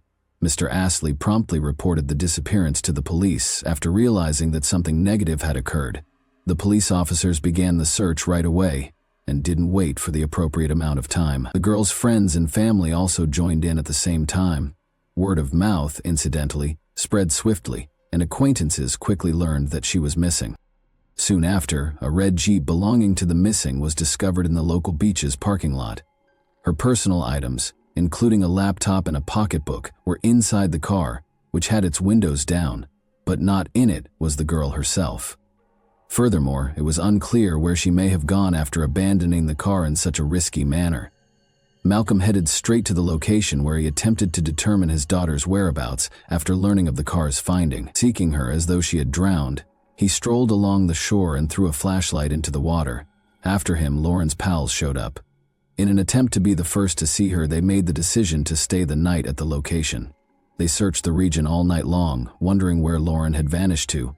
The young men had no idea where to look for her or what to think. But none of them could have predicted that Lauren had suffered an irreversible injury. The scene appeared to be something out of a movie. The person you were conversing and joking with a short while ago couldn't simply vanish in that manner. Lauren's body was discovered less than 12 hours later. Her father was the first person the officers phoned. They were invited to attend the identification and told about the awful discovery. Despite his final refusal to accept that the girl on the pathologist's table was his daughter, Malcolm finally came to his senses and acknowledged his child. His young, intelligent girl, who had just had her entire life ahead of her, lay before him. The man's heart was wounded by unbearable pain. However, nothing could be reversed or reverted. He now had two crucial tasks to complete: inform his ex-wife of the tragic news and identify the person responsible for his daughter's death. No one in the city believed what had happened when the depressing news got out. Lauren had no enemies or ill-wishers, according to a united voice of family and close friends. The only person who unintentionally came under suspicion was Nathaniel Fujita, her ex-boyfriend. Everyone was very hesitant to say his name, since they knew how much he loved Lauren and would never do her any harm. But the deformations that occur to someone who has experienced a breakup are different, and you never know what can happen to someone who can't let go of the past and their first love. A person's first love is a powerful emotion that enters their life. It shifts. The normal way of life is totally destroyed. Such feelings infuse reality with new hues while nourishing and inspiring. It also brings with it the first kiss, the first personal encounter, the first employment, the first time away from the parental house, and so forth. When some feelings are superimposed on others, it's a very vivid part of life. But this kind of love is frequently short-lived. When circumstances separate two people, they break up. Someone recognized they didn't fit together, and someone couldn't handle the inconsistencies that resulted. After that, most of us experience the understatement and incompleteness that will continue to fascinate us till the end of time. But not everyone has the strength to go past it, say goodbye, and express gratitude for the time spent. The negative aspects of love, heavy addiction, and jealousy that broke young hearts are the subject of this tale. The entire high school is envious of Lauren Astley and Nathaniel Fujita. She is a small, attractive brown girl who makes a statement with her originality and activity. Many girls adore him since he is a tall, driven soccer player. Young individuals showed themselves to one another, even though they had known one another from childhood. Later, they dated for 3 years, starting in high school. With all the repercussions, it was a pretty colorful romance. They would argue and then reconcile, they would split up and then reunite. Despite their challenging personalities, the lovers made an effort to treasure the brittle bond that developed between them. For the first few years of their partnership at least, this persisted. In 1993, Lauren Dunn Astley was born in Boston. In Mary and Malcolm's family, she was the only kid. As a result, the young girl became the sole object of their attention. She was raised with strong morals because both of her parents were educators. Their daughter's development into a decent adult was their first priority. Astley and Lauren separated when Lauren was 6 years old. However, this had little impact on the girl's upbringing. They have a young beauty and they all still care about her and encourage Lauren in all of her pursuits. Cadile was a great deal. Her entire day was planned out minute by minute, and she was always enthralled with something. She has a wide range of fascinating interests. Lauren was a member of the Youth Symphony Orchestra, enjoyed playing soccer and tennis, and sang in a musical group. In addition, she was a counselor at a children's camp, a member of her church choir, and the lead in a theater production of Annie at the local arts center. She was always present at school and community concerts. A lot of people were in awe of her boundless enthusiasm. She was everywhere and very active. Social interaction was the second area of interest for the girls. Astley took part in numerous charity endeavors. She assisted Hurricane Katrina victims in New Orleans, Louisiana when she was 12 years old. She later made 2 additional trips to the region on a similar mission. She had a large, compassionate heart that was open to everyone and everything. As a result, she gave more thought to others than to herself. Everyone in her immediate vicinity was aware that they could always rely on her for guidance or assistance. Lauren and Nathaniel Fujita attended the same high school. He showed a lot of promise and was a superb player for the school soccer team. In addition, he had an ambition of tying athletics into his future. He was regarded as the company's soul and a hard-working pupil. The young man was Beta and Tom Fujita's eldest son. One could argue that his family was well off and well known in some circles. His father taught at Boston's Berklee College of Music and was a well-known guitarist. He was a unique individual who stood out from the crowd. Maybe Lauren and Nate's romance began when the girl conducted an interview with the boyfriend's father for a class assignment. She then started to visit their home more frequently, and as young people stopped keeping their emotions to themselves, their parents started talking to each other and visiting. As I mentioned before, the lovers' relationship was ideal for the first 2 years. The coupling was striking and they were both quite gorgeous young adults. Together, Nate and Lori did everything, went out, played sports, studied, and took part in events. And later on though, such a close relationship seemed stuffy. The guy controlled everything and wouldn't let the girl go anyplace by herself. He frequently saw things that weren't there because he was so envious of her. Nathaniel wanted her undivided attention and to keep it to himself. This was the cause of their disagreements. No one heard Lauren complain of any physical impact, but they increased in frequency as the young man started to respond more violently. Their relationship generally devolved into an emotional roller coaster. The tranquility was gone. Although it didn't work for them both, they were unable to return to their relaxed feelings. Lauren considered the future on multiple occasions and made a decision regarding her future life as her education came to a conclusion. She obviously understood that it was time to say goodbye after listing all the benefits and drawbacks of her relationship with Nate on paper. Additionally, she had never liked the way he behaved around her mother. Lauren didn't want that kind of conduct, and she had unintentionally projected their connection into her alleged existence with him. Furthermore, the upcoming enrollment was a significant factor in their lives. Already paths were splitting. Her partner received an invitation to play soccer at Trinity College in Connecticut, while Lauren was applying to Ohlone University in North Carolina. Breakup. On her birthday, April 1, 2011, Lauren made the tragic announcement. Since they still had time to adjust to their new circumstances and begin their lives over, she thought it was the ideal moment. Everyone was going to be busy and make new friends, which would help them forget about their depressing thoughts. But Nathaniel didn't have the same goals as Lauren. He experienced intense loneliness and grief. He had lost his enthusiasm for attending college. He quit going out and practicing. He spent the entire day watching TV and lying on the couch. The man descended into a profound sadness that he was unable to overcome. Everyone observed that he had changed from a once active and vivacious young man to a reclusive and melancholy individual. Furthermore, Fujita developed an addiction to marijuana and alcohol as a means of escaping the harsh realities of his life. Lauren found it difficult to witness his behavior, let alone to be the reason behind it. The girl sought her friends for advice on how to help him and what to do in this situation, but they all advised her to let him deal with this anguish on his own and not get involved. If she did, he might see her involvement as an opportunity to have everything fixed and given back. The suggestion from her friend was good. She should not have revealed her face to him because his condition deteriorated when he saw her. Regretfully, the girl had turned into his trigger, anticipating things. Her willingness to help and her goodwill later turned against her. About 150 individuals attended the large party that Astley and her friends planned after graduation. Young people danced and enjoyed themselves with the invitees during the event, which was hosted under a large dome.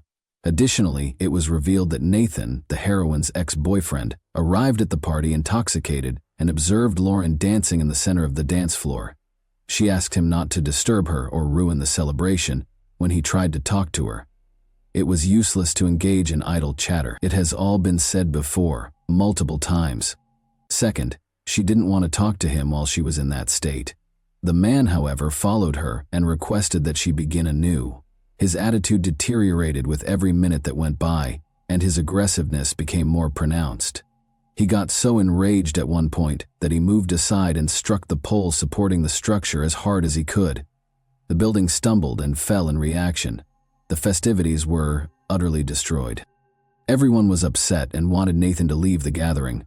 Later, Lauren sobbed as she told her mother that her ex-boyfriend follows her around and never leaves her alone.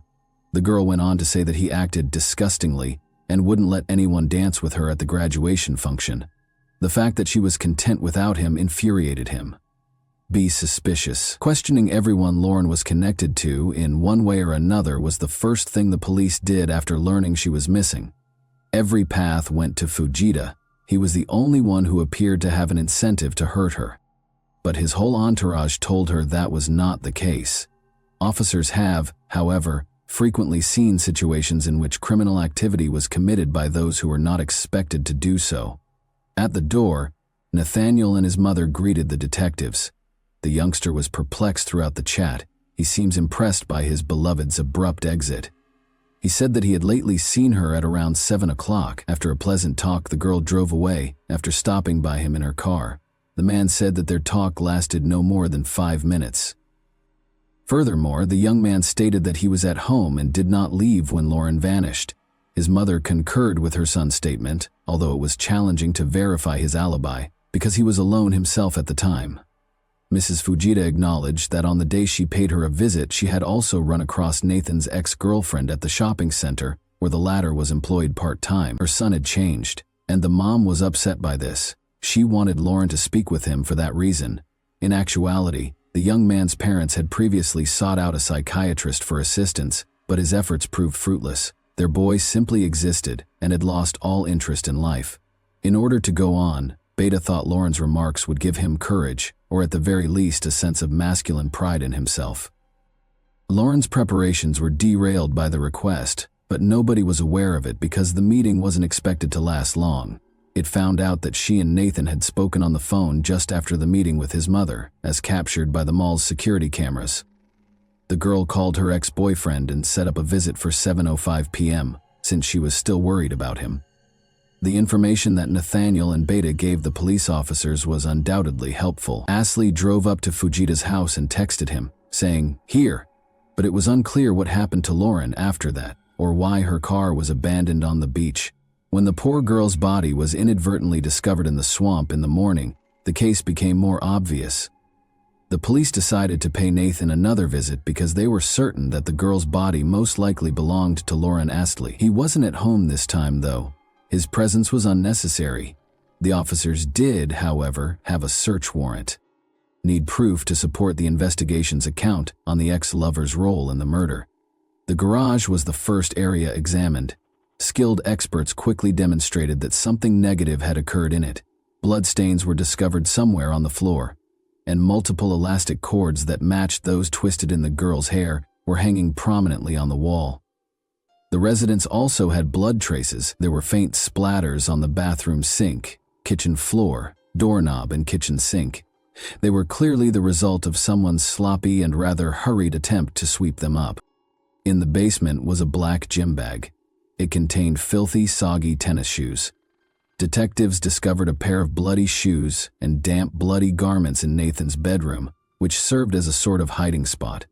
Although the samples had to be sent to a lab for a formal determination, the dirt on the shoes appeared to match the muck from the swamp where Lauren's body had been discovered. Experts later validated the detectives' suspicions. Unquestionable proof of Nathan's involvement in the ex-girlfriend's killing had been collected, and they also concluded that the blood discovered in Fujita's home belonged to the deceased, but his location remained a mystery. As a result, the case investigation moved forward at an unthinkable rate as soon as the man was listed as sought. The suspect was located a couple of hours later. He was lodging with a cousin in a nearby town during this entire period. Ultimately, Nathaniel was taken into custody on suspicion of murder early on July 5, 2011. He was silent, distant, and did not struggle when he was arrested. He also refused to assist with the investigation at that time. He made no mention of the alleged offense when being questioned.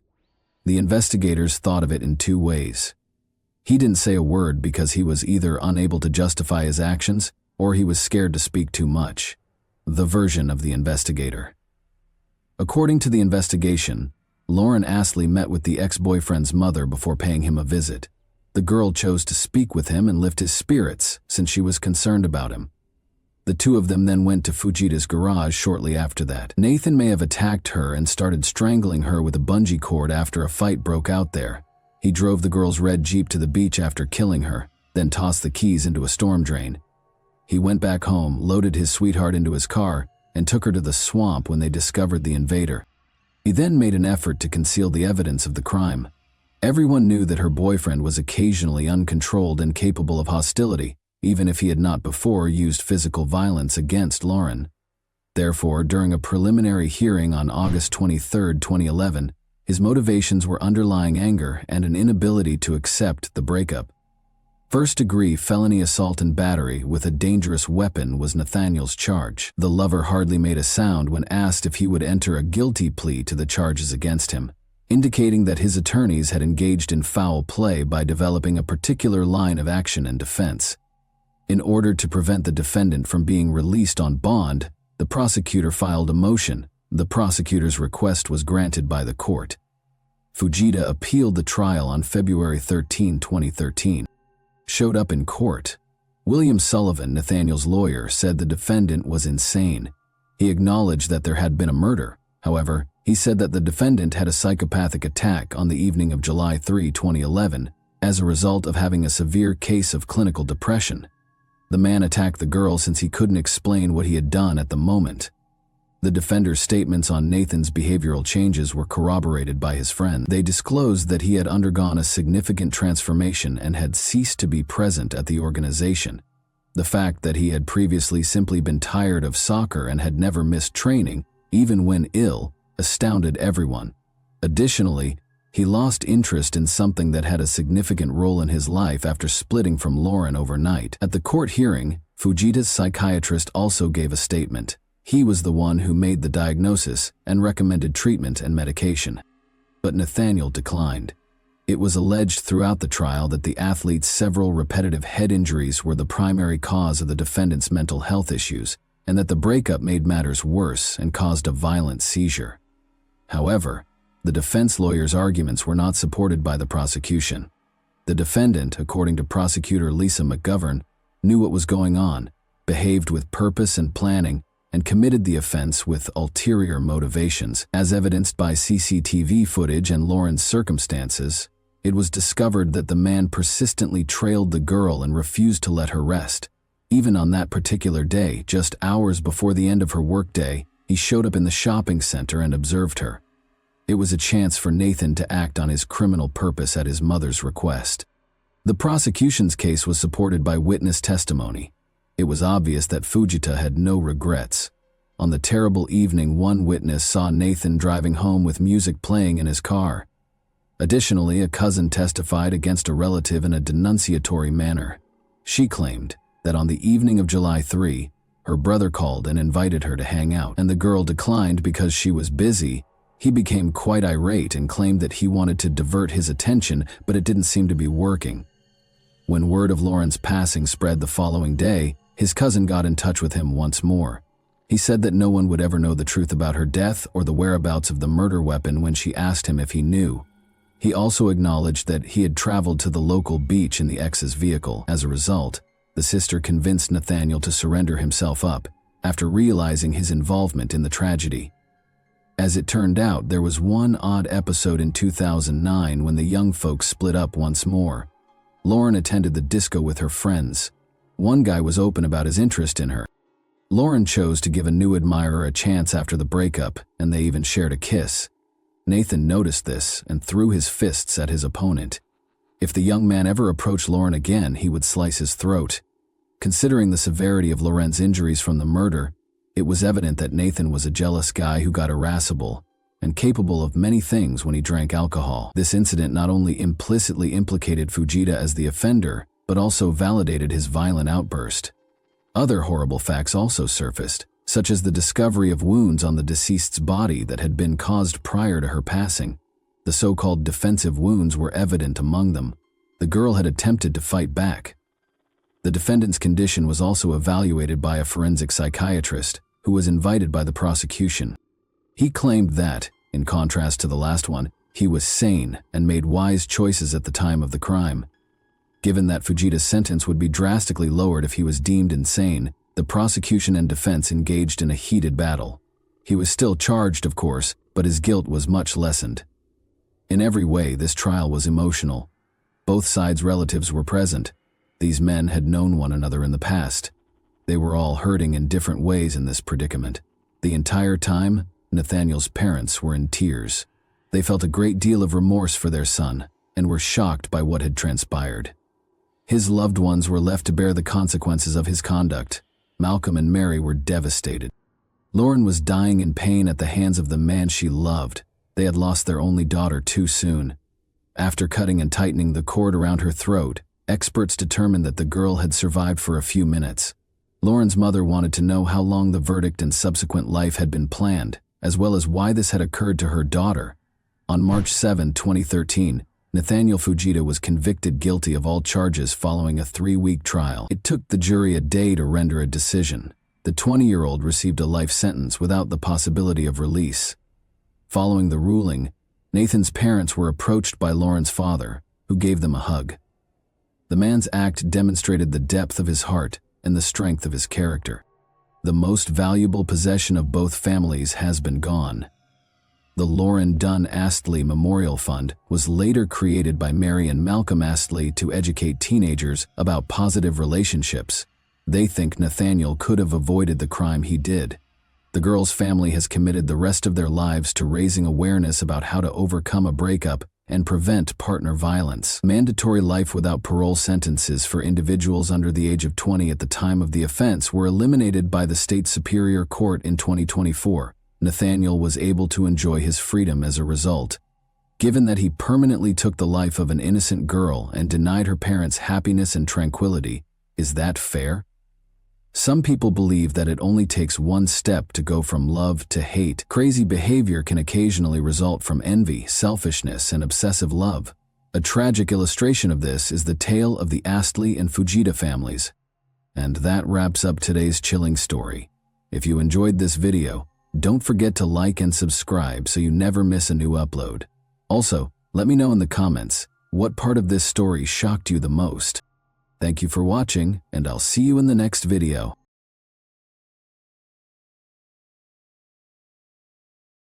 Hey guys, welcome to my channel, and today we're going to take a look at another horrible case with you.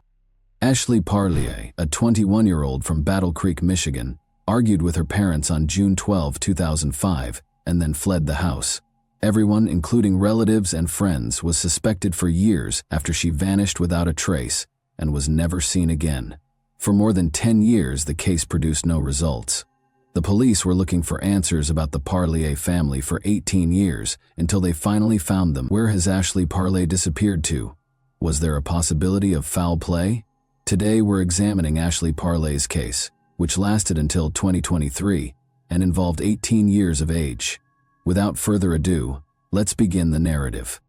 In addition to welcoming neighborhoods and amiable communities, Battle Creek, a tiny city in southwest Michigan, offers its residents amazing growth prospects and a thriving business.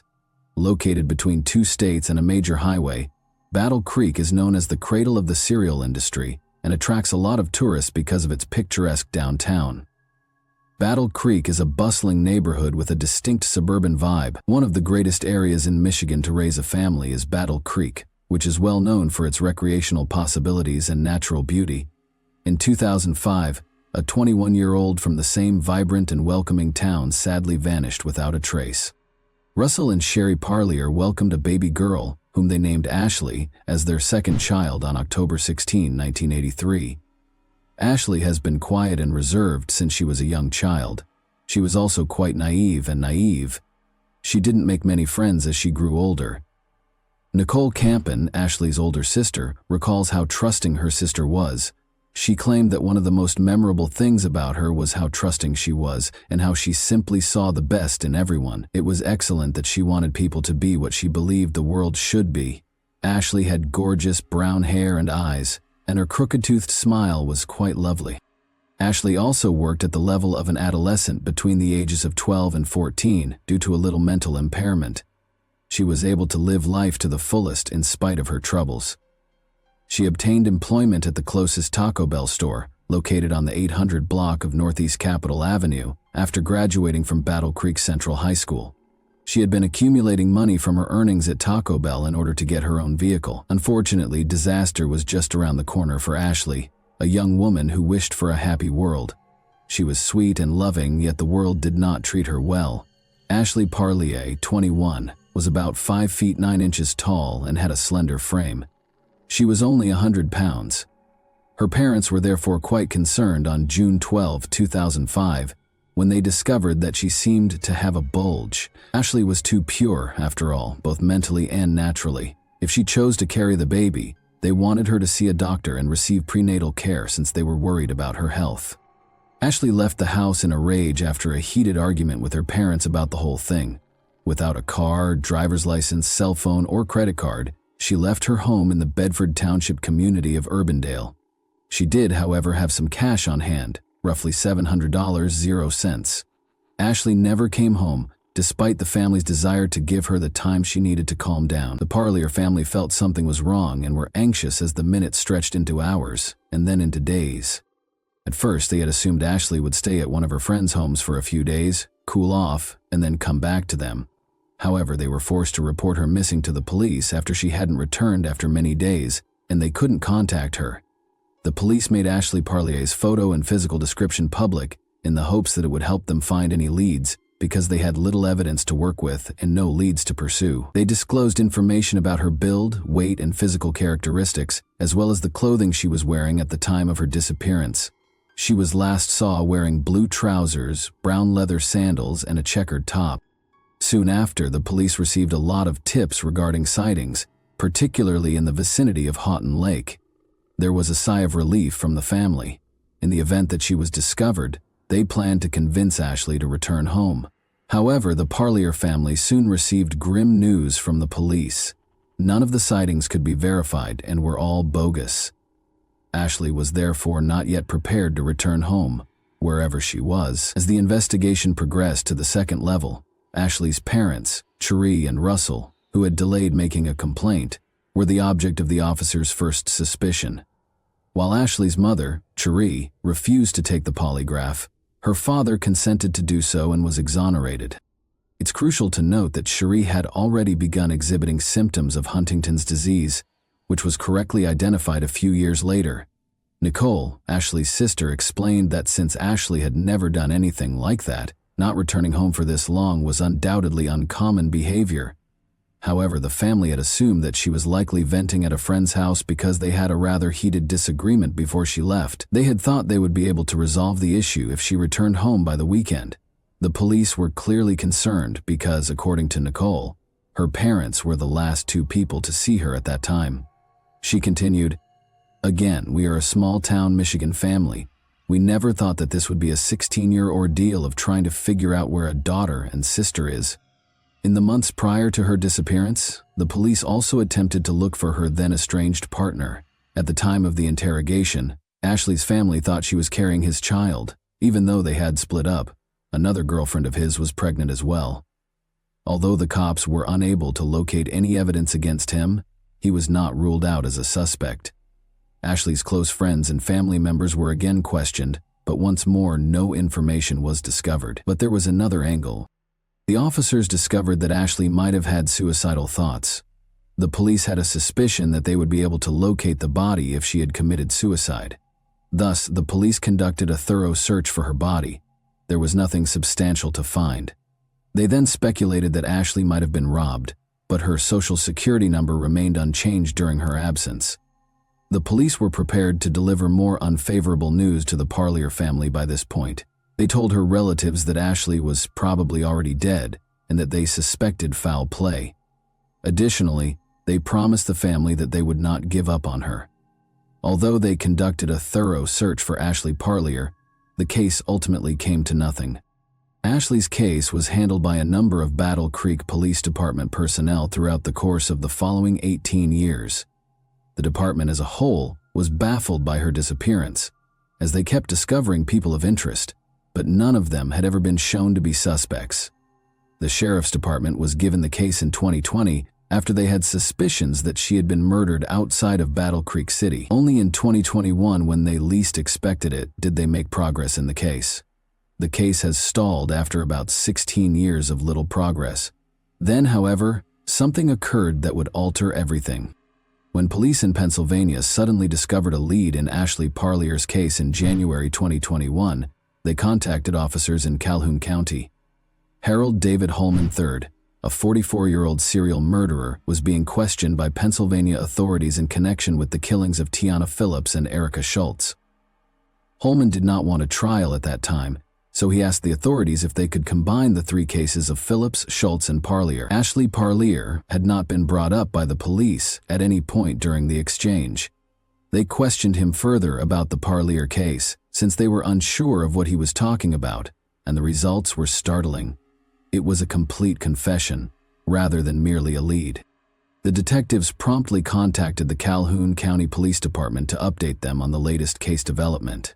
After taking over, the Calhoun County Police Department's investigation showed that Holman had resided in Battle Creek from 2002 to 2009 and had communicated with Parlier.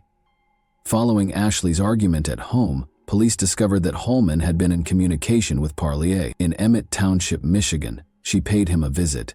Ashley informed him that a pregnancy test was requested by her parents. After getting into a fight with Ashley, Holman attacked her, knocked her out, and carried her to the Pennsylvania hills, where he struck her skull with a piece of wood until she was immobile. He also told police that he had disposed of his bloodied clothes after leaving Ashley someplace in Newton Township's northern section.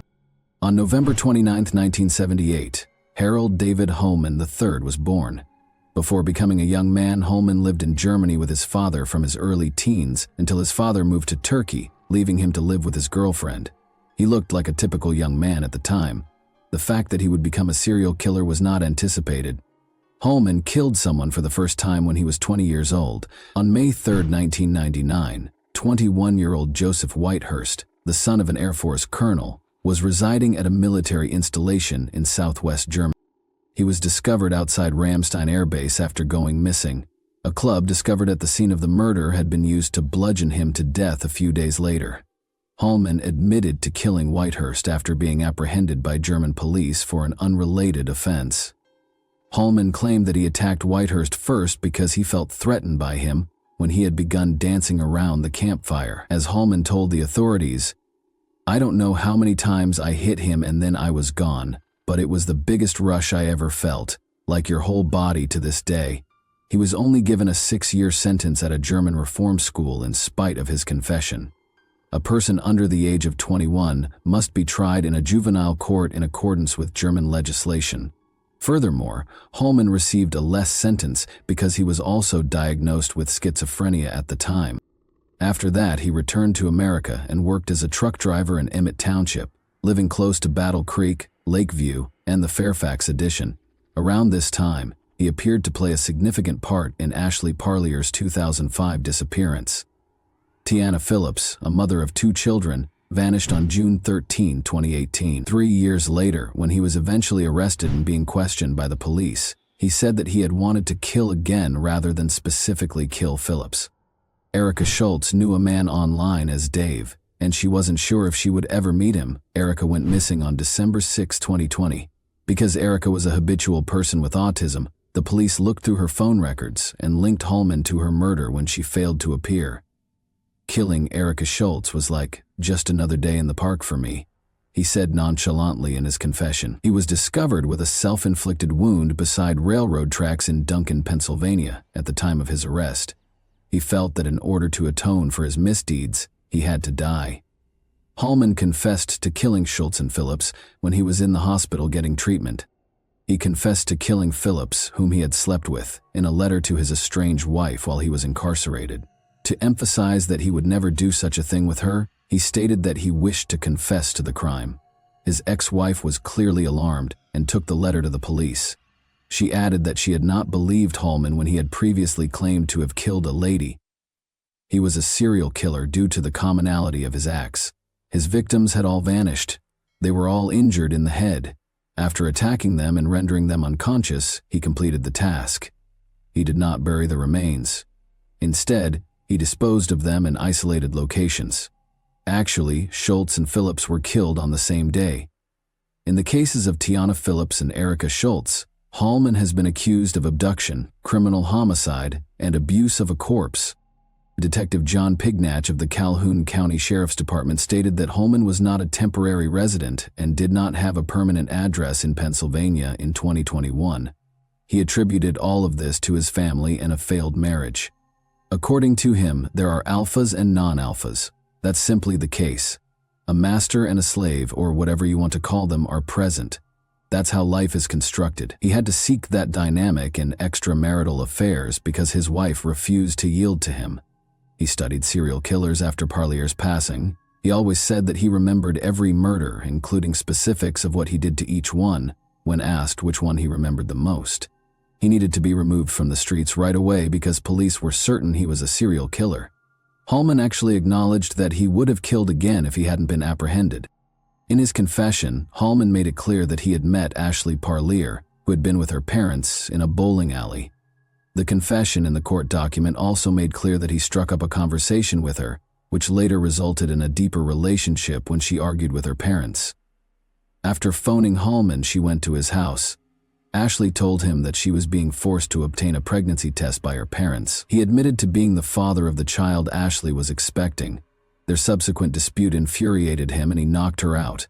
Then, on the night of June 13, 2005, he killed her by repeatedly beating her in the head. He described it as an overgrown meadow 10 miles from the town in the middle of nowhere, Michigan. There was a small house nearby, perhaps a garage, but it was deserted. We took a seat. I was absorbed in my own universe as I sat there. Ashley was just out in the back. When he located a suitable location while sitting with Ashley's comatose body beside him, he made the conscious decision to kill her there. Then it occurred, he added. I was sitting there and no cars drove by. The longer I sat there, the more I thought, this is a good place as any. I removed her, brought her to the location and completed the task. He struck her and saw her perish. He went home and showered when he was certain Ashley was gone. He later disposed of his clothes at Meijer, an American supercenter, where he was employed at the time. The fact that he pursued the case for years and years is even more startling. At one point, he even went to see if Ashley was still alive, but all he discovered were bones. He came forward and apologized to the Parlier family after being questioned further. Hallman denied that it was premeditated. "I don't want that to happen with Ashley," he stated. "I regret Ashley's murder more than any of them," he continued. It should be mentioned that he had already killed several people when this confession was made public in recent years. Ashley's sister, Nicole, was puzzled and unable to contain her emotions after learning that Hallman had claimed that Ashley had approached him for assistance. She was appalled that Hallman had killed Ashley in cold blood in spite of this information. Hallman killed her because he thought that things had gotten out of control. On the one hand, he claimed that he was intoxicated for 3 weeks in a row because he felt terrible for killing her. He wanted to put the incident out of his mind. However, he clarified that the entire killing procedure gave him an adrenaline high that was unmatched by anything else. Nicole was discouraged to learn that his apologies was merely a pretext for flaunting his horrible behavior. She claimed that their ignorance was quite difficult. "My mother's depression and loss caused her Huntington's disease to worsen rapidly. My dad was the same way. As a mom myself, I understand their struggles. What kind of individual could do it is difficult to comprehend. I could never comprehend having such a strong desire to harm someone." Hallman acknowledged that he was unable to console the family verbally, but he would be prepared to beat them up with a log if they so desired. The apology did not sit well with Nicole. Along with losing her sister, she also lost her parents, who passed away in sorrow and bewilderment.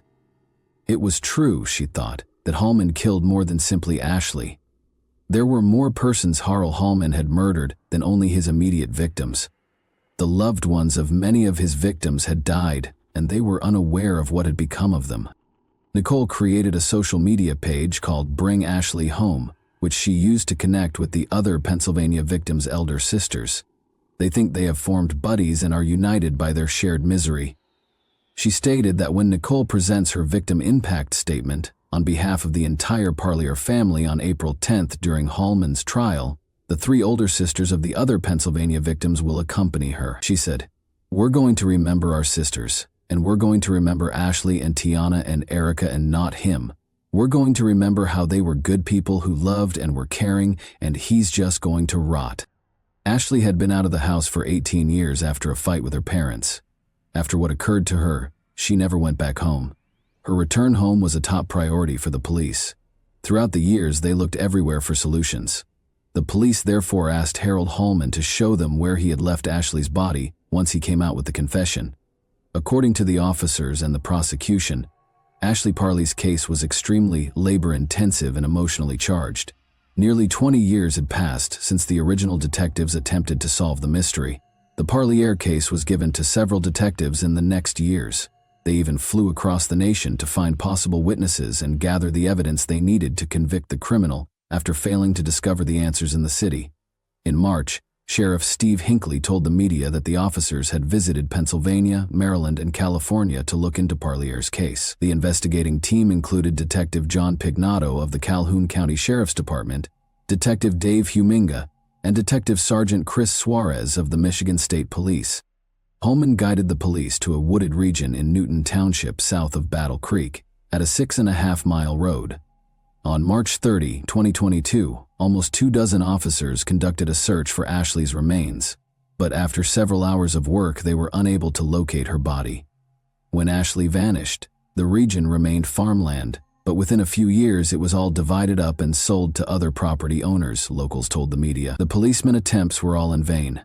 Hallman acknowledged that he was unable to appropriately situate Ashley where he had left him after all these years and the local developments. Ashley's remains are still being sought by the authorities.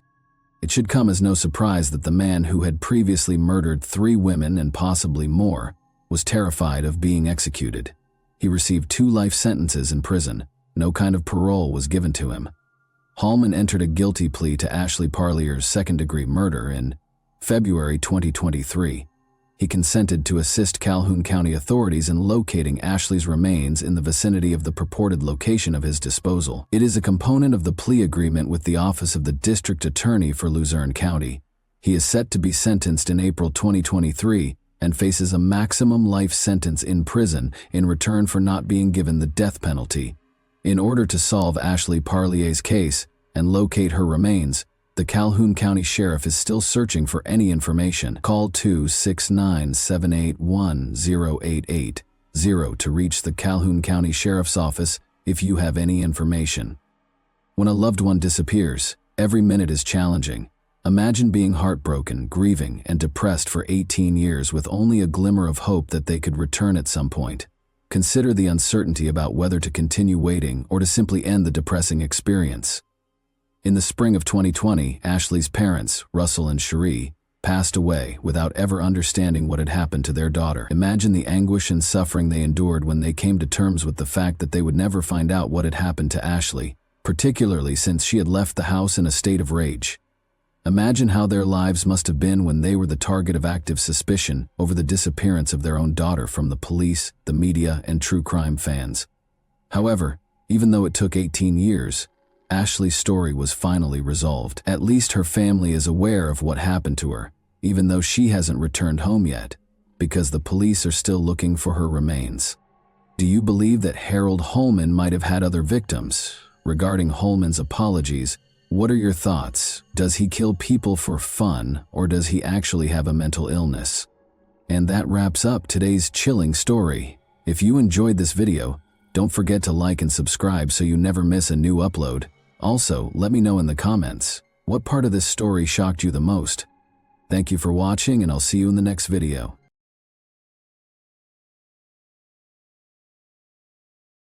Hey guys, welcome to my channel, and today we're going to take a look at another horrible case with you. We are examining the unsettling case of Kim Wall, so let's go straight to the riddle without any more ado. Denmark's capital, Copenhagen, known to the locals as Copenhagen, is situated on the picturesque islands of Amager and Zealand. Denmark is renowned for its excellent architecture and design in general, but Copenhagen in particular is the main draw. In addition to a vibrant food scene, the lush, verdant city has a rich and diverse cultural environment. Copenhagen, home to more than 600,000 people, is considered one of the happiest cities in the world due to its laid-back lifestyle and progressive social views. Even though Denmark is a pleasant country, it did record 54 homicides in 2017, including the August 2017 murder of Kim Wall. On March 23, 1987, Kim Wall was born in Trelleborg, Sweden. Journalists Joachim and Ingrid Wall were her parents. Tom Wall was the only sibling she had. Kim developed into an exceptionally intelligent youngster who never wavered in her commitment to her objectives. She did exceptionally well at the London School of Economics, where she studied international relations. However, it didn't stop there. Kim advanced her education by pursuing a master's degree at Columbia University's School of Journalism, sometimes referred to as the Oxbridge of Journalism. Kim won awards for her year and was at the top of her class among her peers. Kim's approach to her work as a journalist mirrored her deep interest in people and their stories. Kim would do whatever it took to share people's experiences and give them a voice. Kim was a journalist for the South China Morning Post in Hong Kong, the Swedish Embassy in Australia, and a European Union delegation in India. Numerous worldwide publications, including as the BBC, The Guardian, and the New York Times, have published her pieces. Kim lived in Copenhagen with her lover, Ole Stabi, a game and interface designer. Although she alternated between Beijing and New York, the two had big plans together and were incredibly in love. Relocating to Beijing, China was one of their goals. However, life had other ideas. Kim was spending time with her family on August 9, 2017, at her parents' home in Trelleborg, Sweden, so they could take their annual summer photo. Before August 9, 2017, her family had 29 photos since they had taken a family photograph every summer since Kim was a year old. Kim was also excited to get to Copenhagen because she wanted to see Ole. Before departing for China on August 16, 2017, Kim and Ole planned to host their friends at their apartment the next day to bid them farewell. Even though Tom, Kim's brother, was exhausted from working a night shift the day before, Ingrid, Kim's mother, realized that Kim's presence was an opportunity to take the family photo, so she made sure they did so before she left. They had no idea that would be the final photo they would take together. Ole and Kim prepared their house for the house party on August 10, 2017. Friends soon arrived at their flat, but Kim received a call before the celebration could start. Peter Madsen, a Danish submarine inventor, made the call. Kim and Peter had already discussed an interview over the phone. Kim wanted to interview Peter for a story she was writing for Wired magazine. It was intended to be a brief interview to wrap up her report. So, before the celebration began, she asked Ole to excuse her. Before it was too late, Kim wanted to do the work as quickly as possible so she could resume her partying with her pals. Kim left for the interview after apologizing to her friends who had already arrived for the celebration. 3 submarines were built by renowned inventor Peter Madsen. In addition, he had constructed rocket ships and motivated many others with his endeavors. Peter invited Kim to accompany him on a flight aboard his 2008 launch submarine, the UC-3 Nautilus, since the interview was about his inventions. Peter invited Kim to meet him at Copenhagen Harbor, where Kim had a safe journey. Kim arrived at about 7 o'clock. Kim, who was first afraid to board the submarine, gained the strength to do so and carefully walked onto it, where Peter was already waiting for her. She knew it wasn't a huge concern by the time the soft wind blew about her as she stood next to Peter on the submarine's tower. Notably, she contacted Ole at 8 p.m. saying, "I love you, but I'm going down now." She also texted Ole, "I'm still alive." Even though it was Kim's final text, Ole didn't think there was an issue because he expected Kim to concentrate on her work. Shortly after that, Ole received another text from Kim that said, "He bought cookies and coffee though." Ole, however, soon became concerned. Ole was unable to get in touch with Kim, so it started to become later and later. Kim was supposed to return early as promised. He began to fear about 10 o'clock at night. At 1:43 a.m. he called the police after phoning everyone he could think of and informed them that his girlfriend had vanished. After Kim Wall was reported missing, the Danish police started looking for her. Kim was not located despite their hunt for the submarine she boarded prior to her disappearance, the UC-3 Nautilus. Throughout the night, the Danish Emergency Management Agency, DEMA, officers helped the police search the sea. They looked everywhere, trying to find Kim. In addition to utilizing cadaver dogs, the divers explored a huge area of the sea that was dark, traveling in all directions, front, back, right, left, center, and deep into the ocean. Approximately 5:31 a.m., Ole called Kim's mother Ingrid on August 11, 2017, to inform her that Kim had gone missing. Joachim and Ingrid were both in a panic and could only pray that Kim was still alive. Even after a thorough search, the police would not discover anything until approximately 10:30 p.m. The sub was discovered at a depth of 22 feet south of Copenhagen by a rescue aircraft in a harbor southeast of Amager, close to the Dragør lighthouse. Kim was not there, but the police did find Peter Madsen. Peter explained to the reporters who were on the search that a malfunctioning ballast tank was the reason the submarine sank. He added that he swam to a nearby fisherman's boat to get away after spotting it. The cops asked Peter about Kim's location because he never mentioned her in his account. He said that on the evening of August 10, 2017, just before the accident, he left Kim off at a local restaurant. When the police raised the submarine to examine it, they found something fishy. They found that the defective ballast tank had been intentionally tampered with. Additionally, investigators searched the submarine and discovered evidence of Kim's personal possessions and blood. Peter's story evolved once they asked him more questions. He reported to the police that he lost his hold on a large hatch door, which collapsed and struck Kim's head, causing an accident. When he checked, Kim had no pulse, according to Peter, and there was a lot of blood where she landed. The cops were aware right away that they needed to suspect Peter, but why? Nothing material was there to cling to. Since Kim's body had not been discovered, they were unsure of what actually happened to her. On August 21, 2017, 11 days after Kim Wall vanished, a cyclist made a gory find while crossing the beach south of Copenhagen. The torso of a human washed ashore on the beach. Following a call to the police department, they examined the torso and concluded it belonged to Kim Wall, the Swedish journalist who had been missing for 11 days. The remainder of the corpse was not connected to the torso, which had been horribly stabbed 14 times. Although Kim Wall's friends and family were aware that their loved one had passed away, they were still curious about what had happened to her on August 10, 2017. Until October 7, 2017, when divers discovered plastic bags in Kogi Bay, less than a mile from where Kim's torso was discovered, the authorities continued their quest for explanations without finding anything. When the plastic bags were opened, Kim's head and legs were within them. Metal fragments were fastened to the sacks to keep them from floating. Following these revelations, Peter was questioned once more and altered his account once more. This time, he claimed that Kim Wall passed away on his submarine due to poisonous gases. The cops were aware that Peter was concealing something because of his contradictory accounts.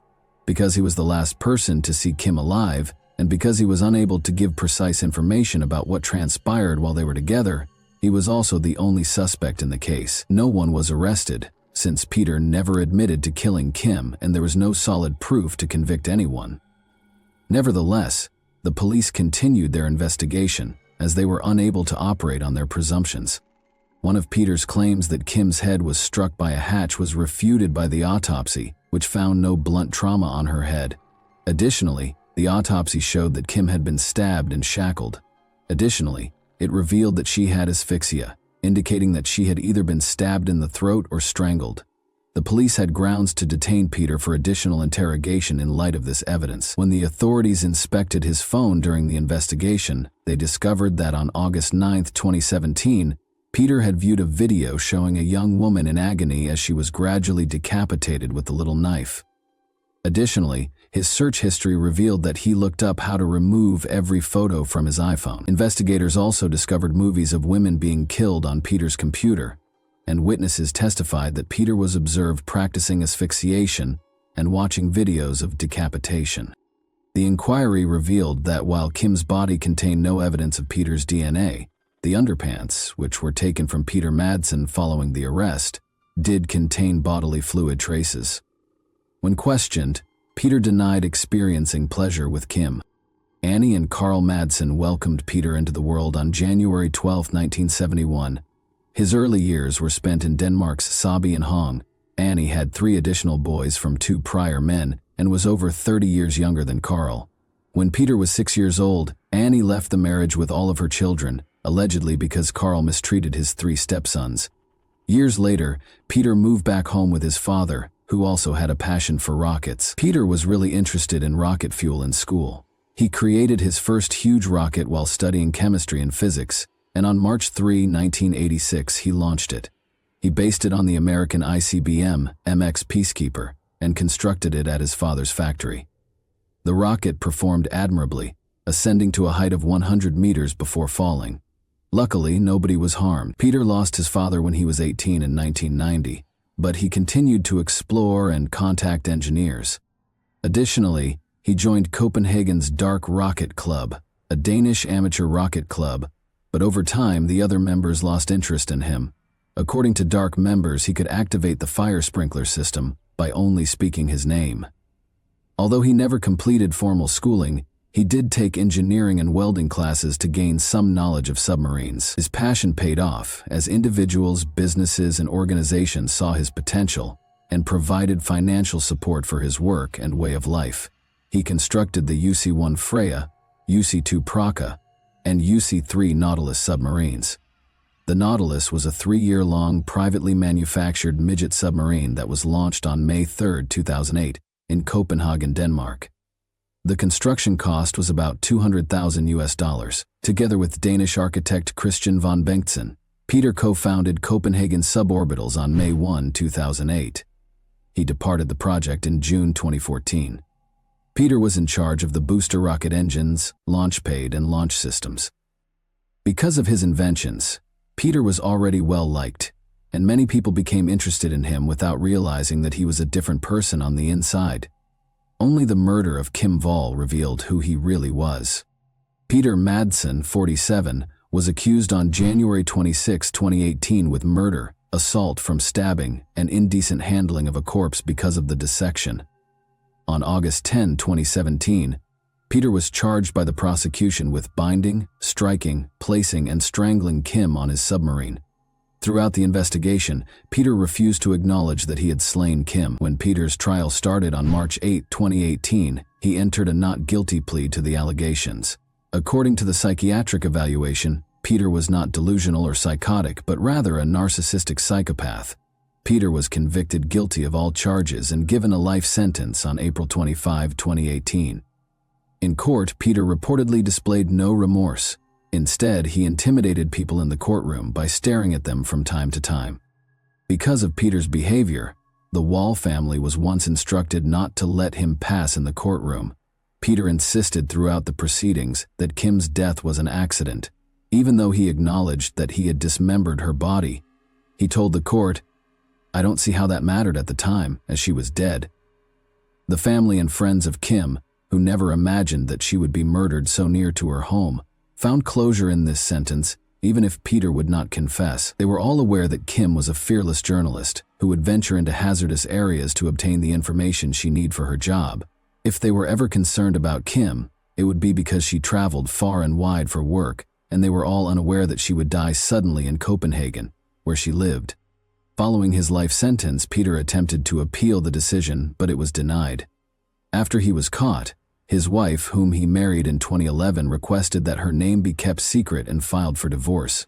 He was hospitalized in August 2018 after being attacked by an 18-year-old prisoner who threatened to keep him there for the rest of his life. By frightening inmates with a phony firearm and fictitious explosives he had manufactured while incarcerated, he managed to break out in October 2020. He was surrounded by police in a residential neighborhood close to his Sylvester prison as they pursued him.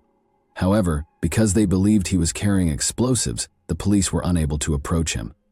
The cops waited for the explosive specialists to come after they were called. The cops detained him and returned him to the prison after the specialists arrived and discovered that everything had been a ruse. He had to appear in court once more for that offense, and on February 9, 2021, a Copenhagen court sentenced him to an extra 21 months in prison for attempting to flee. It appeared that the additional sentence would not impact Peter's jail term, even though he was already serving a life sentence. However, if a probation request were ever submitted, the extra sentence would be relevant. Throughout the case, Peter insisted that the death was an accident. However, the Danish tabloid Ekstra Bladet claims that Peter Madsen confessed during a documentary series in which he was secretly recorded. The show was based on almost 20 hours of telephone talks with Peter while he was incarcerated, which were secretly recorded. During one video, he is asked if he killed Kim, and he answers, "Yes." He also states, "There is only one who is guilty, and that is me." Kim's parents, journalists Joachim and Ingrid, were determined to publish their daughter's tale 3 years after her murder. They decided that the narrative would portray Kim as her family, friends, sources, and readers knew her to be, rather than the events leading up to her passing, since they found telling her tale to be therapeutic. According to Ingrid, the book serves as a means of introducing the world to Kim as a human being, a journalist, and a daughter. The book, A Silenced Voice, is a joyous chronicle of a life well lived amid a family's struggle to deal with a life being extinguished. It is a tapestry of history and present at the same time. It chronicles Kim's journey from London to Cuba, New York to Haiti, Beijing to Sri Lanka, gathering anecdotes from bylines and cherished companions along the way. It also follows the hours, days, and weeks that followed Ingrid and Joachim's awakening to the news of their daughter's disappearance and their discovery on TV that a stranger was facing murder charges. The establishment of the Kim Wall Memorial Fund, a grant intended to assist female journalists, was another development that provided comfort to the Wall family. The life and death of Kim Wall are depicted in many TV shows in addition to the narrative penned by Kim's parents. The first is Tobias Lindholm's Danish-language television dramatization, The Investigation, which depicts the case's criminal inquiry. The 6-part series, which stars a variety of professional actors, debuted on September 28, 2020. Those involved in the case investigation were consulted in order to meticulously script the series. The investigation focuses on the research that led to Peter's accusation and conviction, rather than Peter or the actual crime. Into the Deep, the submarine murder case. which was directed by Emma Sullivan, was made available on Netflix in September 2022. The documentary video of Peter Madsen, his friends, and interns was used to chronicle his attempt to launch a rocket ship into space using his submarine as a command center. The film chronicled the occurrence in detail, as well as his life. After his lover passed away, Kim's boyfriend Ole Stabi found it difficult to react. Nevertheless, years later he talked about Kim and underlined what a wonderful person she was. The murder of Kim is an unsettling instance that demonstrates the depth of evil that exists in human nature. It also makes us consider the number of women who have faced danger in their diverse occupations. How did you feel about this particular case? Do you believe Peter Madsen received the justice he was due? And that wraps up today's chilling story. If you enjoyed this video, don't forget to like and subscribe so you never miss a new upload. Also, let me know in the comments what part of this story shocked you the most. Thank you for watching, and I'll see you in the next video.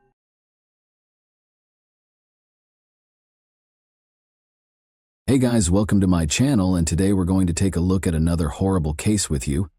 Marlene Warren, 40, and her 21-year-old son Joey were occupied with their weekend in their comfortable Wellington home on May 26, 1990, when Marlene heard the bell ring. It was a clown. When Marlene believed that someone had sent her a gift, she was ecstatic.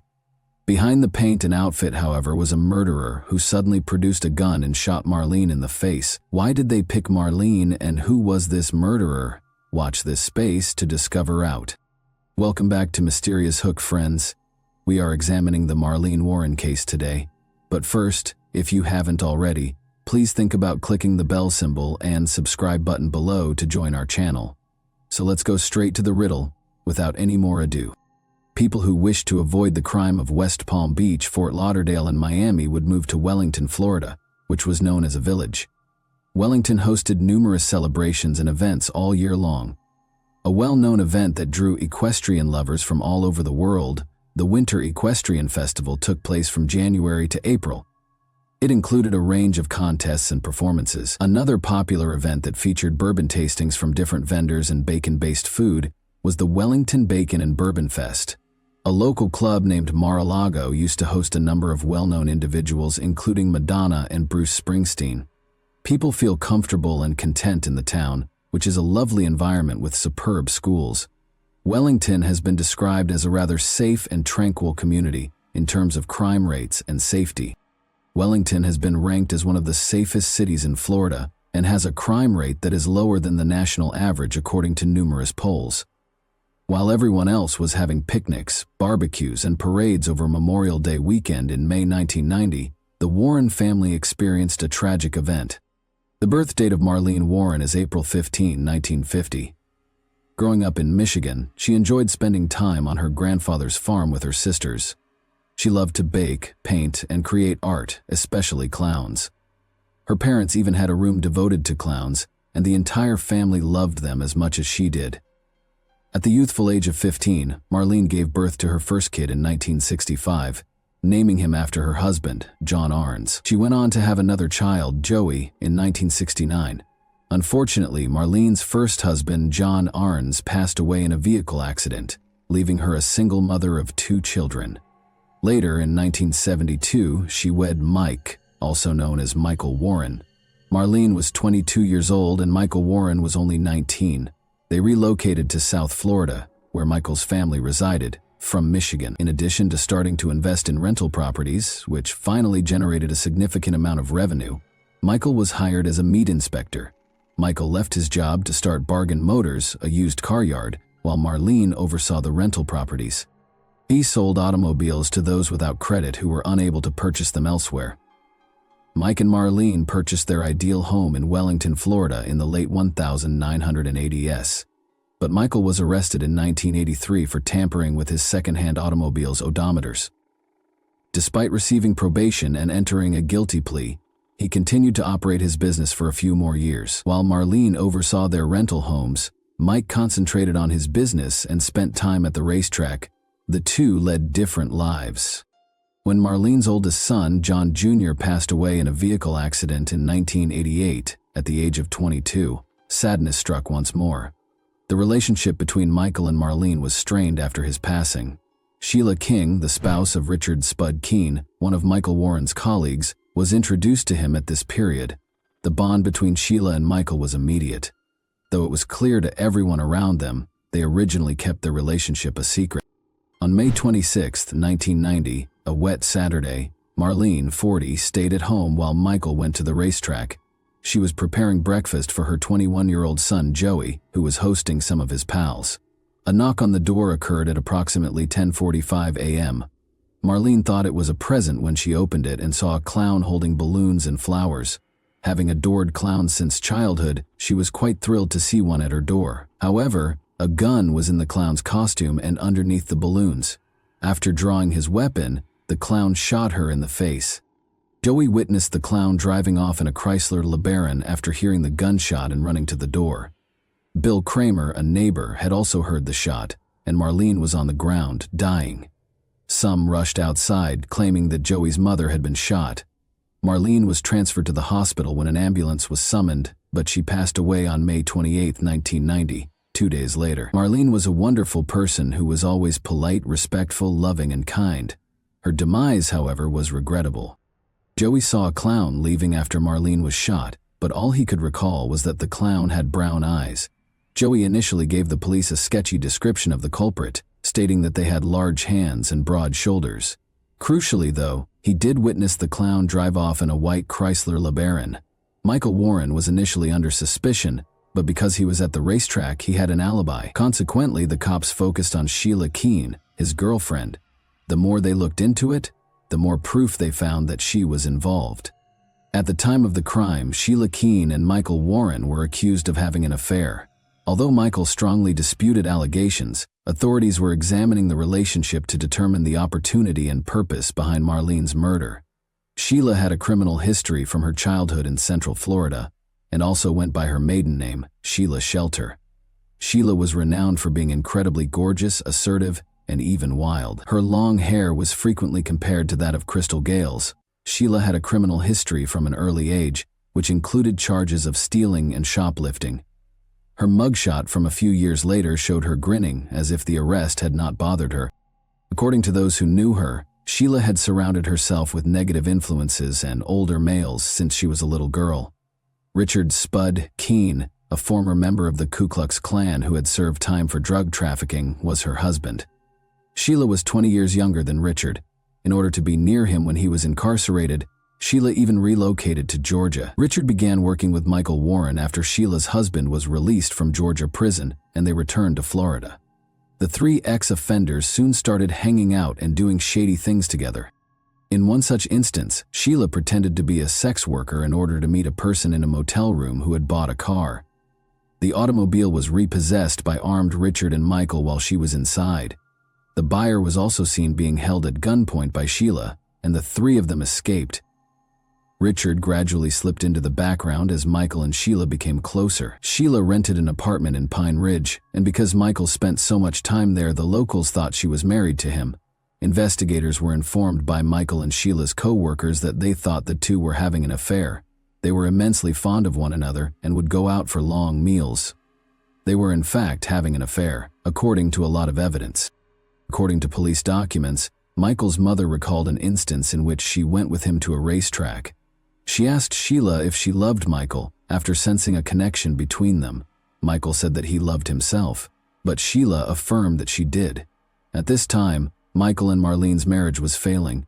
Michael would come in angry after a battle with Marlene, according to a car dealership employee, and offer $10,000, 0 cents, to anyone who killed her. Michael is also reported to have stated that if someone were to get rid of his wife and never have to work again, he would make them wealthy.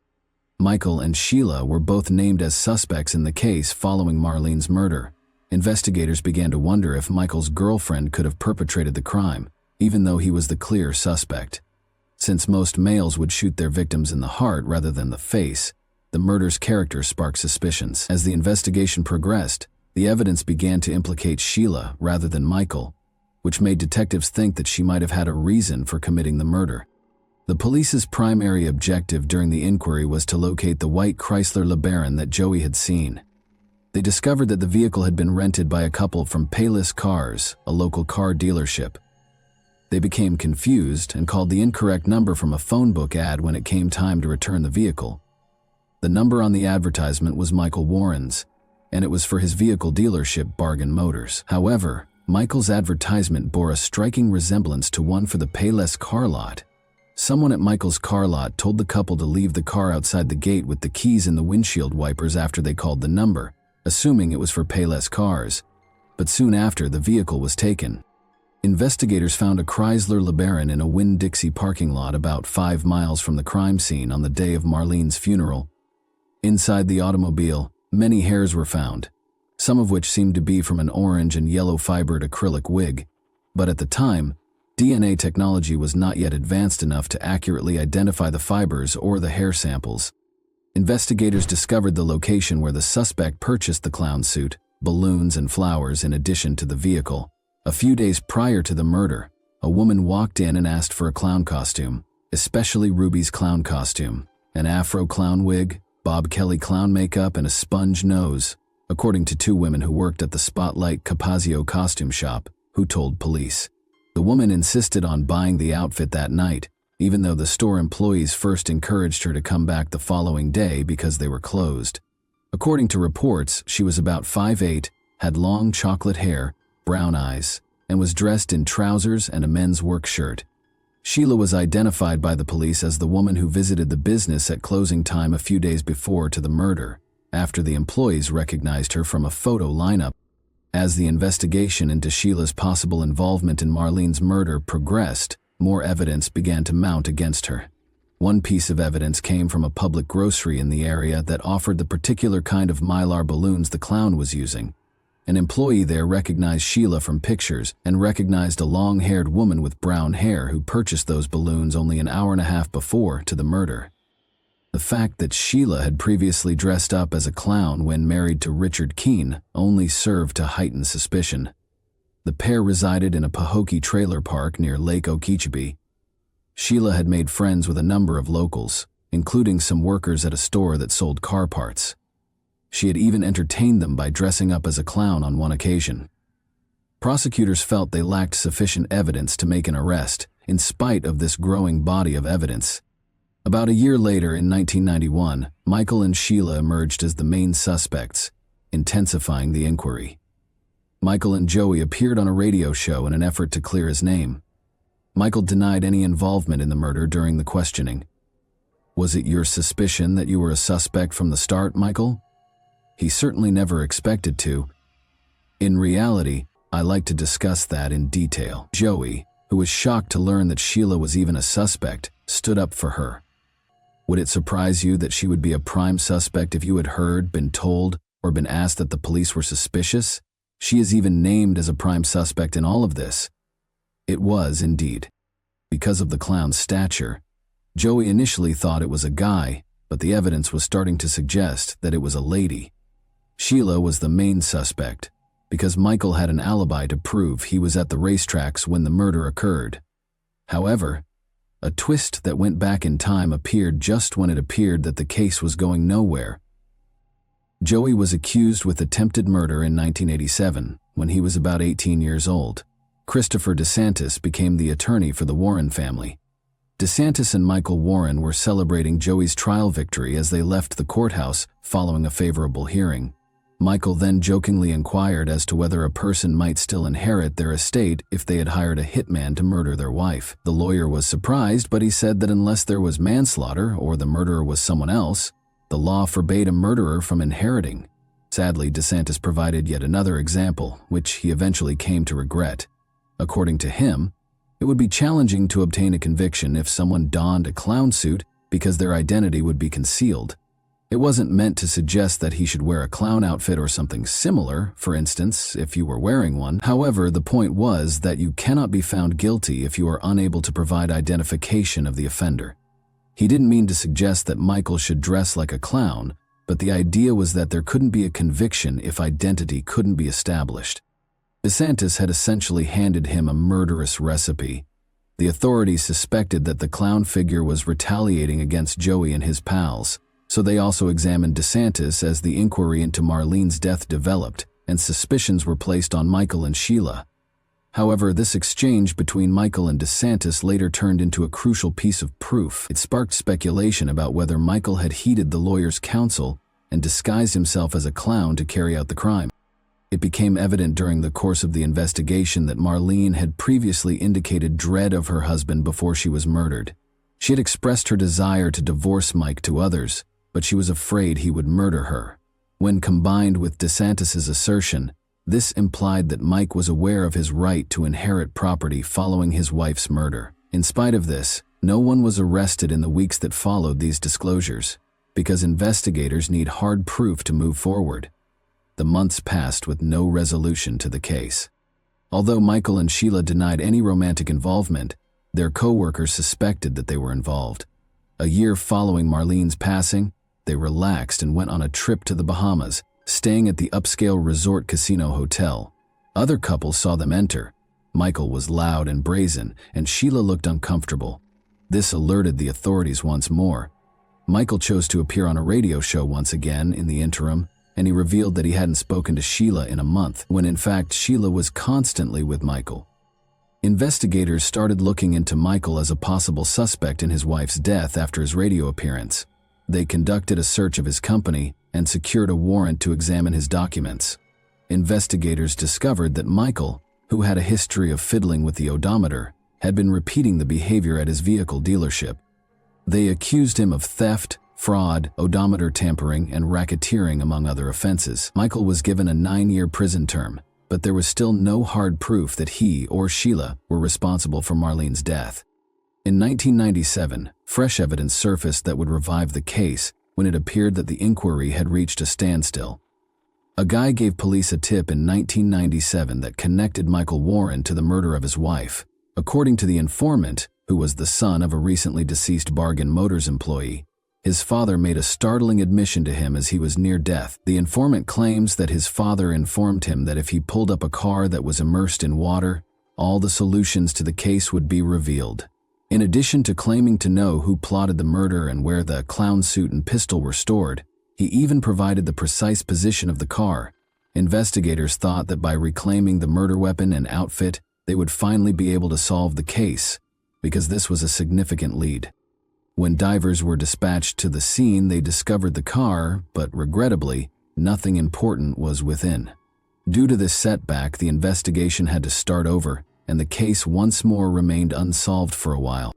Sheila Keene and Michael Warren made the decision to wed in Las Vegas in 2002. Although the case was still open and the investigation into Marlene Warren's death had stopped, Marlene's parents were certain that Sheila was the murderous clown. Sheila was once again a top suspect when the investigation was reopened in 2013, especially because of her marriage to Michael. The Wellington clown murder is one of the cold cases that the Palm Beach County Sheriff's Office is looking into thanks to a grant. To examine the evidence and speak with witnesses, they assembled a task team comprising representatives from the FBI and the state attorney's office. The indictment was obtained thanks to the task force's submission of fresh evidence for DNA analysis. This contained DNA samples from Sheila and Michael as well as other suspects in the case. The potential DNA samples discovered in the clown wig and additional hair strands within the Chrysler LeBaron were also added. Investigators were able to approach the case from a new angle thanks to the data gleaned via analysis and interviews. Mike and Sheila had made a fresh start in the little Virginian town of Abingdon, where they had completely changed who they were. Their neighbors described them as amicable and in love, and Sheila had even changed her name to Debbie.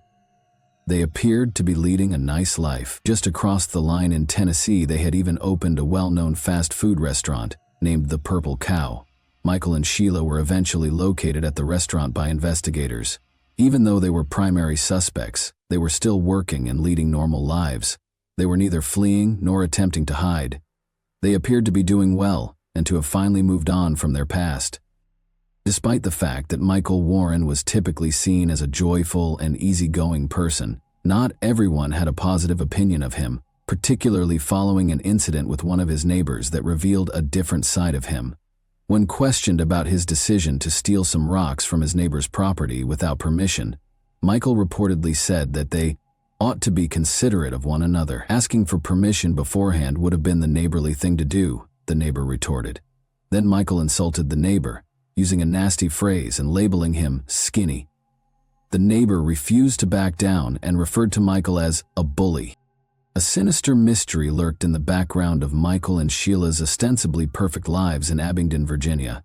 Sheila, who her co-workers called Debbie, told a terrifying story about how she had escaped punishment for murder in Florida while intoxicated one evening at a party. In the meantime, investigators in Florida worked tirelessly to solve the case, using the most recent DNA technology to identify a possible suspect in Marlene Warren's murder. The evidence suggested that Debbie, also known as Sheila Keene Warren, was the one who had carelessly revealed her lethal secret to her gullible co-workers. Mike and Sheila were stopped by the police on December 26, 2017, while they were returning from Vermont to their hometown of Abingdon in their Cadillac SUV. Sheila was taken into custody without question. Rather, she inquired as to if her spouse was also being taken into custody. Sheila was detained because she was charged with first-degree murder with a firearm, a crime that had gone unresolved for 27 years. Sheila had avoided arrest until that day, even though she had been a main suspect from the start of the investigation. She could now be sentenced to life in jail. A mugshot was taken when a video of Sheila being taken into the police station was caught. She is shown grinning in the mugshot, which is similar to the one from when she was initially detained as a teenager. It was disturbing to see the disparity between the seriousness of the act she was being charged with and her casual demeanor. Sheila King Warren vehemently denied any involvement in the crime, according to her attorney. She believed in her own innocence, as evidenced by the many letters she penned while there. Even though the murder weapon was still missing and 27 years had passed, and the clown's first description was that of a man, the state of Florida was certain they would get a conviction. Following her arrest in 2017, Sheila had been detained pending trial while detectives worked to strengthen their case against her. Ultimately, on April 25, 2023, Sheila, 59, entered a guilty plea to the charge of shooting Marlene Warren while disguised as a clown. Her attorney insisted she was innocent, but he thought her guilty plea strengthened her case. She might have received a minimum sentence of 25 years in prison if the jury had found her guilty. But because she entered a guilty plea, her term was lowered to just 12 years. Interestingly, Sheila's attorney even proposed that because of her outstanding behavior while inside, she might be released as early as 2024. The investigators were able to solve the case after Sheila confessed. However, do you believe Sheila meant what she said, or was she merely trying to find a way to get her sentence reduced? And that wraps up today's chilling story. If you enjoyed this video, don't forget to like and subscribe so you never miss a new upload. Also, let me know in the comments, what part of this story shocked you the most? Thank you for watching, and I'll see you in the next video.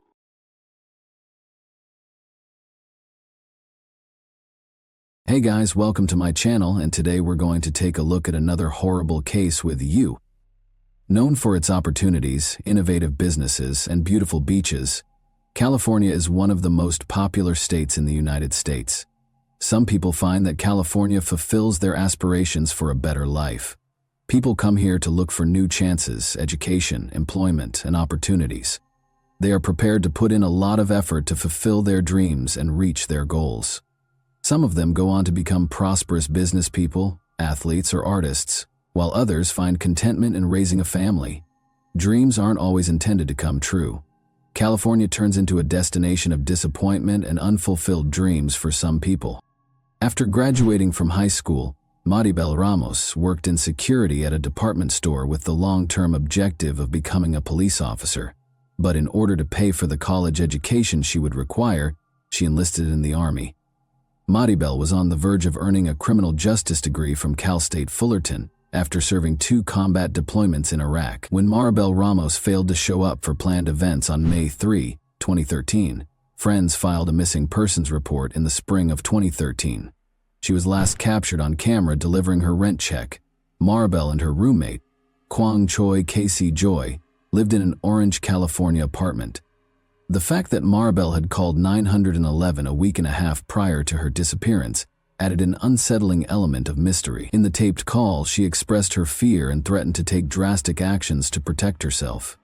After 8 years of service, Maribel Ramos, a 36-year-old veteran of the U.S. Army, wanted to return to civilian life. She had the will and perseverance to accomplish her goals, since she knew what she wanted to do. Maribel quickly turned her attention to other areas of life when her military career was over. Her decision to attend university was one of her major choices. Before her mother passed away in 2009, she and her mother moved into an apartment in Orange, California. Maribel asked her sister Lucy Gonzalez if she would move in, since she had the place to herself.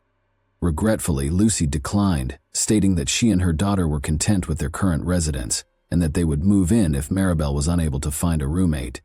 Maribel made the decision to post a Craigslist ad looking for a new roommate, and she quickly got a few responses. However, one in particular caught Maribel's attention. A man named Kwang Choi Joy contacted her to ask about the apartment. Kwang wrote in his message that he was a laid-back man seeking lodging in Huntington Beach while he looked for work. Maribel Gonzalez and Lucy Gonzalez met Kwang and found him to be a modest, polite man. In addition, he disclosed to the sisters that he was childless and had never been married.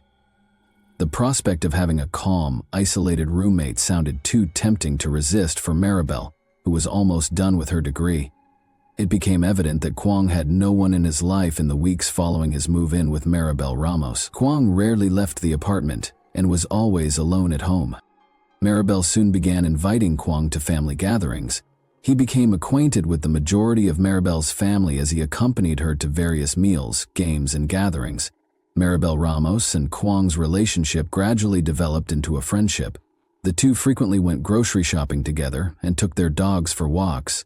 Maribel Ramos did not show up for a weekly softball game on May 3, 2013, which was unusual for her. Maribel's friends and relatives made multiple fruitless attempts to get in touch with her. She wasn't in her apartment when the family checked. Since they couldn't locate her, they filed a missing persons report, and the police started looking into it right away. Maribel's residence was visited by the police. Her car was parked next to the home when they got there, but no one answered the door when they knocked. According to the neighbors who were interrogated, nothing unusual had been heard or seen.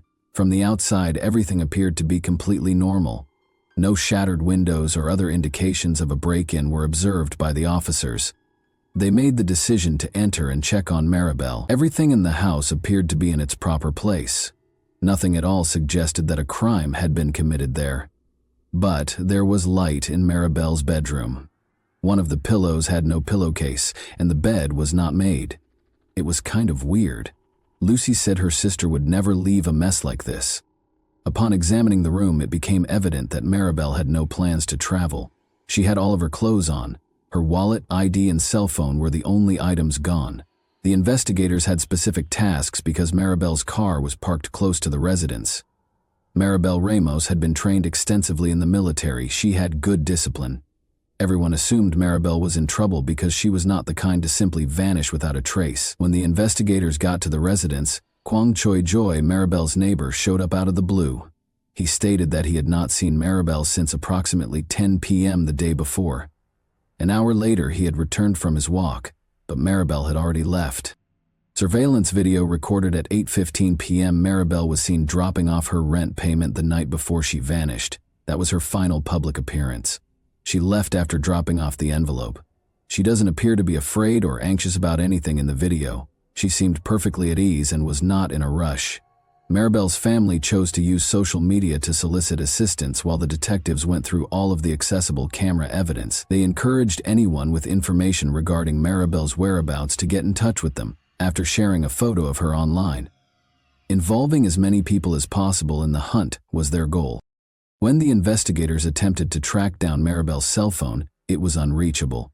The police were investigating her personal life when they learned that she had recently been romantically involved with a man called Paul Lopez. On the day before Maribel vanished, he was the last person to call her. Naturally, he had to show up at the police station to respond to certain inquiries. Paul acted with great assurance.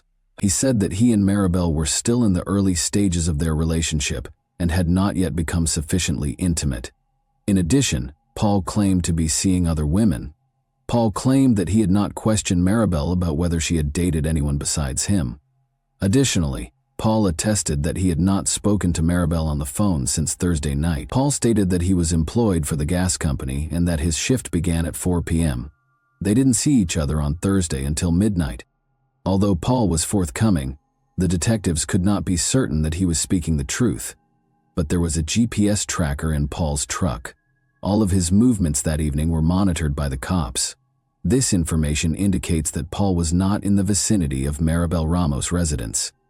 During his discussion with the investigators, Paul brought up Maribel's roommate, Kwang. Maribel's relationship with Kwang had recently worsened, according to Paul. In talks, she frequently brought up her roommate, lamenting his lack of funds to make the rent payments on time. Furthermore, Maribel was arguing with Kwang on Thursday when Paul spoke to her. Maribel told Kwang she wanted him to go, and Paul overheard her say it. She informed him that the following day was his move-out date. Paul threatened to evict Kwang and his belongings if he didn't move out the following day while he was on loudspeaker. Maribel said that there was no need for that and that she was going to bed when Paul offered to help and that he would drop by if needed. They didn't talk again after that. The investigators turned their whole attention to Kwang after they heard about the arguments between him and Maribel. Kwang was 54. As a teenager, he traveled from South Korea to the United States. There was nothing to suggest that he had a criminal history, and his record showed no serious transgressions. But as they dug deeper, they found a history tainted by rage. His sister claimed that Kwang was so violently angry that she had to file for a restraining order against him. An examination of his social media profiles revealed a close relationship between him and Maribel Ramos. But after talking to Maribel's relatives, the investigators discovered that her relationship with Kwang was not as ideal as it appeared in many social media pictures. Kwang and Maribel Ramos appeared to be the ideal roommates, until Kwang made the decision he wanted more. Kwang called Lucy Gonzalez during the summer of 2012. He told her that he wanted to marry Maribel and start a family with her because he was in love with her. Although Kwang deserved what he sought, Lucy Gonzalez informed him that Maribel had no interest in him in that sense. Later, Lucy informed Maribel about the phone conversation and suggested that she reject Kwang right away to avoid a heated argument. According to reports, Maribel told Kwang that she had no romantic interest in him. Kwang first appeared to have handled the rejection well, but as time went on, he began taking extreme steps in what appeared to be an effort to persuade Maribel Ramos to reconsider. He reportedly spent over $10,000, 0 cents on plastic surgery to look younger, purchased an entirely new wardrobe, got a tattoo, and paid to take Maribel on a cruise. It quickly became evident that Maribel Ramos and Kwang Choi-joy's connection had changed, from friendly to compulsive. A desperate phone call Maribel made to 9011 just 12 days prior to her disappearance was eventually discovered by the authorities as a graphic piece of evidence. In the call, which was recorded 12 days prior to Maribel Ramos' disappearance, Maribel stated that she felt unsafe around her roommate, saying, "I'm just calling to let you guys know that if something happens that I did it because I was trying to defend myself." Given her strong physical training, it was clear that there were reasons why Maribel was afraid of Kwang. Maribel served 2 combat tours in Iraq, as was previously mentioned. This might have contributed to her psychological issues. Military members deal with a lot of challenges, which frequently impacts their civilian lives later on. The detectives called Kwang in to question him in order to determine what transpired between Maribel and him. He appeared affable and at ease. Kwang claimed that he was deeply concerned about Maribel's disappearance because she was a close friend. Kwang claims that he had a wonderful time living with Maribel for around a year and a half. They enjoyed parties, danced in clubs, and on a trip together, the investigators requested Kwang to explain Maribel's 911 call because they knew that things were not as great as he claimed. According to Kwang, they got into a fight when they went to karaoke together that evening. According to him, Maribel was typically either very amiable or hostile when she was intoxicated. Kwang claims that she began screaming at him and claiming that she didn't like and wasn't attracted to him at some point that night. Since they were enjoying themselves, he said that he did not see the crux of the issue, and then she dialed 911. Kwang responded that he and Maribel got into a dispute on Thursday night over the rent. When asked when they had last argued or quarreled, Kwang believed the investigators ought to examine Paul more closely. Kwong claims that he last saw Maribel at approximately 9 o'clock in the evening, when, following a disagreement, he took a vehicle excursion to decompress. Maribel was gone when he got home, and since her car was still there, he assumed that Paul or someone else had taken her up. Although Kwong's account appeared credible, the investigators were concerned about one aspect of his look. The detectives noticed large scratches on his arms, which were covered by a t-shirt. They appeared pretty new. In response to a question about where the scratches came from, Kwong said he scratched himself on some bushes while strolling through the park. Even though this raised suspicions, Kwong was freed since, at this point in the investigation, there was no proof linking him to Maribel's disappearance. A few days after it started, the inquiry into Maribel Ramos' disappearance came to a standstill. The likelihood of discovering her alive was dwindling over time. The investigators decided to bring in forensic specialists to conduct a thorough examination of Maribel's home in an effort to find any new hints. They believed that with the aid of contemporary technology, they would be able to see things that the human eye could not. Kwong was actively assisting the police at this time. For a more thorough inspection, he gave them permission to search his rental automobile without a warrant. A police dog trained to look for human remains was also employed by the authorities. However, neither Maribel's car nor Kwong's car had any scent that the dog could identify. In the meantime, Kwong was spending a lot of time online in the days following Maribel Ramos's disappearance, posting comments on forums pertaining to her case to express how much he missed his friend. However, in spite of his efforts to portray himself as the distraught roommate on the internet, Kwong had oddly begun to distance himself from Maribel's relatives. Kwong claimed to be collaborating with the authorities in a number of interviews. When the detectives noticed this habit, they started to monitor him around the clock in the hopes that he would make a mistake and lead them to Maribel. After handing over his laptop and phone to the police to investigate his presence, Kwong went to the public library to access the internet. The investigators want to see CCTV footage. His actions didn't seem out of the ordinary at first. Like other guests, he took a laptop and used it. He returned the laptop and departed after spending almost 2 hours there. His laptop's internet history was something the police were eager to examine. In order to protect their privacy, visitors' browser histories were deleted after they returned their laptops. The police, who were trying their hardest to locate Maribel, were disappointed once more. Everybody has times in their lives when everything seems to fall apart. When Maribel Ramos abruptly vanished, her family experienced precisely this. Nobody was aware of her whereabouts or potential fate. Her family was in dire straits. In the hopes that someone had seen her or knew where she was, they posted posters across the town. But this was insufficient. The family understood that in order to get the message out, they needed to employ contemporary technology. They set up a social media page explaining the circumstances and requesting assistance from anyone with information about Maribel. The family's social media activity quickly caused a lull in the investigation. Maribel had been missing for about 2 weeks, and the authorities were still unsure of her whereabouts. But on May 16, things took a surprising turn. On social media, Maribel's family shared that they were organizing a search for Maribel in Peters Canyon, as well as an awareness walk. Meanwhile, the detectives discovered that Kwong had given back the rental automobile. They had previously inspected the car, but this seemed odd, so they decided to do it again. Recall that a dog trained to detect human remains did not detect any scent in Kwong's vehicle during the first search. However, a dog responded swiftly to the trunk's odor this time. The detectives realized they were on the right track, even though this was insufficient to apprehend Kwong. Kwong returned to the library to use a laptop after seeing on Facebook that Maribel's family was organizing a walk and searched in Peters Canyon. He was unaware, meanwhile, that the police had secured a warrant that allowed them to remotely examine the laptop Kwong was carrying. The investigator's monitor displayed the information he was seeking. One of Kwong's search terms was, "How long does it take for a human body to decay?" Then, using Google Maps, he located the location in Peters Canyon where Maribel's family had organized a gathering for anyone interested in joining the search. Then he zoomed in and out on a fairly ordinary area of Modjeska Canyon. Peters Canyon was 10 miles away from the place he looked up on Google Maps. The officers who were observing his conduct at the time were in shock. The only thing on everyone's mind was, Had Kwang simply revealed them where he had hidden Maribel's body? The investigators wasted no time in going to that location. As you can see, there are no residences in the area, making it a somewhat remote location. The cops searched for 30 minutes before finding a shallow grave. Although they were certain of whose bones they had discovered, they still needed to await the forensic analysis's findings.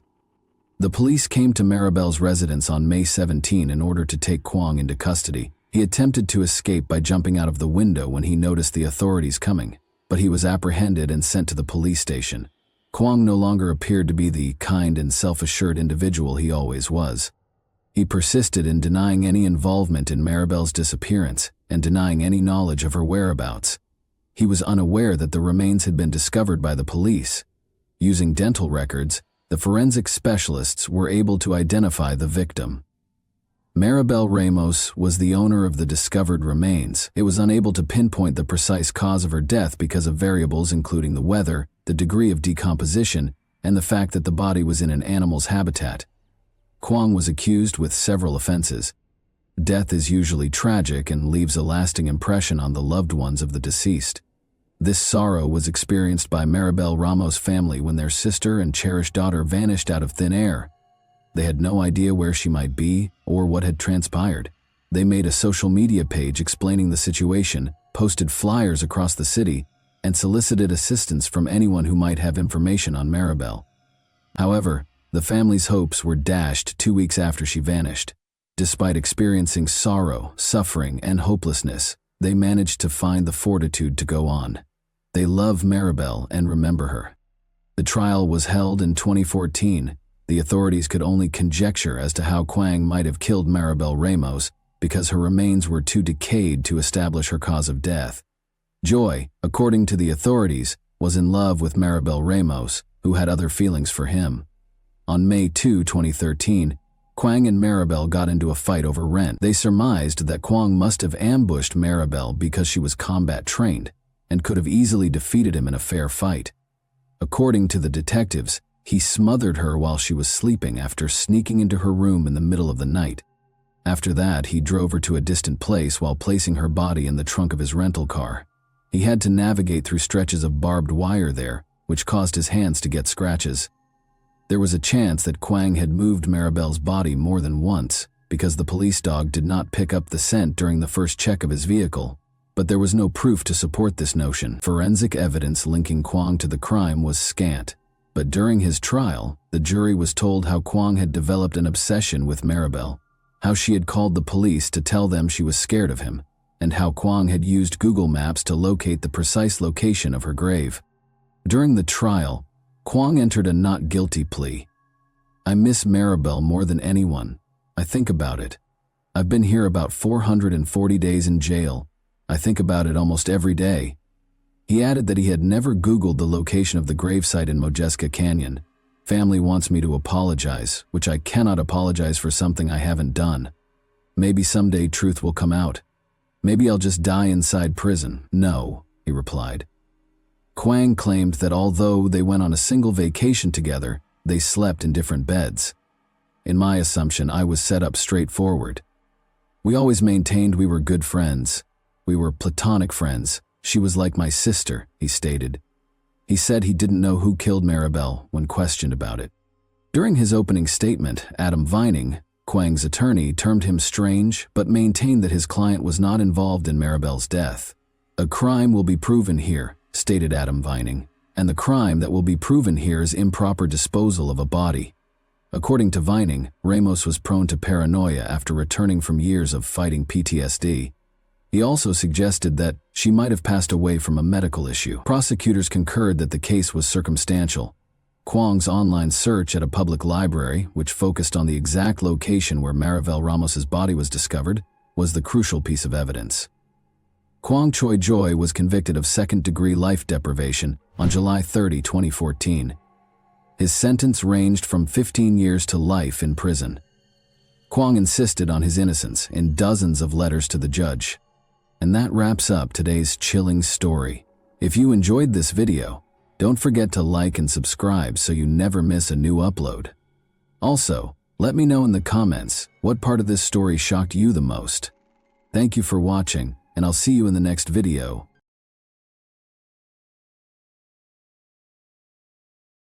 Hey guys, today we're diving into another truly horrifying case. If you want to support my channel, make sure to subscribe and stay active. It really helps me out. I'd be super grateful for that. Let's get started. Mississippi's charming seaside village of Ocean Springs was well known for its peace and easygoing way of life. It was the type of community where neighbors watched out for one another and life went more slowly. Lauren Johansson, a kind young woman who seemed to improve the world simply by existing, was one of its occupants. Because she loved animals so much, Lauren spent a lot of her time volunteering at nearby shelters. One day, she hoped she would build a sanctuary where all stray animals may find refuge. However, everything changed on the morning of July 3, 2024. Lauren's phone was inaccessible, and she failed to return home. Her father became concerned after receiving an odd message from her number. The events that transpired next exposed the flaws in the system that was supposed to serve and protect. On October 30, 2001, Lauren Johansson was born in Ocean Springs. Numerous tourists were drawn to the town by its wide beaches, oak-lined walkways, and scenic surroundings. But to Lauren, Ocean Springs was more than just a vacation spot. It was home. She was able to experience her family's love and support there, which helped to mold her into the kind and responsible person she is today. Lauren was lovingly raised by her parents, Robert and Tamala. She was born with two older sisters, both of whom had serious health issues. Lauren actively participated in their care from an early age, helping her parents with everyday duties. She developed a great feeling of duty and compassion as a result of this event. She constantly tried to lessen the hardships of people around her and showed a remarkable ability to care for others, even as a young child. Early in life, Lauren developed a deep affection for animals. From pets to wild animals, she was fascinated by all types of wildlife. This love was fostered by her parents and developed into a calling over time. Lauren began volunteering at nearby animal shelters when she was a teenager. She was more than simply a dog or cat food and cleanup lady. She provided medical attention to injured horses, birds, and even rescued wild animals. It was evident from her ambition, commitment, and kindness that Lauren was meant to serve others. She chose to become a nurse in high school, which was a great fit for her nurturing personality. She enrolled in the University of Southern Mississippi's nursing school after graduation. Lauren's intense interest in the subject and her unwavering work ethic drove her academic success. Her exceptional academic performance demonstrated her will to succeed and her sincere desire to improve people's lives. Lauren's aspirations went far beyond being a nurse. She had dreamed of establishing an animal rescue and rehabilitation center since she was a young child. She meticulously saved every dollar she made for this purpose. Building a location where animals in need may find refuge and a chance at a new life was her clear aim. She found motivation and purpose in this project. In her final year of high school, Lauren got to know Bryson Rivers. Bryson was popularly perceived as the ideal man, since he was charming and had exceptional athletic ability. They met at a school function where they had both volunteered. A casual talk quickly developed into a passionate partnership. Lauren was deeply impacted by Bryson, who was a year older than her. He was born on February 9, 2000, and was raised in a big, deeply religious family. His parents emphasized the importance of close connections, church attendance, and family values. Bryson was supposed to assist in taking care of his younger siblings because he was the oldest. His seemingly perfect image in high school was a result of the discipline and sense of duty that this upbringing established in him. Bryson was a standout student and athlete who constantly had high grades and was commended by teachers for his concentration and hard work. He was a standout on the school team and a favorite among his friends because of his athletic ability, especially in football and track and field. While friends appreciated his perseverance and capacity to succeed, teachers saw immense promise in him. His relationship with Lauren appeared to be ideal from the outside. They seemed to work well together and were both driven and ambitious.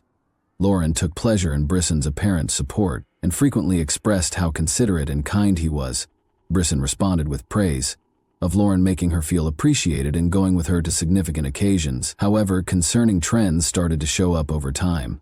Bryson showed signs of a need for control early on in their relationship. At first, it sounded like cute requests to talk longer or to find out how Lauren's day went.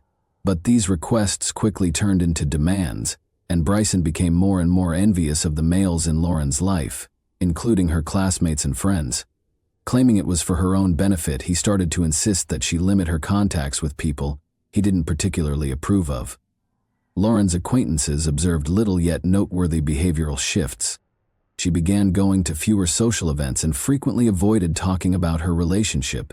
She explained away Bryson's growing domineering behavior by pointing to the strain he was under from school and training for the military. Lauren stood up for Bryson, highlighting his love for her, even when his actions became harsh. Bryson's attempts to control Lauren increased, along with his jealousy. He frequently played on her feelings and used guilt to persuade her that his behavior was acceptable. Lauren would argue whenever she tried to set limits, and Bryson would respond by assuring her that everything he did was for their mutual benefit. As this conduct became more commonplace, Lauren noticed that she was adjusting to his expectations more and more. Bryson's influence grew stronger throughout the years. He created a dynamic that made Lauren feel reliant on him by deftly alternating between demonstrating concern and applying emotional pressure. She missed the red flags of an unhealthy relationship because of this pattern. Despite warnings from worried friends and family, Lauren consistently justified his actions, claiming that he was a decent man going through a difficult time. When Bryson first became physically aggressive during an argument, things became more heated. He became louder as he accused Lauren of not giving him enough credit. Then, in order to prevent her from leaving the room, he grabbed her wrist. This was the first time his actions had clearly gone too far. Despite being terrified, Lauren later told her friends about the occurrence and justified it by claiming that Bryson had been agitated and didn't intend to harm her. As they observed Lauren's reserved manner, her pals grew more concerned. She had been candid about discussing good times, but now she avoided talking about her relationship. Her family members voiced their worries, particularly after she disclosed that Bryson frequently chastised her for her actions, saying that was the reason for their arguments. Lauren brushed off her closest friend's attempts to persuade her that his treatment of her was wrong, referring to it as a short-term issue. The way Brian behaved in public raised yet another red flag. If he felt Lauren was getting too much attention, he would frequently cut her off in talks or make scathing comments. One instance happened when Lauren thanked a server for their service on a night out with pals. Bryson was annoyed by this insignificant gesture, and he used the remainder of the evening to express his annoyance by making passive-aggressive remarks about her. Robert, Lauren's father, also started to notice changes, and although he had never seen Bryson act aggressively, he had a gut feeling that something wasn't right. He made multiple attempts to talk to Lauren, but she refused to admit that there were any issues, claiming that her father was unfairly criticizing Bryson and being unduly protective. The culmination of the matter was when Lauren stopped talking about her feelings with anyone.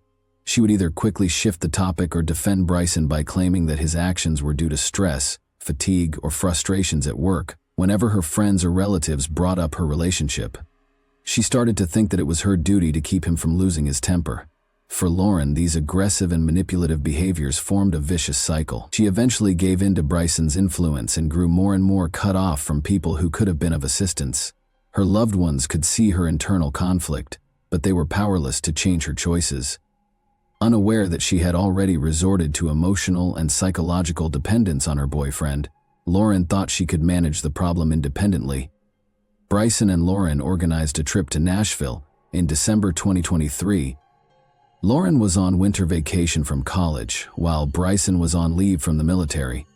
While Bryson saw the vacation as an opportunity to show himself as a kind partner, Lauren saw it as a chance to escape her everyday routine.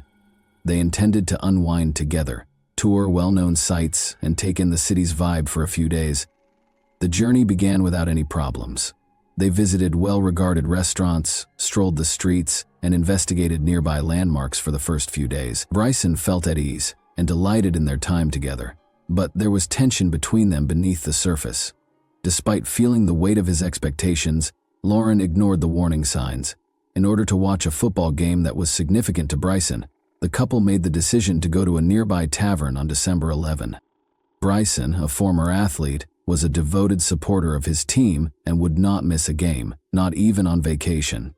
The evening was uneventful at first. They ordered drinks, watched the game, and sat at a table. Although there was a tinge of fatigue in her eyes, Lauren seemed at ease. When Lauren needed to use the restroom, the atmosphere suddenly became heated. She asked a server for directions and did what he instructed. Bryson's unjustified suspicion was aroused by an innocent coincidence a few minutes later, when the same waiter occurred to walk down the same corridor. Lauren saw that Bryson's attitude had altered when she went back to the table. He appeared tight and annoyed without any justification. He also alluded to alleged adultery and charged her with purposefully vying for the waiter's attention. The dispute swiftly became heated, and despite Lauren's efforts to soothe him, Bryson became irate and raised his voice. Later, witnesses observed that although Lauren seemed to be attempting to defuse the situation, Bryson persisted in his charges. The couple eventually made their way out of the bar and toward their nearby parked automobile. The tension between Lauren and Bryson reached a breaking point as soon as they got into the automobile. Bryson stole Lauren's phone, stopping her from calling for assistance, and locked the doors, making it impossible for her to flee. He started screaming at her, his rage quickly turning into physical violence. Despite her cries and frantic attempts to defend herself, Bryson began to strike her. Lauren tried to get attention by hammering on the windows and honking the horn, but sadly no one was present to listen or assist. Following a few minutes of mistreatment, Bryson ignored Lauren's cries for her release and turned on the ignition before heading into empty streets. He threatened to leave her body in the woods where no one would ever discover it, which was a terrifying idea. He finally stopped into a deserted parking lot where the attack went on. Lauren attempted to retrieve her self-defense weapon from her backpack in a last-ditch effort to defend herself. But before she could get the bag back, Bryson saw it and snatched it out of her hands. Lauren was subjected to constant brutality for about an hour during the incident. In addition to hitting her, Bryson made unsettling threats while becoming frighteningly detached. Recordings from Lauren's phone showed him icily remarking at one point that the swelling was beginning to make her head seem like a bowling ball. Bryson called his mother during the attack, which led to Lauren's surprise rescue.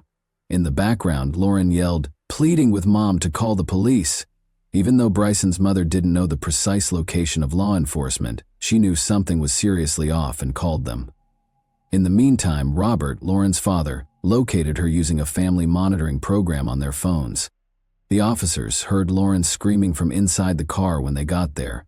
Bryson was still holding her as the officers opened the door. Lauren was bruised and covered in blood. There were obvious evidence of serious damage on her face and torso. Bryson was immediately detained. Lauren was taken to the hospital, and she was hardly able to speak. Medical personnel were astonished by her injuries. It was evident what she had been through from the numerous bruises, swelling, and other indications of severe suffering. Lauren declined to file charges in spite of everything, stating that she didn't want to jeopardize Bryson's life or military career. Bryson constantly attempted to get in touch with Lauren while she was being held, taking advantage of unknown loopholes in the jail's rules. He deceived her throughout his calls by vowing to change and making a vow to never harm her again. Lauren gave in to his pressure and changed her original remarks, which had a big impact on the case's course. After being arrested, Bryson Rivers was detained pending trial on assault charges. The court granted him the chance of bail in spite of the seriousness of the accusations and the overwhelming evidence against him, which included Lauren's testimony and audio recordings. At first, $250,000 0 cents was his bond, which kept him in custody while his case proceeded. Bryson appealed the bail amount 6 months later with the help of his legal team. The bail was reduced to $150 0 cents when the judge granted the motion.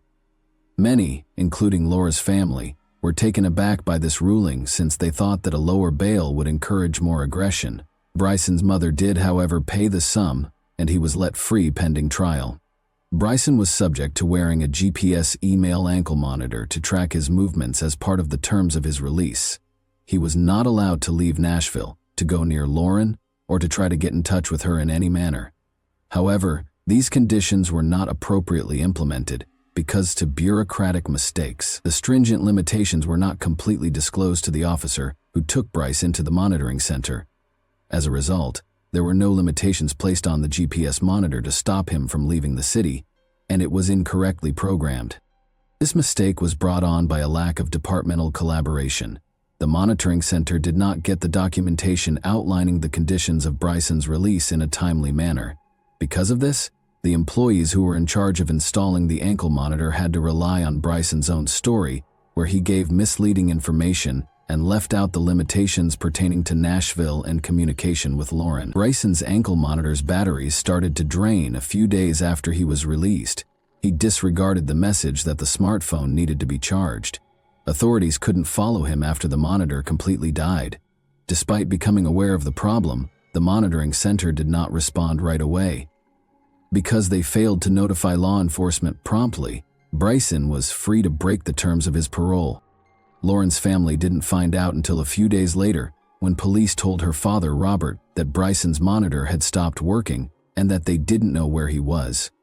It was shocking to learn that authorities were not handling the case with the necessary urgency, so instead of acting right away, they left a voicemail on Robert's phone, briefly outlining the circumstances.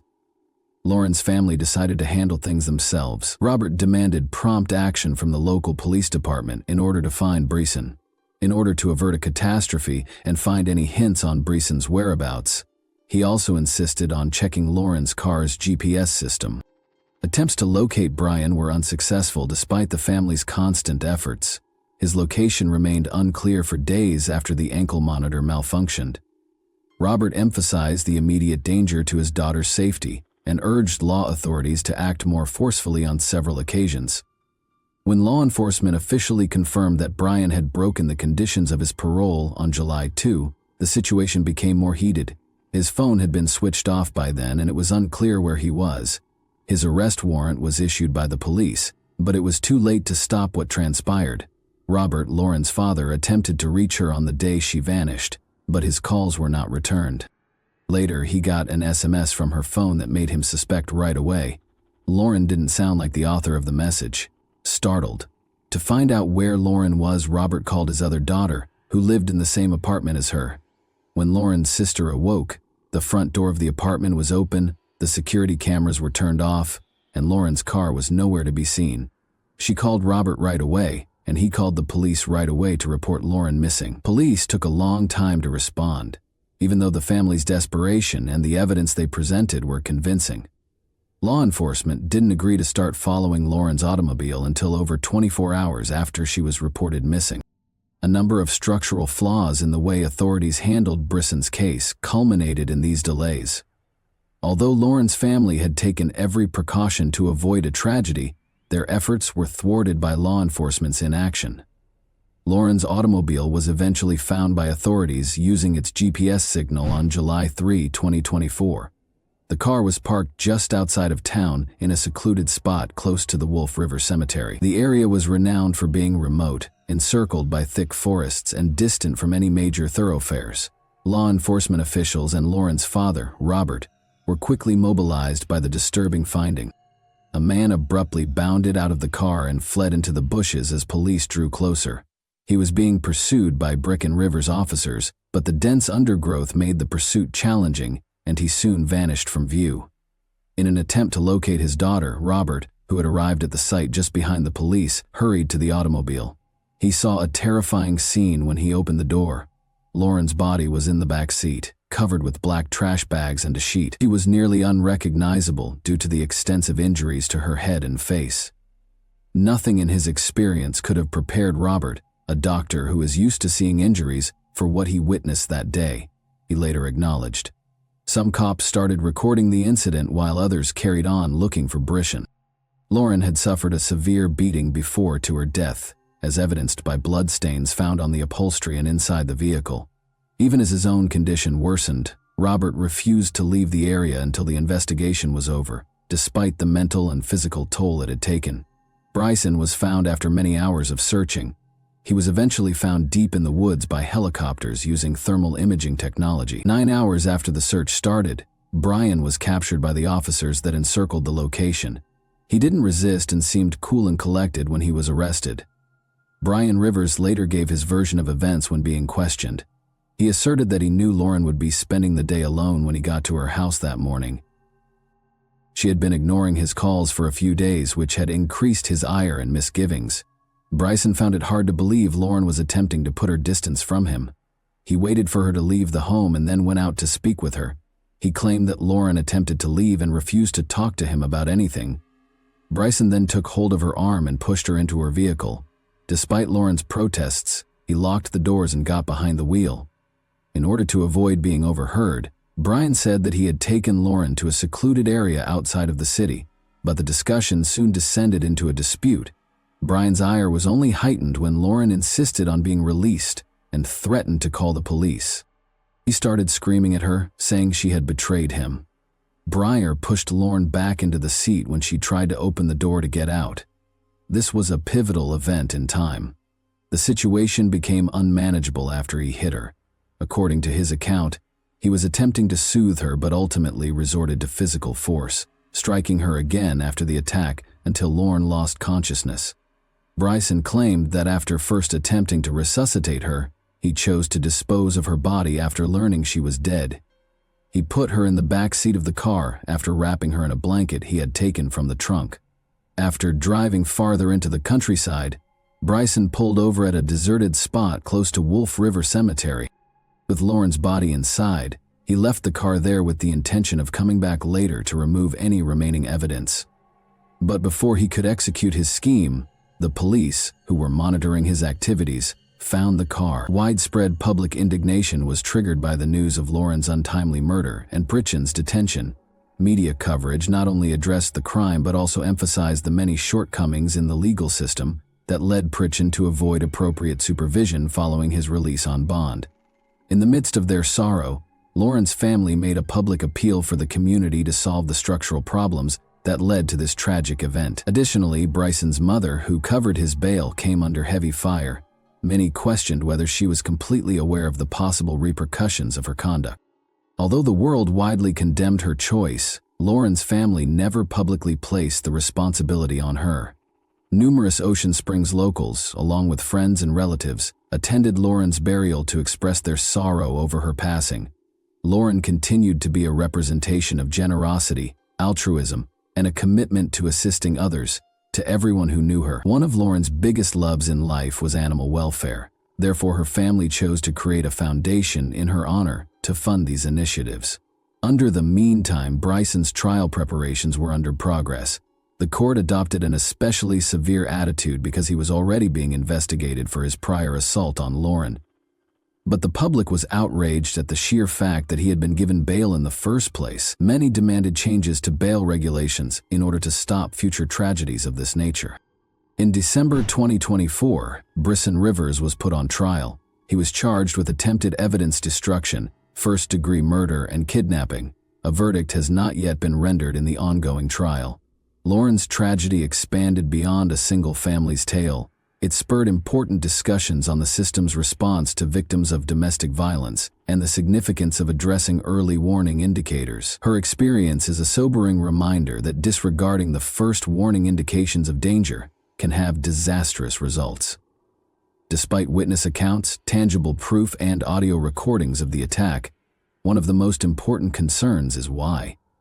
Following his initial arrest, Briston was permitted to post bail. Due to a lack of departmental cooperation, this judgment not only damaged public confidence in the legal system, but also allowed the offender to carry on with his activities. Fauci. Lauren's death was the result of a series of mistakes, including a failure to enforce bail conditions and a delayed response to Bryson's GPS monitor breakdown. The accused people's monitoring mechanism has also drawn criticism. The shortcomings in current procedures were brought to light by Bryson's GPS device's incorrect configuration, the disregard for low battery warnings, and the delay in acting upon his disappearance. This tragedy could have been avoided if authorities had acted quickly after the equipment malfunctioned.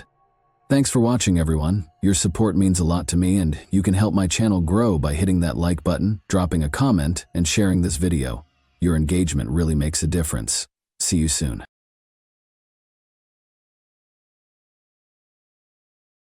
Hey guys, welcome to my channel, and today we're going to take a look at another horrible case with you. A person's life can be completely transformed by the emotion of love. It can be tender and loving, or it can be hurtful and disappointing. Almost everyone has times in their lives when they meet someone who becomes special to them, but occasionally these relationships don't work out as planned.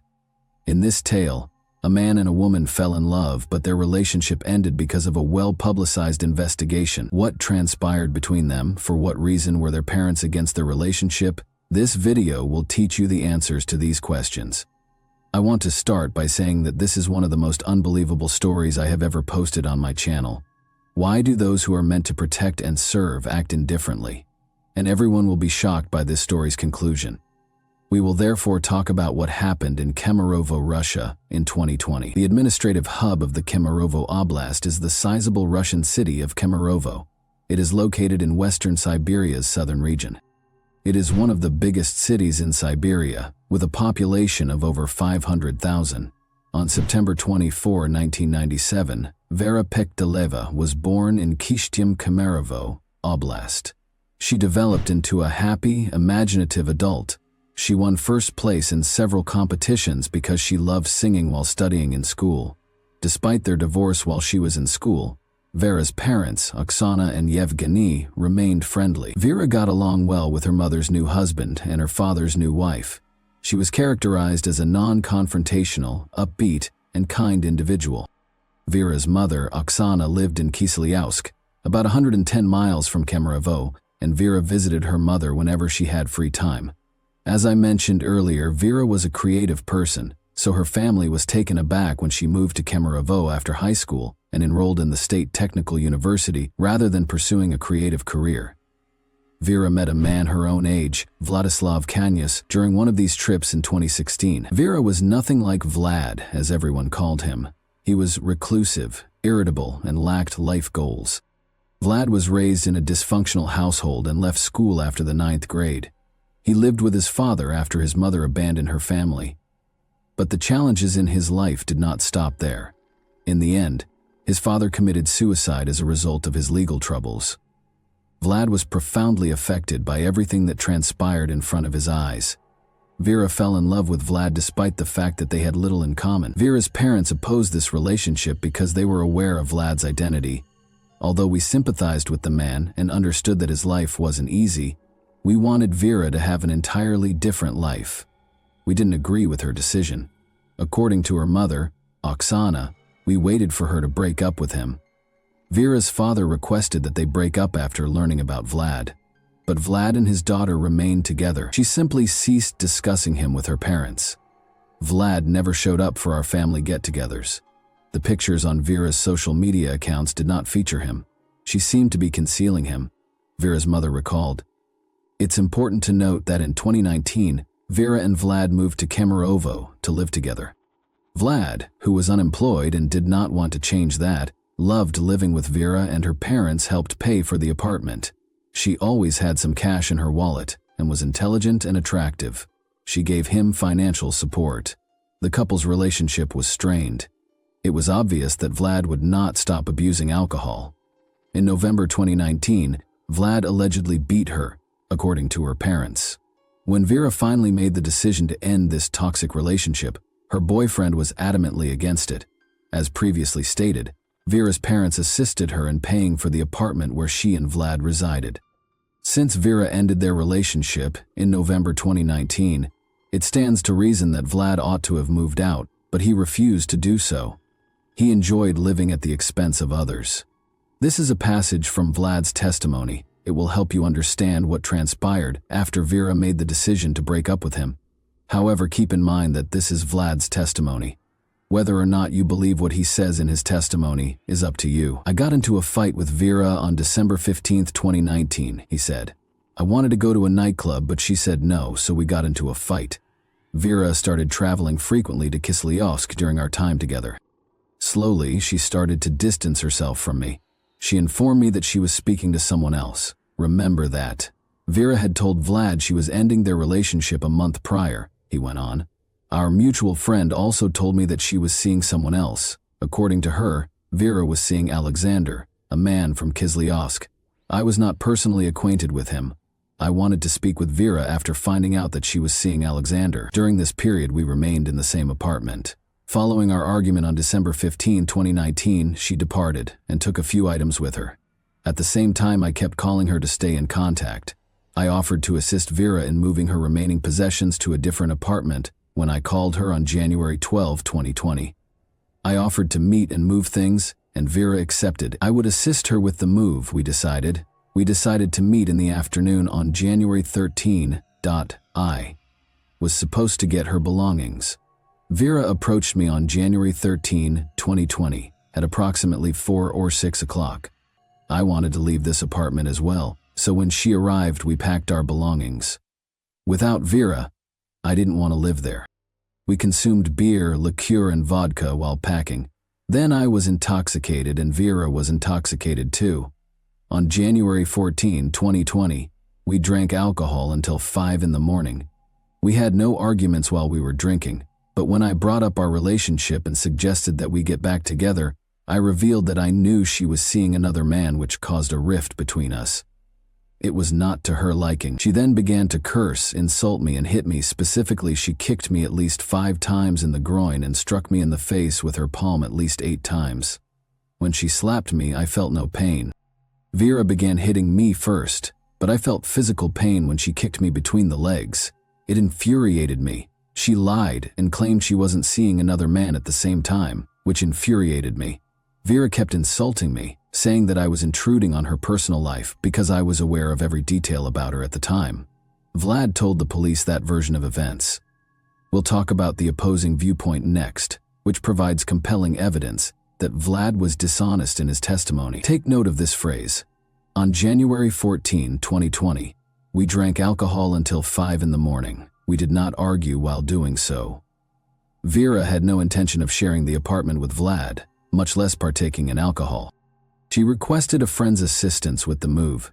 Vera left a voicemail for her friend at 5:08 p.m., stating that she was already in the apartment packing up her belongings. At around 6 o'clock in the afternoon, she promised to be at her new apartment. Vera requested assistance from a friend to move her belongings from the taxi to the apartment. Vera left another voicemail 3 minutes later. She asked her friend to assist her with the move by coming to the apartment where she and Vlad shared. But before Vera could finish, Vlad interrupted, saying, "No one's coming in here," and he objected to Vera's friend entering the apartment. 4 minutes later, at 5:15 p.m., Vera asked her friend to come in a low voice, suggesting that things had gotten out of hand. This message appears to have been a request for assistance. She purposefully spoke quietly so Vlad wouldn't hear her. Vera leaves another voicemail at 5:25 p.m., and Vlad's commanding voice can be heard once more. He advises Vera's friend to wait for Vera to text her and not to bother them. Vlad himself recorded the voicemail at 7:19 p.m. Vera was unable to use her phone from that point on. The monster and she were left alone, but we must explain what happened next. A witness described the horrific screams coming from apartment 738 as a massacre, and at around 3 in the morning, the neighbors on the same floor began to wake up. 15 people gathered in the hallway outside the apartment because the screams were so loud. Among them was Vlad's brother. Since his brother had previously threatened to kill Vera, he recalled Vlad's words and understood that they would have to smash down the door. Since the apartment's door was iron, the neighbors began searching for instruments to pry it open. People called the emergency service, and these calls eventually became part of a separate investigation, all the while hearing Vera's heartbreaking cries coming from the apartment. The police were still nowhere to be found 30 minutes later. During the 3.5 hours it lasted until 6:30 a.m., people called the police, but nobody arrived to help Vera. While Vera was fighting for her life, the witnesses called the emergency services 7 times, but no one answered. Vlad was the last person to speak to them from behind the door. "Forgive me, Vera," he said. "You have my undying love." Ultimately, the neighbors broke down the door using a crowbar they found in a nearby parking lot. Vlad was in the restroom by now, and Vera was already dead. He was inebriated. While Vera was suffering a terrible death at the hands of her ex-boyfriend, and the neighbors were futilely attempting to contact the police for assistance. Operators were drinking tea, laughing, and discussing life in 112, and they were quite upset about being bothered. It was only after Vera's death that the police showed up. They will later allege that one car ran out of gas and that no officers were available because everyone was attending to other calls. Consequently, the police officers who were on duty that evening and the 112 operators were also put on trial. The police station video was released while the investigation was underway, but translating it into English is pointless. I can sum it up in one word: indifference, and even without subtitles, it's obvious. Recall that Vlad stated in his testimony that he and Vera had no disputes until 5 in the morning, but the forensic analysis revealed that he had lied. 6 hours prior to her demise, Vera sustained her initial injuries, at around midnight, that is. It indicated that she had been beaten and injured by Vlad Cañas for 6 hours prior to her passing. Her nose and ribs were broken, and she had approximately 100 injuries total, including stab wounds. Additionally, there were marks from strangulation on her neck. If you were surprised by the police's lack of action, prepare yourself. You won't believe what happened next. Over 1,000 people showed up for Vera Pexteleba's funeral, and the church was unable to accommodate them all. According to Oksana, Vera's mother, the funeral home tried to restore her daughter's face with makeup for 4 hours, but she was still unable to identify her. Her injuries were that severe. Vlad Cañas was telling the investigators in the meantime his account of events. Naturally, he made an effort to minimize his involvement in this crime. He said as much about that evening. I told her I knew she was seeing another guy and suggested we get back together when I first started talking to her about our relationship. We began to argue. It was not to her liking. She then began hitting me, insulting me, and using profanity. In particular, she struck me in the face with her palm at least 8 times and kicked me at least 5 times in the groin. When she slapped me, I felt no pain. Vera began hitting me first, but I felt physical pain when she kicked me between the legs. It infuriated me. She lied and claimed she wasn't seeing anyone else, which infuriated me. Vera also claimed that since I was well versed in her personal life, I was intruding on her privacy. She persisted in insulting me during this time. So I became enraged and struck her multiple times with my palms, roughly 4 times on the head, though the blows were not very strong. Vera fell to the ground and struck the closet when I struck her. On her stomach, she lay. She struck me back too. Specifically, she used her fists and palms to beat my head. It hurt. She didn't stop even after I told her to. She scratched my back, I recall. I then made the decision to grab her by the neck. On the floor, I noticed an iron. After grabbing this iron, I wrapped Vera's neck with the iron cord. Then I pulled the cord a little tighter around her neck. For a minute and a half or 2, I squeezed her neck. I didn't want to kill Vera at the time, and I was unaware that my actions could do so. I wanted to frighten Vera, so I was pulling the cord tighter around her neck. My goal was for her to faint. I hoped she would go to sleep. After I took the cord off her neck, she began coughing and wheezing for 15 minutes. When I took Vera's neck cord off, I placed her on her back. After she had been in the prone position, she was unconscious at the time. She wheezed and made noises at the same time. She seemed fine to me. I eventually began rousing Vera, but she was not responding. I then began to hear if her heart was pounding. I listened to her mouth and then her heart. Her heart wasn't beating. She was not breathing. I can't recall what came next. I recall that I eventually found myself in the restroom. I was holding a knife at the same time. I wanted to injure myself, so I brought a knife. I knew Vera was dead, and I didn't want to kill her, so I didn't want to live. After a while, my brother and a policeman entered the apartment through the open door. I was then instructed to put on my clothes. The police station is where I was taken. I apologize for my actions. I don't deny that Vera died as a result of what I did. I had no desire to murder her. I would like to express my regret to Vera's family. Vlad has a selective memory, as you have observed. He recalled strangling Vera, but he couldn't recall how he hurt her roughly 100 times. Vera was lying on her stomach on the floor during the interrogation, and it was unclear how she could have scratched his back and punched him in the face.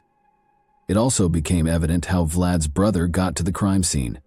He lived in a different city, after all. This is what Vlad said to the police. I called my brother and informed him of the situation. My brother advised me to call an ambulance and perform cardiopulmonary resuscitation on Vera. After I informed him that she was not breathing, I attempted to administer first aid to her. I attempted to massage her heart and perform CPR. He called his brother around midnight and threatened to kill Vera, according to information uncovered during the investigation. When questioned again about Vera's injuries during the second interrogation, he said, "It was probably me who caused those injuries to Vera. Although I didn't keep track of how many blows I delivered, the expert discovered some injuries on Vera's body that might have been my fault. I can't recall how many times I struck her, but I believe it was the same amount as the expert suggested. I acknowledge that I caused her every injury listed in the report. I desired quiet. I didn't consider how she was suffering. During our argument, she yelled at me and insulted me. When I struck her, I didn't like it. I didn't enjoy her yelling. I wished she would stop talking. At the time, I didn't consider her suffering. Additionally, Vlad Canius claimed that he and Vera were intimate by consent. Since it was impossible to prove the opposite, the charges pertaining to this were ultimately dropped that evening. Emergency service operators and police officers were charged with negligence. It's difficult to accept, but throughout the investigation, they continued to give ludicrous justifications for their actions, and no one suspended them from their jobs. For each of the 5 defendants, the prosecutors sought actual prison sentences, but the judge made a different decision. They were given suspended sentences ranging from 1.5 to 2 years. Additionally, the court mandated that each give the victims roughly $350.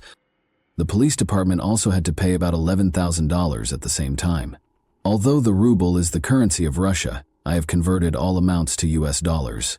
The indictment claims that the police officers had gasoline, and even if they didn't, they should have taken the proper action to address the situation.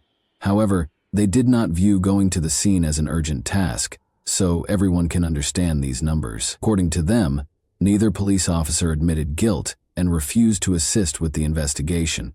The investigation team was at another address where the man's body had been discovered earlier, when witnesses called to report the woman's screams and cries for assistance. Vera had no intention of staying in the apartment that night, so we'll probably never find out what actually transpired. She even asked a friend to assist her in moving. Thus, there is every reason to believe that Vlad poured alcohol into Vera's mouth while she was unconscious, or forced her to drink it. He had time to devise a story that would demonstrate that everything that occurred was accidental. Vlad Canius was given a 17-year prison sentence by the court in the summer of 2022. He partially acknowledged his guilt. Additionally, he was mandated to make a compensation payment of roughly $45,000. Vera's parents were shocked by what transpired next, since they felt that 17 years was a very light sentence for what Canius had done to their daughter. They intended to appeal the decision. But Vlad was not even imprisoned for a year. Pictures of Canius in uniform were broadcast on the network in November 2023, and it was revealed in April 2023 that he had been pardoned by the president following 6 months of involvement in the war. He was also released from the duty to compensate Vera's parents in any way, and you are all aware of the type of conflict Russia is currently embroiled in. In Russia, the case of Vera Pekteleva has generated a lot of interest. Not less poignant was the news of Vlad Canius's pardon. This is what the Russian president's press secretary had to say about it. Pardoning follows a specific process, which we have discussed on numerous occasions. The convicted individual should first confess his guilt before the documents are sent to the president for review. This decision is made at the level of the Federal Bureau of Prisons, followed by the regional level, the federal district, the Central Commission, and finally the president. This is one method. Another is for prisoners, including those incarcerated for major offenses, to atone for their crimes with blood on the battlefield. Blood under shells and bullets was how they atoned for their sins. When Vera's parents found out that the person who killed their daughter was free and could start over, it's difficult to imagine how they felt. Such a chance will never come to their daughter. She was denied another chance. And that wraps up today's chilling story. If you enjoyed this video, don't forget to like and subscribe so you never miss a new upload. Also, let me know in the comments, what part of this story shocked you the most? Thank you for watching, and I'll see you in the next video.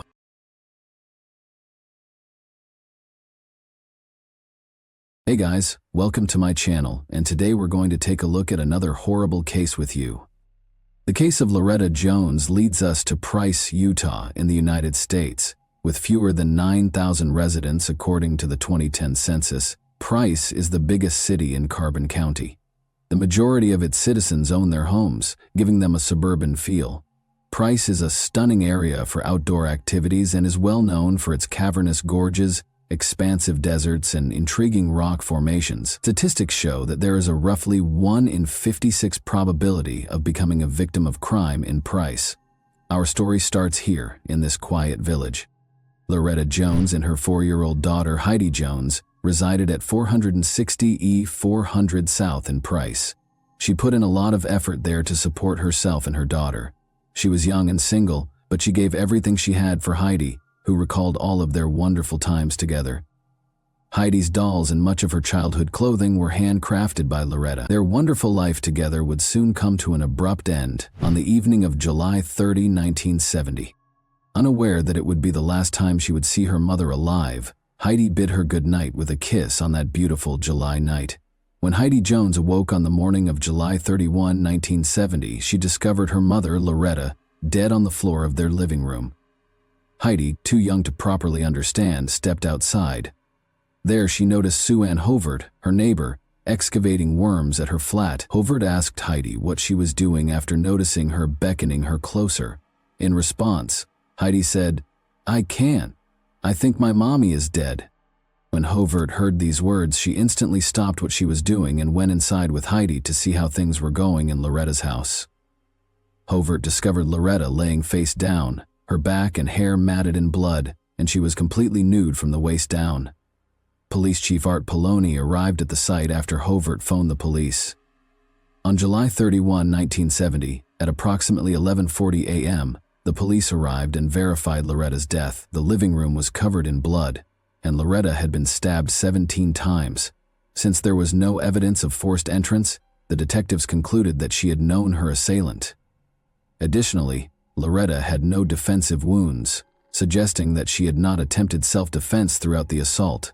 The medical examiner determined that Loretta had body fluid on her and that she had been slain by a short, narrow knife. Unfortunately, there were no CCTV cameras to record the events, and DNA testing was only in its infancy at the time.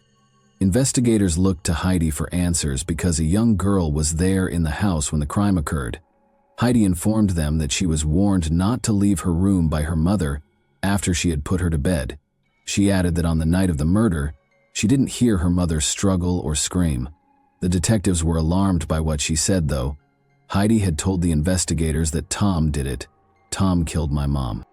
As they searched the house during the investigation, the cops started looking for explanations.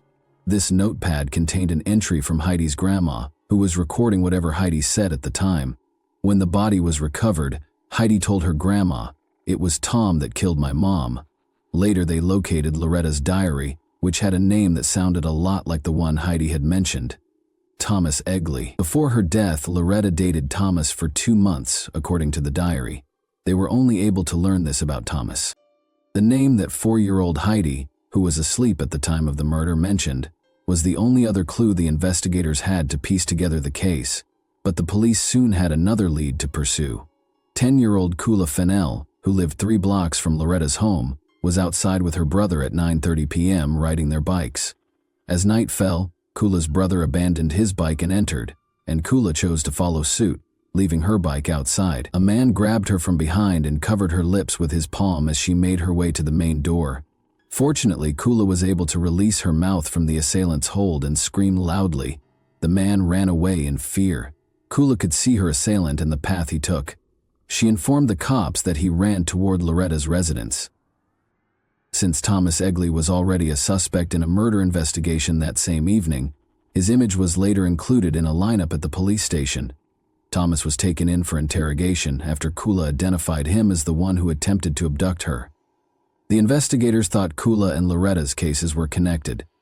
Thomas denied any involvement in either of the 2 occurrences when they questioned him about them separately on August 1, 1970. According to Thomas, he got a lift with other teens the night of the murder and was dropped off at a fast food restaurant in Price, where he ate hamburgers. Around 11:30 p.m., he claimed to have gone to Highway Rendezvous, a pub on Spring Lane Road, before returning home. He said that day, he didn't see Loretta. When the investigators went to the pub to inquire about if they actually saw Thomas that evening, the proprietor acknowledged seeing him. He had red spots on his shirt and appeared frightened and shaky, she observed. Thomas informed the detectives that since he had been painting all day, the red specks on his shirt must have been paint. The detectives took samples of Thomas's hair, blood, and fingerprints, as well as the clothes he claimed to be wearing that evening, regardless of what he stated. They felt they had sufficient grounds to arrest Thomas as a result, and they did. While Thomas and his fiancée, who was 8 months pregnant, were staying at a motel in Helper, Utah, Thomas was detained. However, prosecutors called witnesses who gave Thomas an alibi during the preliminary hearing on November 5, 1970. Since Thomas was known to have visited Loretta's house before to the occurrence, the prosecutors claimed that the fiber evidence resembled the rug she had at her house was insufficient. However, Thomas was charged with attempted kidnapping and jailed for 90 days after Kula Fennell named him as the man who attempted to kidnap her. In 1971, Thomas relocated to Rockford, Colorado, following his parole. For years, however, Loretta's case remained unresolved. After her mother passed away, Heidi had to cope with the trauma. Her grandma, who had taken her in right away after her mother passed away, would listen to her talk about the incident. She kept saying to her grandma that she didn't think Tom killed her mother. Her grandmother kept a journal in which she recorded everything Heidi said. Heidi added that Tom was cruel to Loretta and would frequently strike and slap her. The grown-ups in the family eventually sought to dissuade Heidi from talking about the incident and try to help her forget it. Heidi never forgot what had happened to her mother in 1970, even if she stopped talking about it. As Heidi got older, she realized that Loretta had to have suffered through the attack in order to keep her safe. Heidi decided that she owed her mother justice as a result, and she would obtain it for her. Heidi never forgot her mother's case, even if decades went by and she moved on with her life. Even though she still had a soft spot for her mother, she didn't advocate for the case to be reopened, until one day, after being inspired by the television program Unsolved Mysteries, she launched a large letter campaign, writing to the Carbon County Sheriff, Price City Police Department, and FBI. She wrote letter after letter, but none of them answered. David Brewer, a friend from high school, responded to a social media post made by 43-year-old Heidi in 2009. After a while, the two got back in touch, and Heidi found out that David was collaborating with the Carbon County Sheriff. Heidi saw this as a chance to revive her mother's case. In order to talk about her mother's cold case, she deliberately ran into David at a local arts festival. As David heard Heidi's story, he was struck by her tenacity and shocked that he had never heard of it throughout their high school years. Heidi told the story of how her mother kissed her goodnight, and then, when the door to her room opened, she told her not to leave, as though she knew something terrible was about to happen. She described how she thought her mother had been murdered by Tom. Despite her hazy recall, Heidi vaguely remembered what appeared to be Tom forcing her mother to have sex with him or stabbing her, but she missed her mother's cry. David chose to assist after hearing her story. At last, Loretta's case was reopened. The odds were stacked against David Brewer when he began working on the case. He attempted to use the crime files, but they were no longer there. He just had Heidi's hazy recollection and previous media attention. For additional interrogation, David located Thomas, who was residing in Rockford, Colorado. In response to his question concerning the evening of July 30, 1970, Thomas described his meals and activities for the day, but stated that he was unable to recall Loretta's name. Although David was certain that Thomas might be the murderer at that very moment, he was forced to depart without making an arrest, since there was insufficient evidence to indict him. In order to question her, David Brewer also located Thomas's ex-girlfriend, Marcia Hidalgo. When Thomas arrived home late on the night of the murder, Marcia informed David that he immediately showered while still clothed. When Thomas got home from the laundromat the following day, a number of his clothes were gone. Marcia claims that Thomas told her that he gave hamburgers to a woman and her daughter when she questioned him about his whereabouts. Despite his inability to understand the material, David grew increasingly certain that Thomas killed Loretta. Exhumation was the final remaining choice after David had exhausted all other options. After David expressed his opinions, Heidi unexpectedly stated that she would even fetch a shovel to dig the grave herself if it would bring justice for her mother. He wasn't sure how Heidi would feel about exhuming her mother's body. Heidi sobbed several times as they carried out the exhumation, but when the body was excavated, they found that the entire body had been ruined by water, which prevented them from getting the necessary evidence. In spite of this, they inflated the results for the public, saying they had discovered fresh evidence that offered a lead. After the news spread widely, David soon got a call from a woman named Linda. Linda clarified that she made the decision to contact the detectives after recalling the details of the exhumation she had seen on television. She informed David Brewer that Loretta had used her blood to write the murderer's name. David was shocked and inquired as to how she knew this, given that the police had forbidden anyone from entering the scene of the incident. Linda clarified that throughout her high school years, when the murder occurred, she resided at Heidi's grandmother. Heidi's grandfather instructed Linda and one of Heidi's aunts to go to Loretta's house and pack Heidi's things the day following the event. Linda claimed that after the police let them in, she spotted a capital T and a O with her own eyes. This was a significant development in the case, but they required a picture of the crime scene to support their claims. David visited with Heidi and gave her the update. He complained about how difficult it was to locate any pictures of the crime scene because they were all gone. Heidi instantly recalled that a picture might be in a box of items her grandma had stored for so long. Everything connected to the case, including the notebook in which her grandmother recorded everything Heidi had said about the case, was discovered when they searched her grandmother's home for the box. The picture of Heidi standing close to her mother's body shape was the most eye-catching thing. Although the image was unsettling, it ended up being really helpful. The letters T and O were in Heidi's and her mother's blood in the picture. David Brewer started assembling the pieces.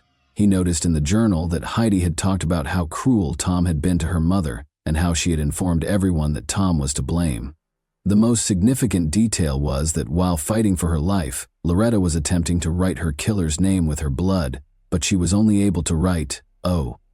Despite this picture, the detective still needed more to apprehend Thomas Egley, who was now thought to be Tom. The case was put on hold once more until someone made the decision to assist.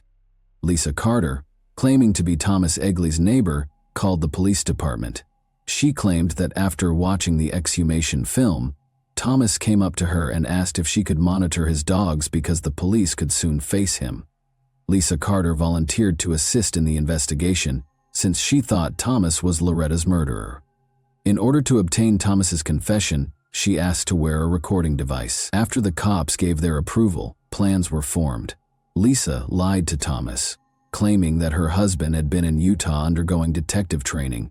She informed Thomas that he had already been mentioned as the murderer of Loretta Jones. Thomas was shaken by these remarks, but he held off on confessing right away because he still didn't trust Lisa. On July 26, 2016, 2 days after earning Thomas's trust, he started discussing the events of the evening of July 30, 1970, with Lisa. According to Thomas, Loretta opened the door when he knocked. He felt unworthy after Loretta rejected his assertion that he was in her home for intimacy. He claimed that after Loretta returned from leaving him in the living room to fetch something from the kitchen, he grabbed a little knife and stabbed her. Thomas proceeded to have sex with Loretta after stabbing her, saying it was consensual. After Loretta denied, a perplexed Lisa questioned how it was consensual. However, Thomas responded that Loretta never declined him during that period. When she questioned him what happened after, he replied that he slit Loretta's neck because he had lost it all after becoming intimate with her. Lisa claims that Thomas expressed all of this without expressing regret for his actions. He seemed to be concerned exclusively with his personal security. The investigators only needed the confession to take Thomas into custody. Thomas Egley is not well recognized. Caroline Kendall, Loretta's sister, claims that she was only aware of Loretta's one blind date with Thomas. Loretta informed Caroline that she didn't want to interact with Thomas since she didn't like him. That's why Loretta turned down Thomas's approaches that evening. Thomas Egley, 76, was a local vagrant who had lived in a variety of locations both before and after killing Loretta. His home life was never steady. He had been married 3 times and lived with numerous women. The majority of his time was spent alone, despite having 5 children. Thomas Egley was charged in August 2016 with both forced intimacy, a first-degree felony, and the legal equivalent of first-degree criminal murder in the 7th District Court. Criminal homicide or murder in the 2nd degree was Thomas's formal charge. At the time, Utah law considered murdering to be a statutory violation. On August 18, 2016, Thomas was apprehended without incident near Rocky Ford, Colorado, pursuant to a $1 million 0-cent warrant. Thomas's assault case was withdrawn after he entered a guilty plea to the murder. On November 22, 2016, he was subsequently given a sentence of 10 years to life. A written statement given by his lawyer, David Allred, stated that Thomas was sorry for what he had done, although it didn't seem to be genuine. Other than that, Thomas never expressed regret. Thomas stated in court that he couldn't understand why the deceased's family decided to restart a case from 46 years ago, even though he felt he should be released because he hadn't committed any crime since killing Loretta. Even after 46 years, Thomas didn't appear to regret what he had done. Thomas claims that when he killed Heidi's mother, he was unaware that she was present. Because Loretta was aware of this, she never resisted or yelled as he was stabbing her. If Thomas had known Heidi was present, he probably wouldn't have spared her. He protested to the judge after being sentenced that he didn't like his incarceration, which was Salt Lake County's state prison, since it didn't let him have visitors. He might appeal, the court informed him. Heidi, who suppressed her pain for more than 40 years, had the chance to express her entire thoughts to the person who killed her mother. She talked about how painful her mother's passing was, and how she hoped Thomas Egley would stay in prison and never have to see his loved ones again. Even if he were eligible for parole after 10 years, she also promised to ensure that he never walked free. Heidi referred to it as justice, even though others called it closure, claiming that nothing could provide her with the relief and closure she required. For her, it was crucial that justice was done. As this tragic tale of Loretta Jones's passing draws to a close, we are reminded that not all wounds, particularly those of the heart, can be healed with time. Additionally, we are reminded of the evil that exists inside our nature. We are left with the intriguing question of why Thomas Egley decided to orphan Heidi at such an early age, given his clean slate with the law. Before we leave, I would like to ask you a brief question. How did you feel about the way Loretta's case was initially handled? Considering everything that was accessible to them at the time, do you believe that law enforcement could have performed better? And that wraps up today's chilling story. If you enjoyed this video, don't forget to like and subscribe so you never miss a new upload. Also, let me know in the comments what part of this story shocked you the most. Thank you for watching, and I'll see you in the next video.